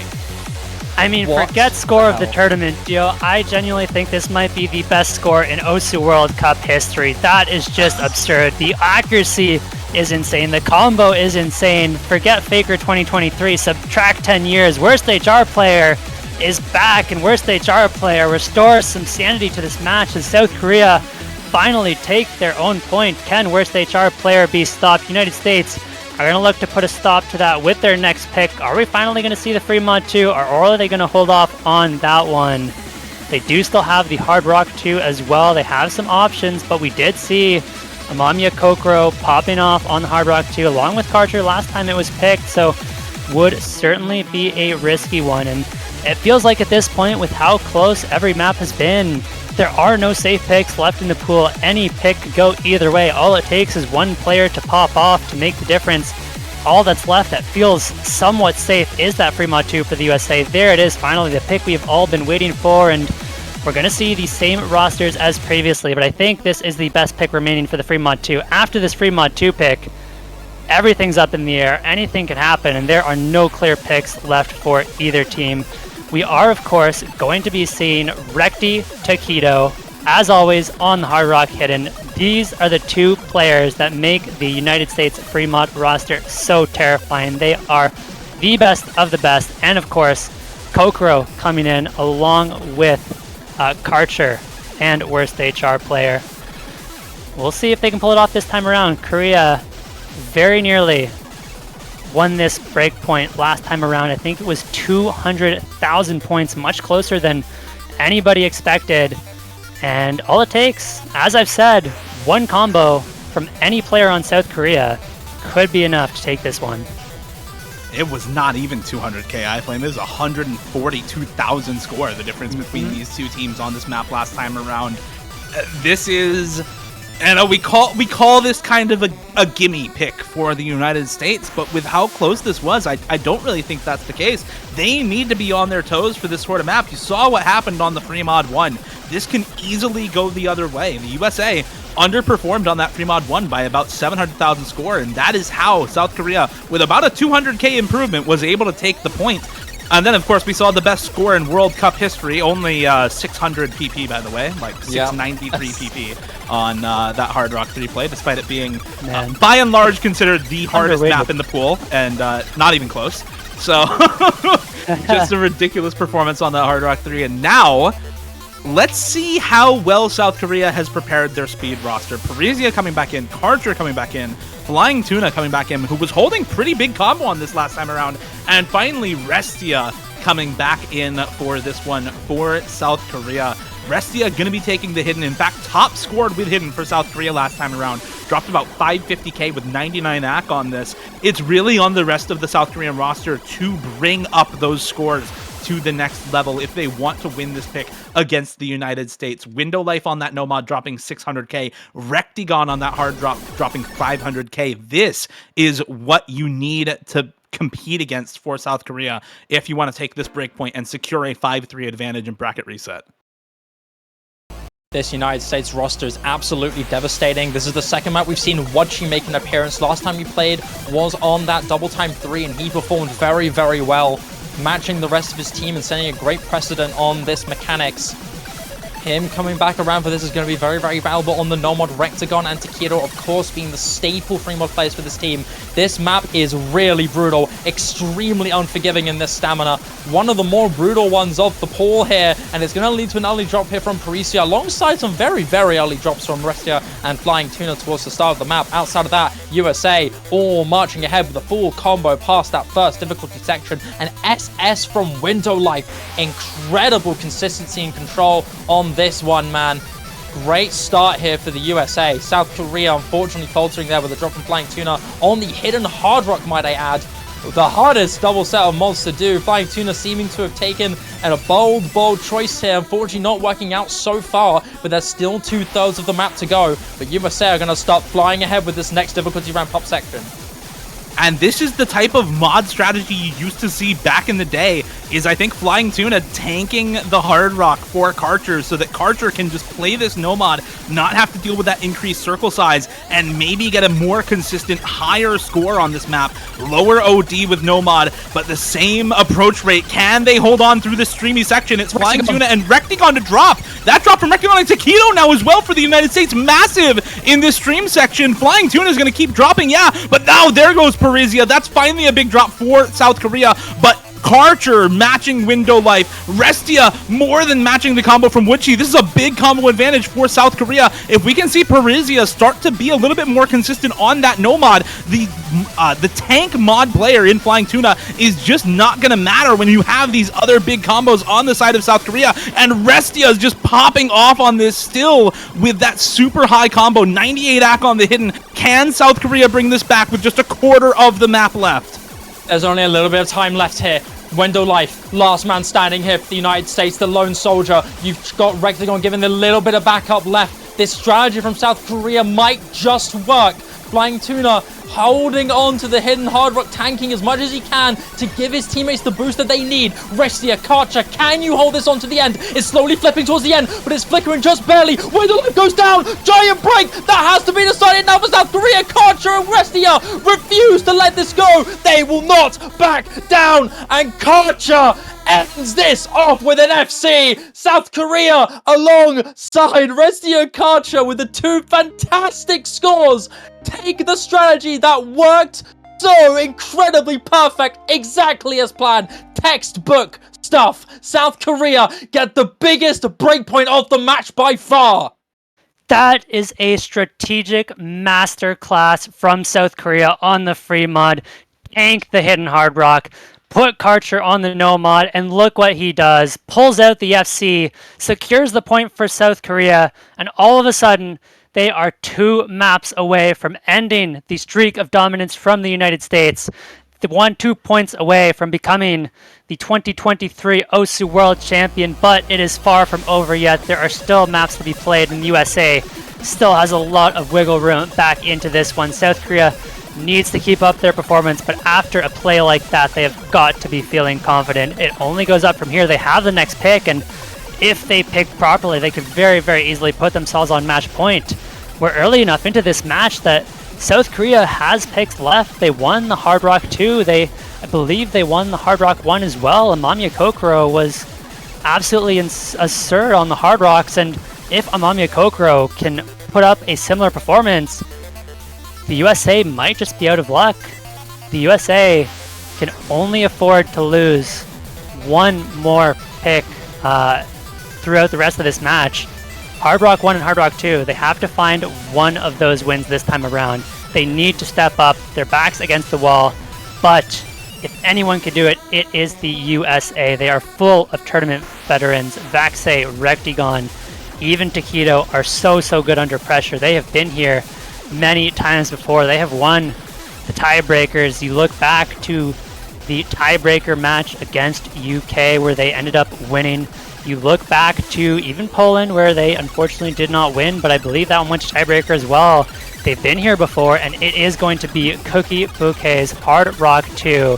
It was an Allegrisimo carry last time around, 800,000, but even then, I believe it was only about 300,000 points the difference, so by no means a guaranteed win for South Korea. We're going to see the rosters filled out. Oh, go ahead. And I think you've got it is 600k the score difference actually for South Korea on that one, according to the MP link. So I think you may have swapped some scores on your notes. But this this was a big lead for South Korea when they picked this. 630k for Amamiya Kokoro, 450k as well for Karcher, and 422k for worst HR players. So person per person, member for member, South Korea ahead on all accounts on this map. Not quite as dominant as what we've seen, for example, on the DT3 from USA, where all 4 members are better than even the best score from South Korea. But this is a pretty dominant pick, all things considered, for South Korea if you look at the last match. So this is going to be one where the USA really needs something magical to happen here. Avoid going down match point. And for South Korea, if they can replicate even one of those big scores from Allegrisimo and Amamiya Kokoro, or if we can see Karcher or worst HR player find the magic themselves and hold combo through the middle section of the map where those circle streams don't exist, that's where you can start to see some really big pop-offs for a lot of these players, because the hardest parts of this map are really those circle pentagon streams at the very start and about 3/4 of the way through the map. So if you can combo everything in between that, you should be able to get a pretty good score on this map overall. And that's what's so scary about this map. Karcher, infamous for the Hard Rock precision, how good he is on those, and yet he was the 3rd best scorer for South Korea last time this was picked. If you get even a little bit better score for Karcher, things look rough for the USA very quickly. Mind you, they did put up 2.1 million against Australia off the back of Rectigon absolutely popping off with 99.28 accuracy, so we know Rectigon has the potential. I believe that was a 1 miss as well from Rectigon against Australia, and so we know Rectigon can put up good scores, and if Rectigon can match Allegrisimo, the USA could take this one as well, right? There are no free picks left in this pool, and while we did see USA struggle a little bit earlier today, we've seen scores improve, we've seen scores get much worse. And so South Korea needs to keep up this consistency, and the pressure is going to be on. The nerves are going to be crazy as they know how much is on the line. They know they can, if they win this pick, they are going to be in a prime position to win the World Championship. And they know as well, if the United States win this one, the United States will have a fantastic door back into this one. We should get the players back into the lobby shortly. It is going to be Karcher back in along with Allegrisimo for South Korea, as well as the 2 players already in the lobby. On the side of the United States, we are without a doubt going to be seeing Bashi, Kama, Vaxei, and Rectigon, those 2 core players for the United States.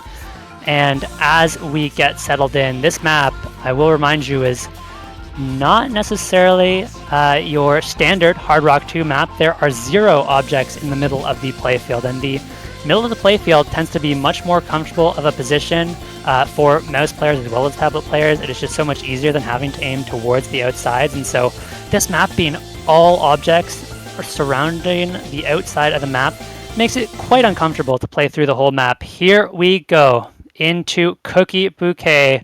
8 players in the lobby. Only 4 will survive and claim a point here. Let's see who's able to bring it home. Is it the United States with yet another breakpoint in this match, trying to tie up South Korea after this on their next pick? Or is it South Korea bringing us to an early match point 6-3 after consolidating a breakpoint and winning their own afterwards? We'll see how it goes. Kama with an early drop for the United States.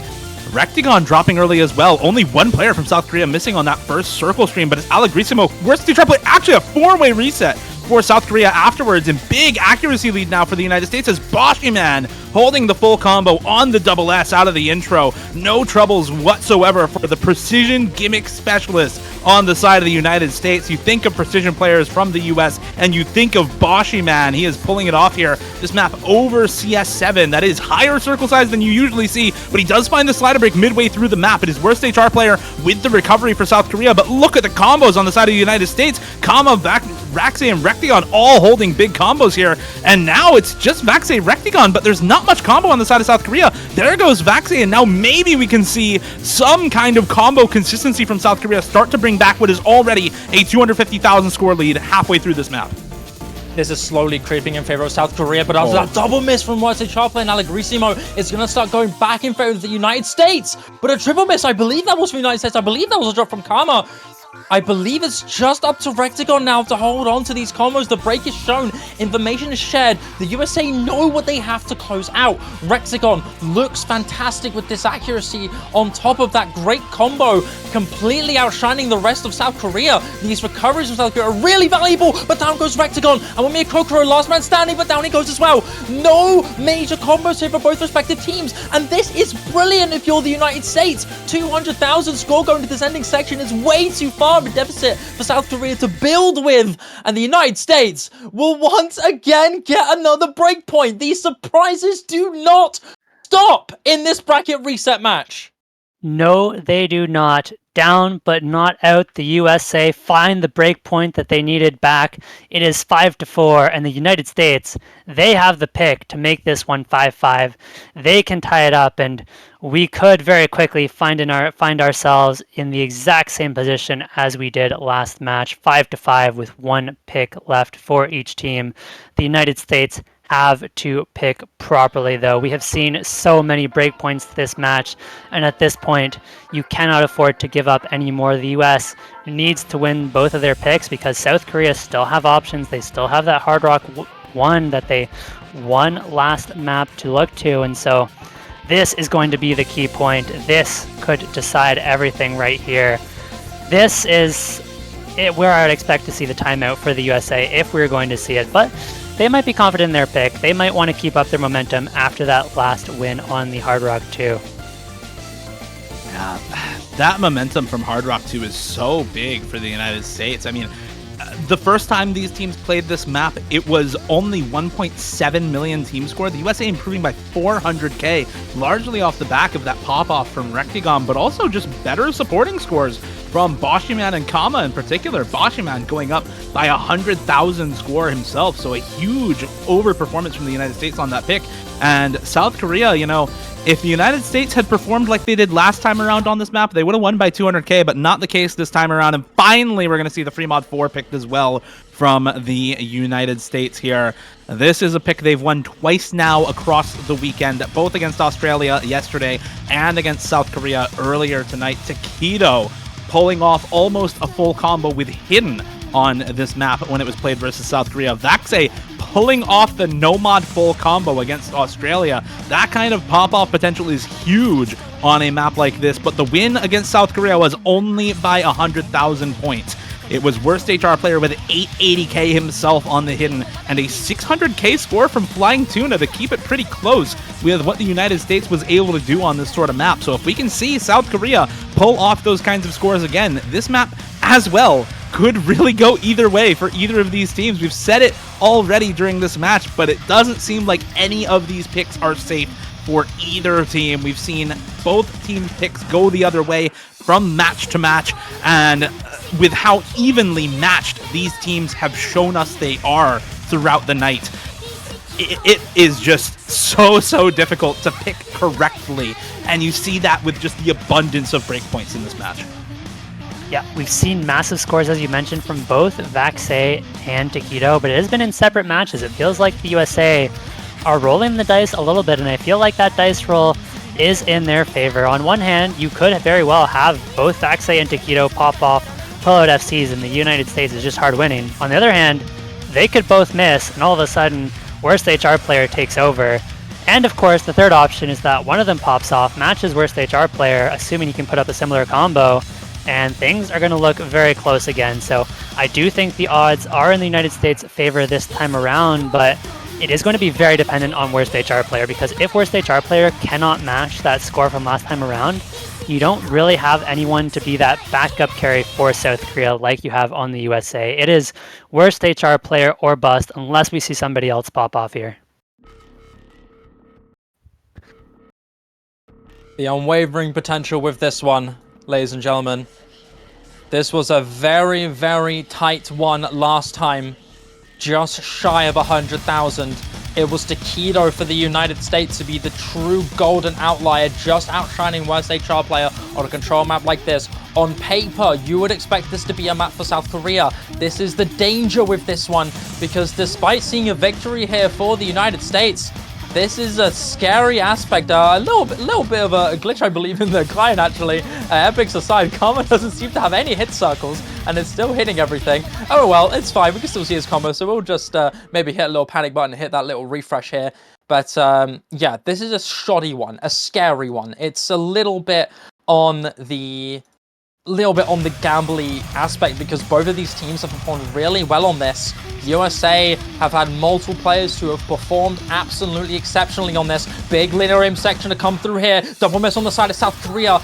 Karma and Rectagon did trade previously, so that is basically a trade. 50,000 score in favor of the United States. Vaxei and Taquito, the two-star players who have set really good scores on this map, still looking good. But Allegrisimo is trailing them, able to contest at least one. These recoveries from South Korea are still threatening here, but Karma and Rectagon do seem to outshine them for now. Flying Tuna goes down. One combo that you really don't want to see gone with that hidden Hard Rock, but this could be another strategy to tank with that Hard Rock ability to give Karcher that room to get the flex that he needs. We're getting close to that 1/2 section here. Difficulty ramp up now. Ki to come through. No drop seemingly here from the United States. This seems to be really anchored here for the USA. Vaxei and Taquito still looking good, but Taquito does go down. That's one full combo gone, and Allegrisimo is able now to contest Vaxei. These recoveries on both teams are really even here. You're gonna have to drop from Vaxei, and down he goes. Timing immaculate for the side of South Korea. It's slowly going to start shrinking now in their favor. Allegrisimo remains completely untouched, and Karma and Worst HR Player duking it out. Karcher and Rectagon as well. It is just Allegrisimo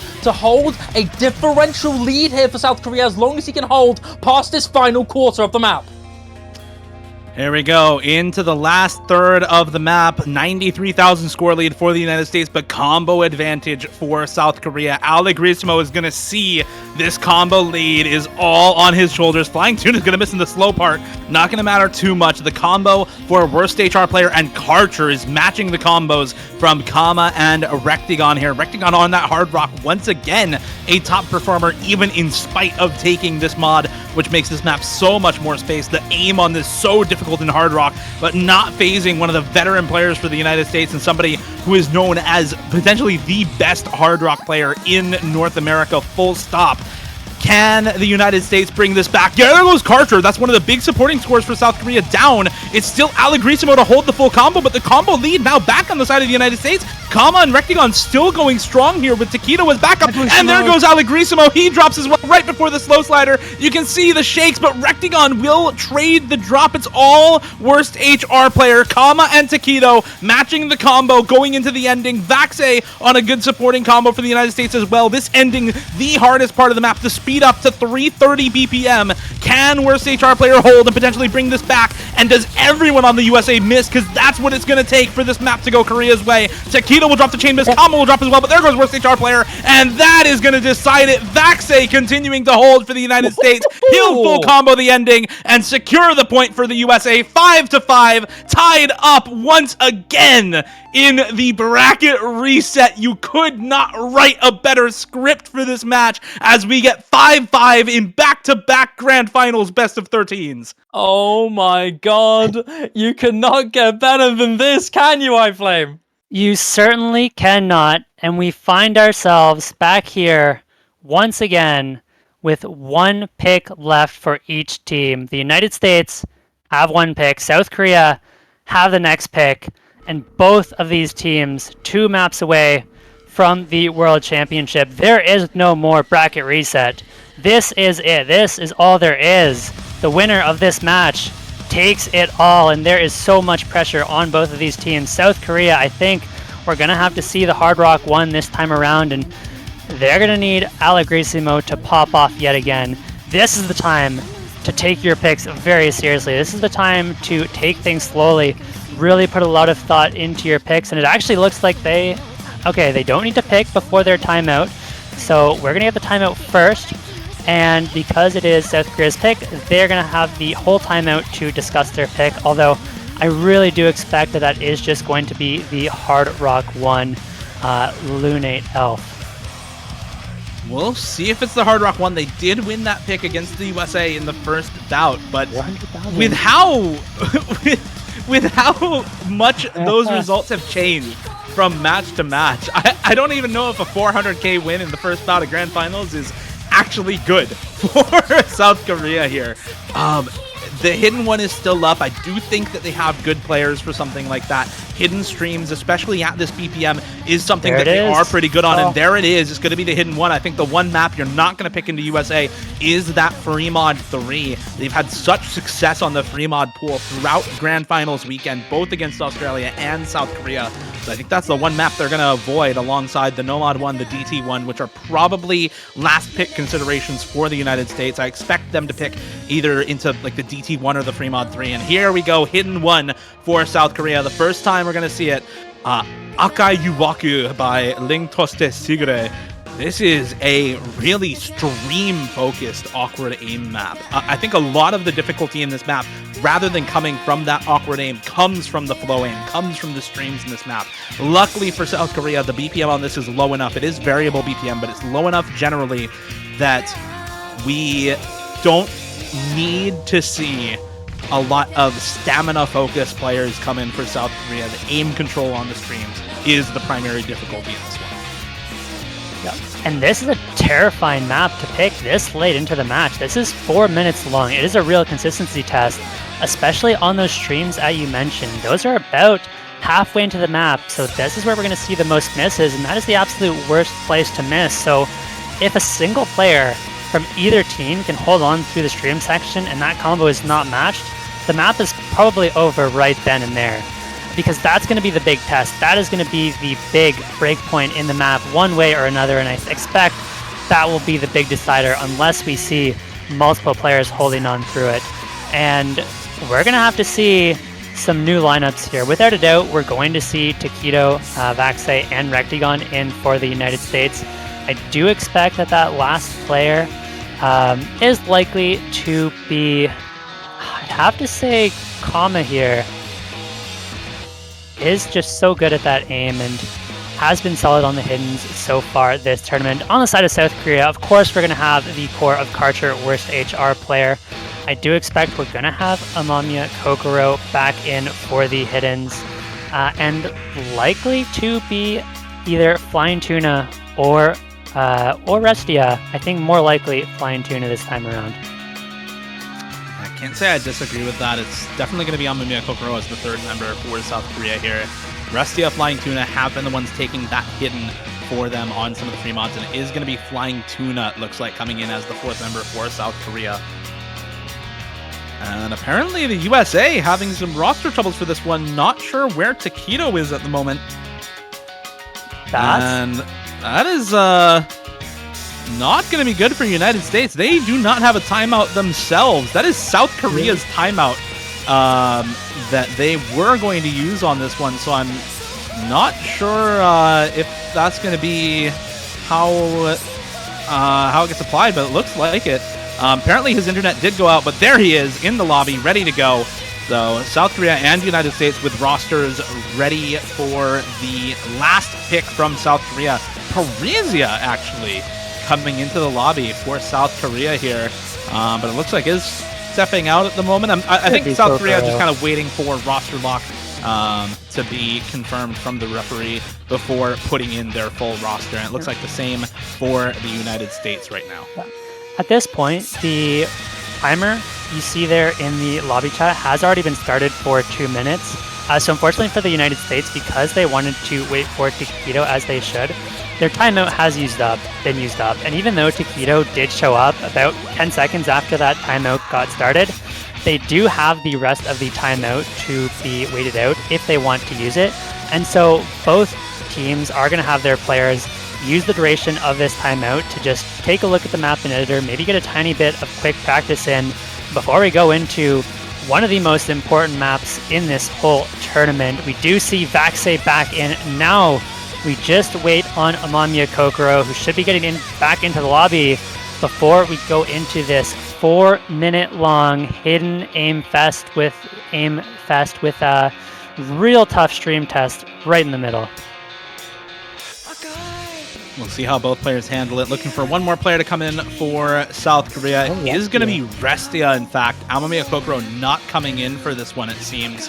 So we are going to have funds out from both of these teams. Last pick for South Korea. If they win this, they secure tiebreaker at the very least and match point on the USA's pick. If they lose this, USA is at match point with next pick. South Korea need this one to work out to potentially win their first World Cup in 10 years and put a stop to the longest standing streak of dominance we have ever seen in O Standard coming from the United States. Can they do it? Can they secure match point? Early miss from Karcher on this map, but not going to matter all that much. Accuracy is going to be important for this one, as there's lots and lots of breaks points in this map. Tons and tons of really difficult streams. As you said, the stream section starts to get really difficult about halfway through the map, as that's when the flow aim starts to take hold, and that's when the streams start to get longer and longer. Until then, I think you're going to be looking at more of the awkward aim as a difficulty focus in the first half of this map, and we'll see how well these teams can hold on to that aim control, how well they can handle the density factor on a map like this, and how well they can handle that awkward aim. Nobody breaking on those big back and forth jumps. Kama and Rectagon breaking on the first stream pattern there, though, in this first jump section.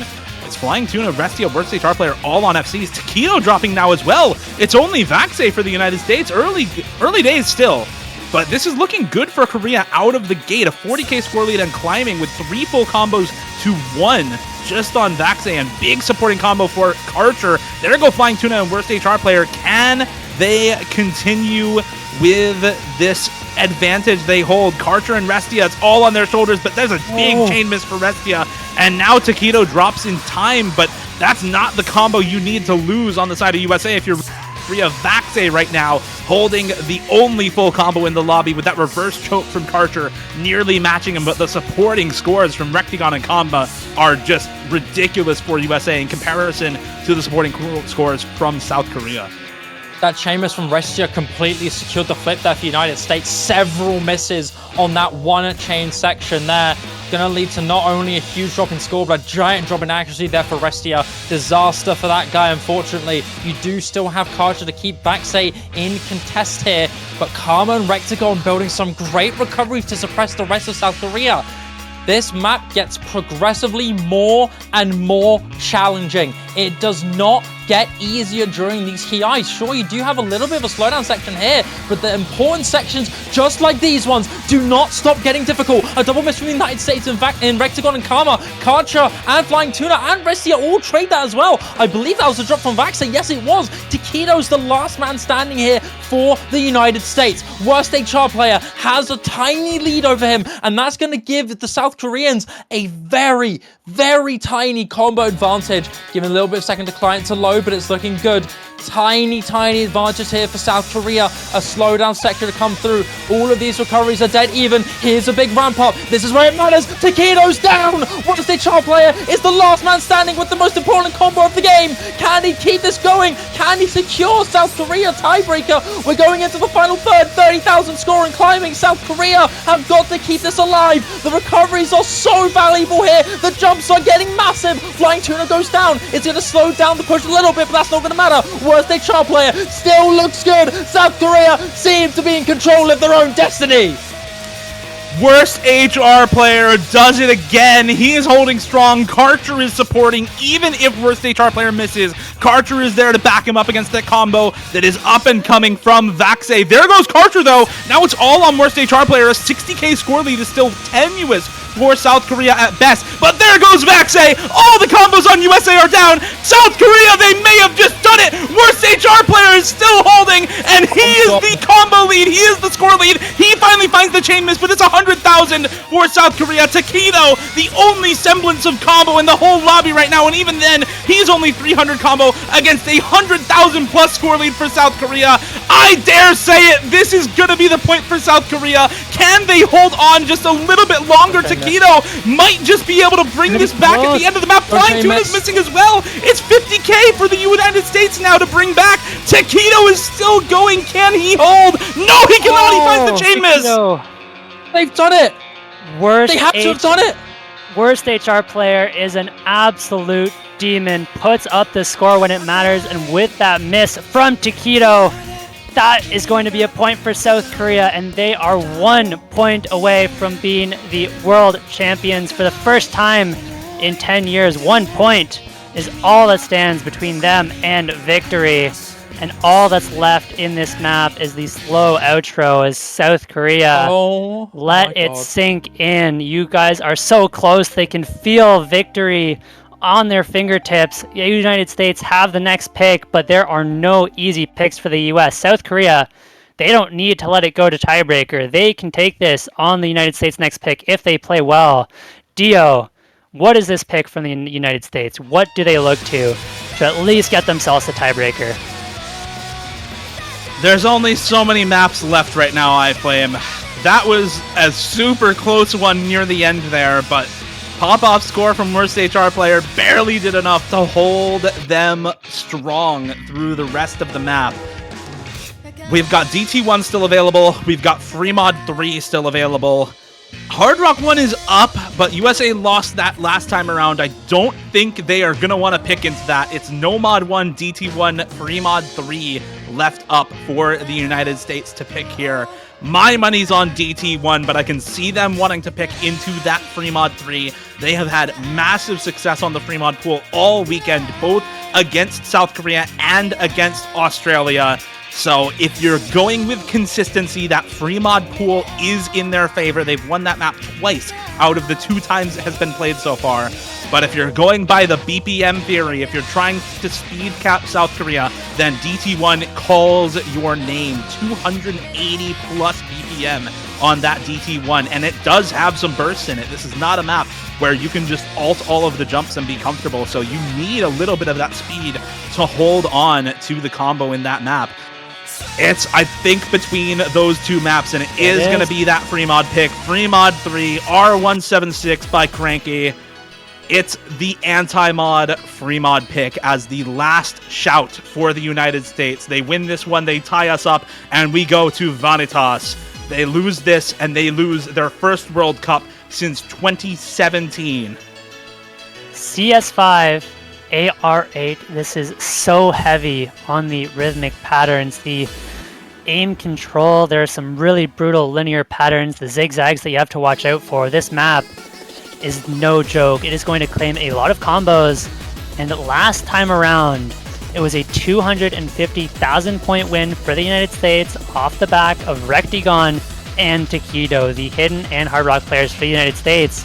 We did see an overmod from South Korea with Allegrissimo and Karcher taking Hard Rock, neither of them feeling comfortable on that AR8 no mod, but I wonder if we see them switch it up this time around, because this map is so tricky, especially those wiggle zigzag patterns. They're so tricky with the Precision Hard Rock that I'd almost like to see South Korea drop off one of those Hard Rocks, but it's really going to depend if Allegrissimo feels like they can play the AR8 no mod on this map, and just might not be the case. We'll see if they can put up some of the same scores they had last time around for the United States. We had some really, really tough scores on this map from both teams. This was the first pick for South Korea in the first bout of Grand Finals. Rectigon 600k on Hard Rock. Hidden 585k for Takedo, and they end up winning that pick against South Korea by 260k. This is the throwback for the United States.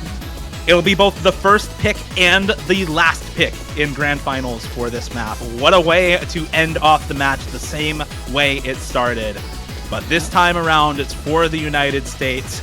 They're looking to replicate their success from the very first pick in this match. If they can do it again, they will be legendary in the World Cups and bring us to an organic bracket reset tiebreaker. If South Korea can do it, they will become legends themselves and end a 5-year streak of consecutive wins for the United States.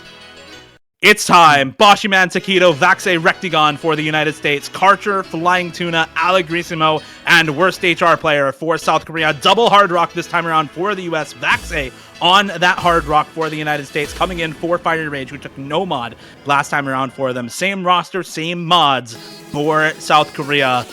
Looking to high roll this time around. Awkward aim abounds. Streams that double back on themselves all throughout the map, and there's so many easy places to break on a map like this. Early miss for Rectigon, worst HR player, and Karcher at the start here. Vaxei also breaking right near the start of the map. There goes Flying Tuna now, one of the full combos down for South Korea. It's Allegrissimo and Boshiman holding onto these FCs. Hard Rock full combo for Allegrissimo, no mod FC for Boshiman. This aim on Hard Rock is massive. This is 7 stars no mod. With Hard Rock, this map comes close to 8 stars just off the aim alone. And that is a huge star rating buff, but it is still advantage United States. Vaxei missing there on the Hard Rock is going to give combo advantage to South Korea, but it's traded. Rectigon, Karcher, worst HR player all dropping, Flying Tuna dropping as well. And now suddenly it's looking very good for the United States. Big fall apart here from South Korea. So many combos are going down. It's only Allegrissimo on the Hard Rock to try and bring something alive. Boshiman, though, is going to contest him, and Allegrissimo falls.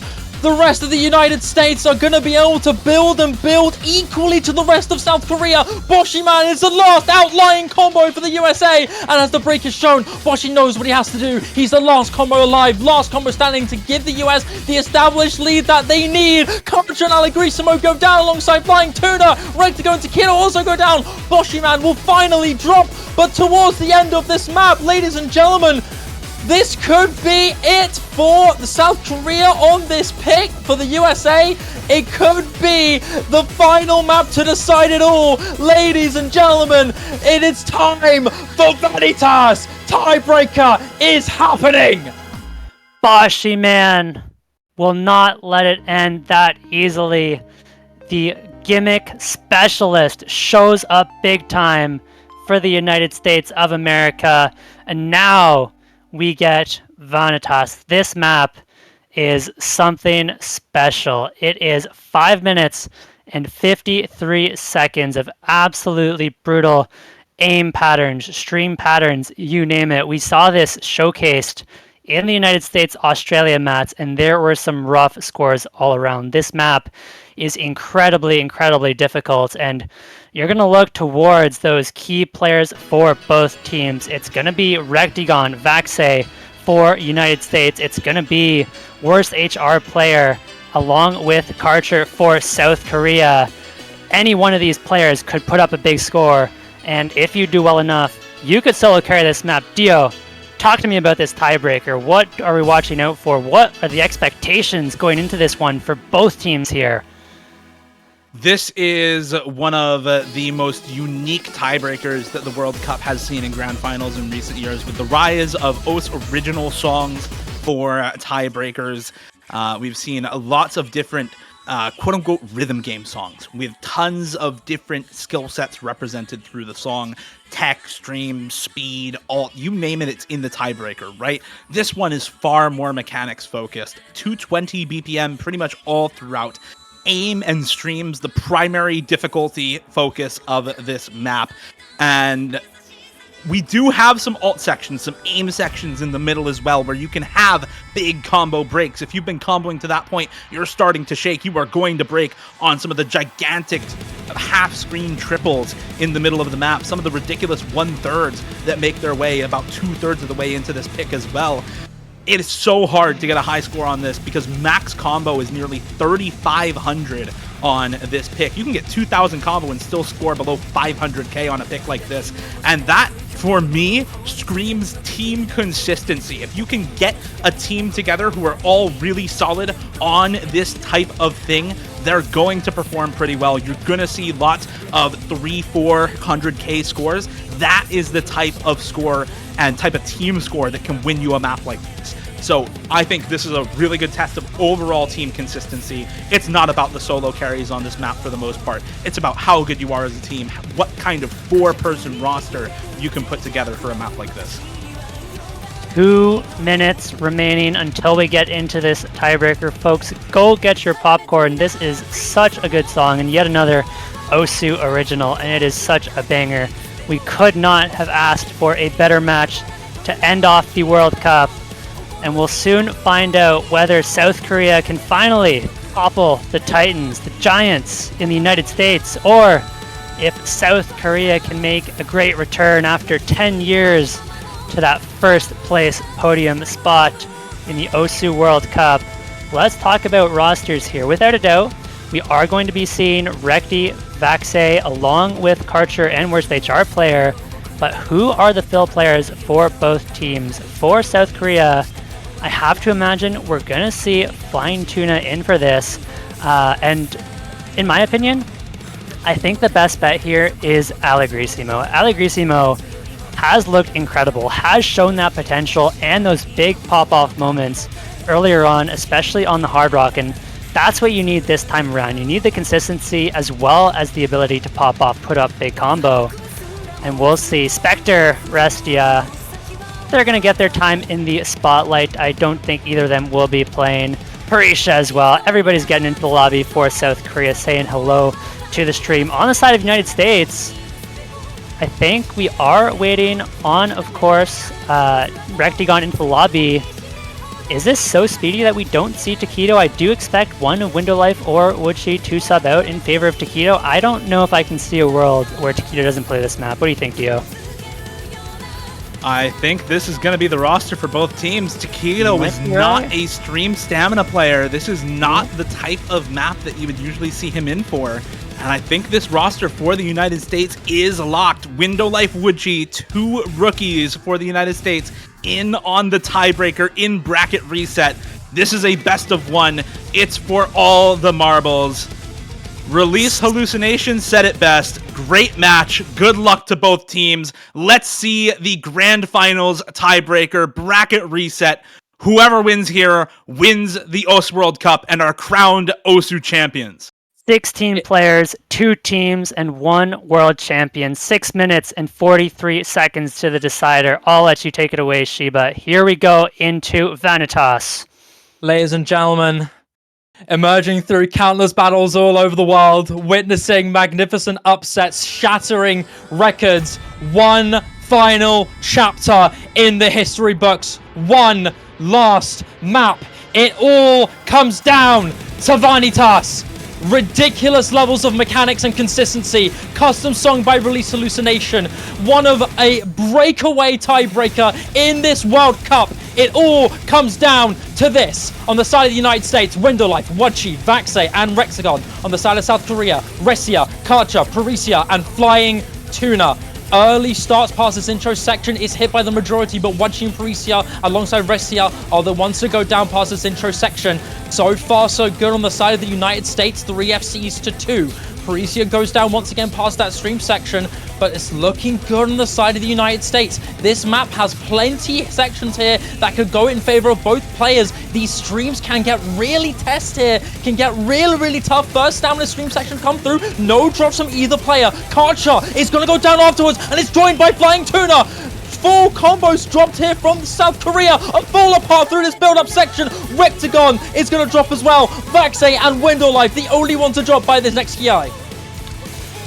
That's Window Life and Vaxei holding strong for the United States right now. This is the trouble for South Korea. Can they bring a mechanics tiebreaker against the United States? They have had trouble on mechanics picks all match long, but there go Window Life and Vaxei. That's the two full combos gone for the United States. Now Karcher, unfortunately, the biggest combo for South Korea, not able to hold here. It's Rectagon with a little bit of combo for the United States to keep this score lead intact for them. This is what the United States needed in this tiebreaker, is their mechanics carry players to come out and pop off, and that is exactly what they're doing. South Korea not able to find the big combos that the United States has had in this first quarter of the map so far. Woodshe's going to find another miss alongside Parisia, but the big story here is this combo on Rectagon. Restia as well dropping now. It feels like it's all on Karcher, Flying Tuna, the two veteran members of South Korea. Flying Tuna in particular, somebody who's been with this team for years and years, will finally drop the combo. It's Karcher now, the only combo for South Korea against Window Life. Vaxei dropping now. Window Life dropping as well. Karcher, last man standing here for South Korea with the big combo. Going into this next Ki, jumps get really tough here. Cross screen there is hit from Karcher. He's got to hold on to this to try and bring something back for South Korea. 76,000 is quite the deficit on a tiebreaker like this. So many players go down, including Karcher. Big combo from South Korea is gone. Vaxei, the biggest combo in the lobby, also falls. And we're getting into the control quarter. No player hits through this full Ki. And we're getting into the 1/3 now. Arguably a section that's more in favor of South Korea. This section has a lot of wiggles and lots of 1/3. You've got to really keep yourself precise and in control of these patterns. Really devious here. So many drops from so many players. Only Window Life, Rectagon, Karcher, and Flying Tuna to have hit most of it. 2-2 in the major recovery combos, but overall the United States still looking good. Jump sections to come through as well. The United States are slowly gaining on this section.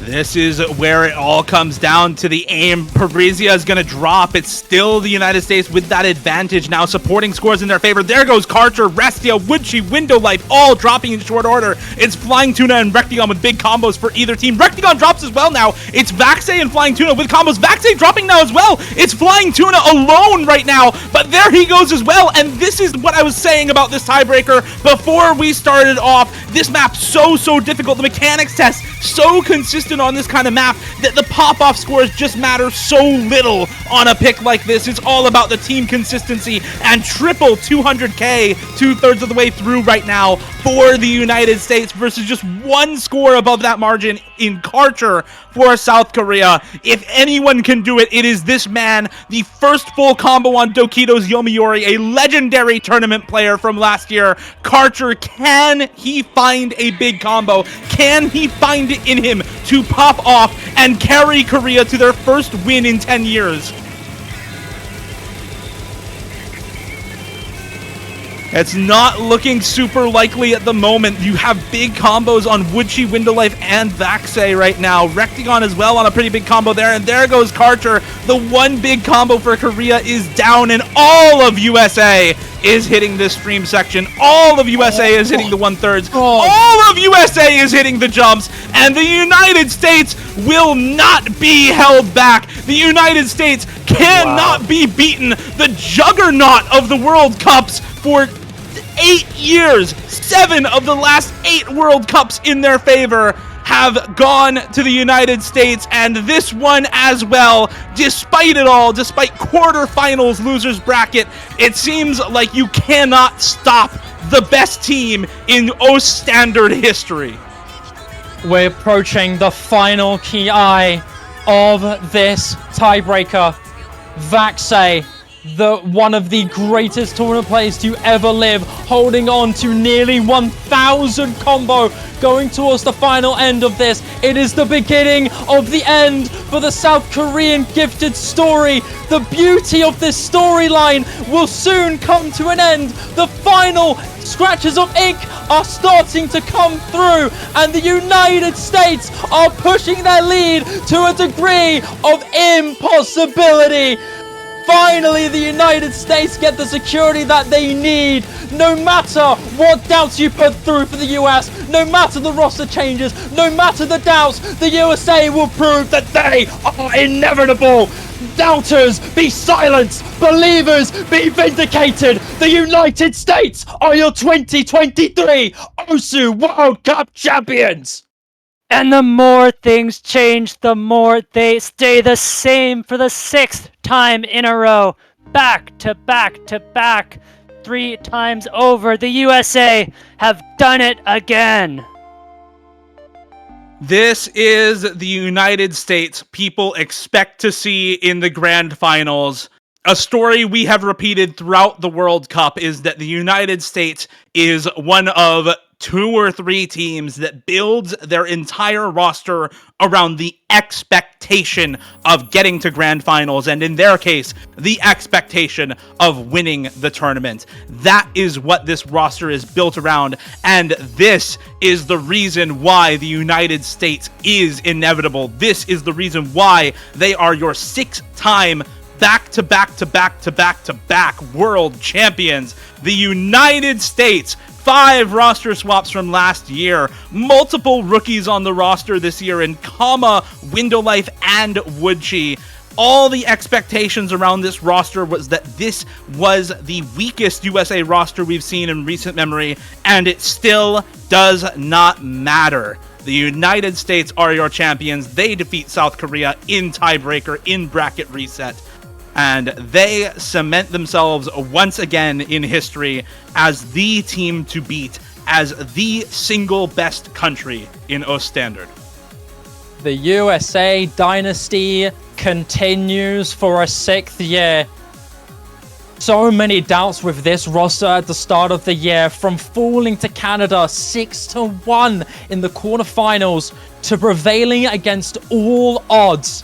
The USA dynasty continues. The fortress remains stone still and untouched. USA win their World Cup for the 6th time in a row. South Korea has been the closest that they have ever been to triumphing and defeating the dynasty that is the United States. But it will not be today. Today is the day that USA prevail once again. South Korea, they were so close, but unfortunately not enough. And as we come to the end of the World Cup, I do want to give a huge thanks to all of the staff here at the World Cup. There is so much going on behind the scenes, from all the mappers to the refs to the streamers to the tournament organizers, to keep things running smoothly for you, all the viewers and the players. And on top of that, I want to give a massive thank you to everybody who has joined us, showed up to watch these matches, supported your favorite teams, cheered in the chat, and made things so exciting. This has been truly one of the greatest World Cups in OWC history, and can't wait to see how future ones turn out. This has been the most exciting World Cup in a very long time. It has been a very, very long time before we have seen the United States be pushed this hard in grand finals. My mind goes back to 2018 when the United Kingdom was able to take the United States to bracket reset. Here in tiebreakers, South Korea putting up the fight of a lifetime with this roster. But ultimately, as you said, iFlame, the more things change, the more things stay the same. As you said, Shiba, the United States are inevitable. They will be your winners. They will be your OS World Cup champions. Takido, Rectagon, Window Life, Woodchi, Vaxe, Kama, Fire Rage, and Boshiman. Congratulations to your 2023 OS champions.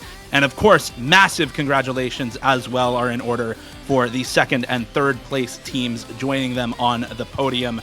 What a fantastic grand finals and what a fantastic tournament from South Korea. Flying Tuna, Karcher, Worst HR Player, Restia, Amamiya Kokoro, Allegrissimo, Spectre, and Parisia, your runner-ups for the World Cup in 2023.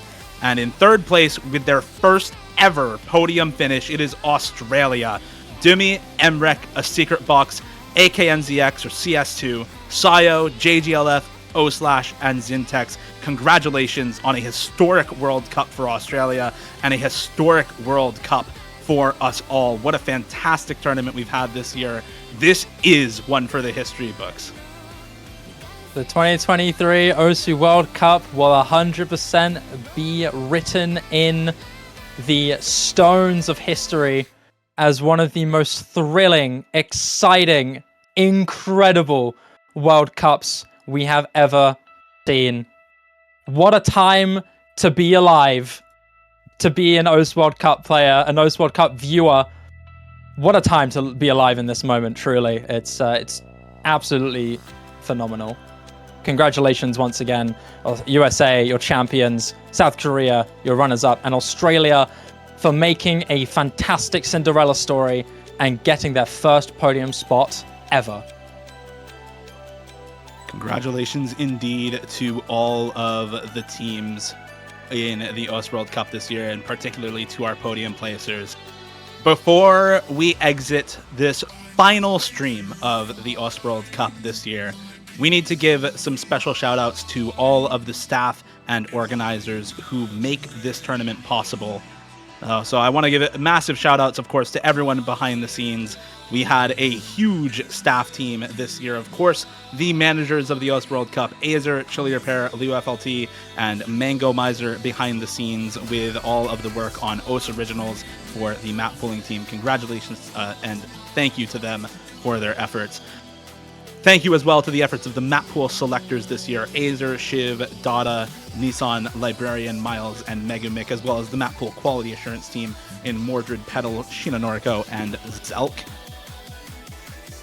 And finally, to the others involved in the map pooling, all the playtesters and mappers. There are far too many of them to list one by one, but including the participant playtesters, there's well over 50 mappers and playtesters to list. So thank you to all of them for the help. And of course, to our huge statisticians working with all of the back-end sheeting and design for the tournament in Leo FLT and Shadooz. Of course, design and art is also a massive team, but two big people behind the scenes, in particular Kaitu, is a huge driving force for the design of the World Cup every year. A big shout out as well to the 20 separate artists from the OS Originals this year. Go check all of those out. They are listed on the information sheet. Please give them some love. Some love. It is 2:30 in the morning. Please give them some love. Go check out their songs. Make sure that their time in the OS scene is worth it, and make sure that they want to come back once again every year, because it has been an absolute pleasure having all these OS Originals every year, and especially the 20 from this year. I don't know what else. I don't know what else to say, man. I think you've covered it been all. a great run. I will give one more huge shout out to everyone watching. We really appreciate all of you guys. It has been an honor. Dio, would you like to send us off? I would be happy to. Congratulations once again to your third place team in Australia with their first ever podium finish. Your runner-up in South Korea, a winner's bracket run for the ages, and taking the giant in Goliath team of the United States to tiebreaker and bracket reset. It was truly a run for the ages. They are rewarded with a well-deserved second place. And of course, congratulations to your OS champion, the United States. From everyone here at the OS World Cup, from everyone here at the OS team, thank you all very much for watching. Congratulations to everyone on the podium, and congratulations to every team with their fantastic placements this year. We'll see you all next year for the 2024 OS World Cup. See you next time. See you next time.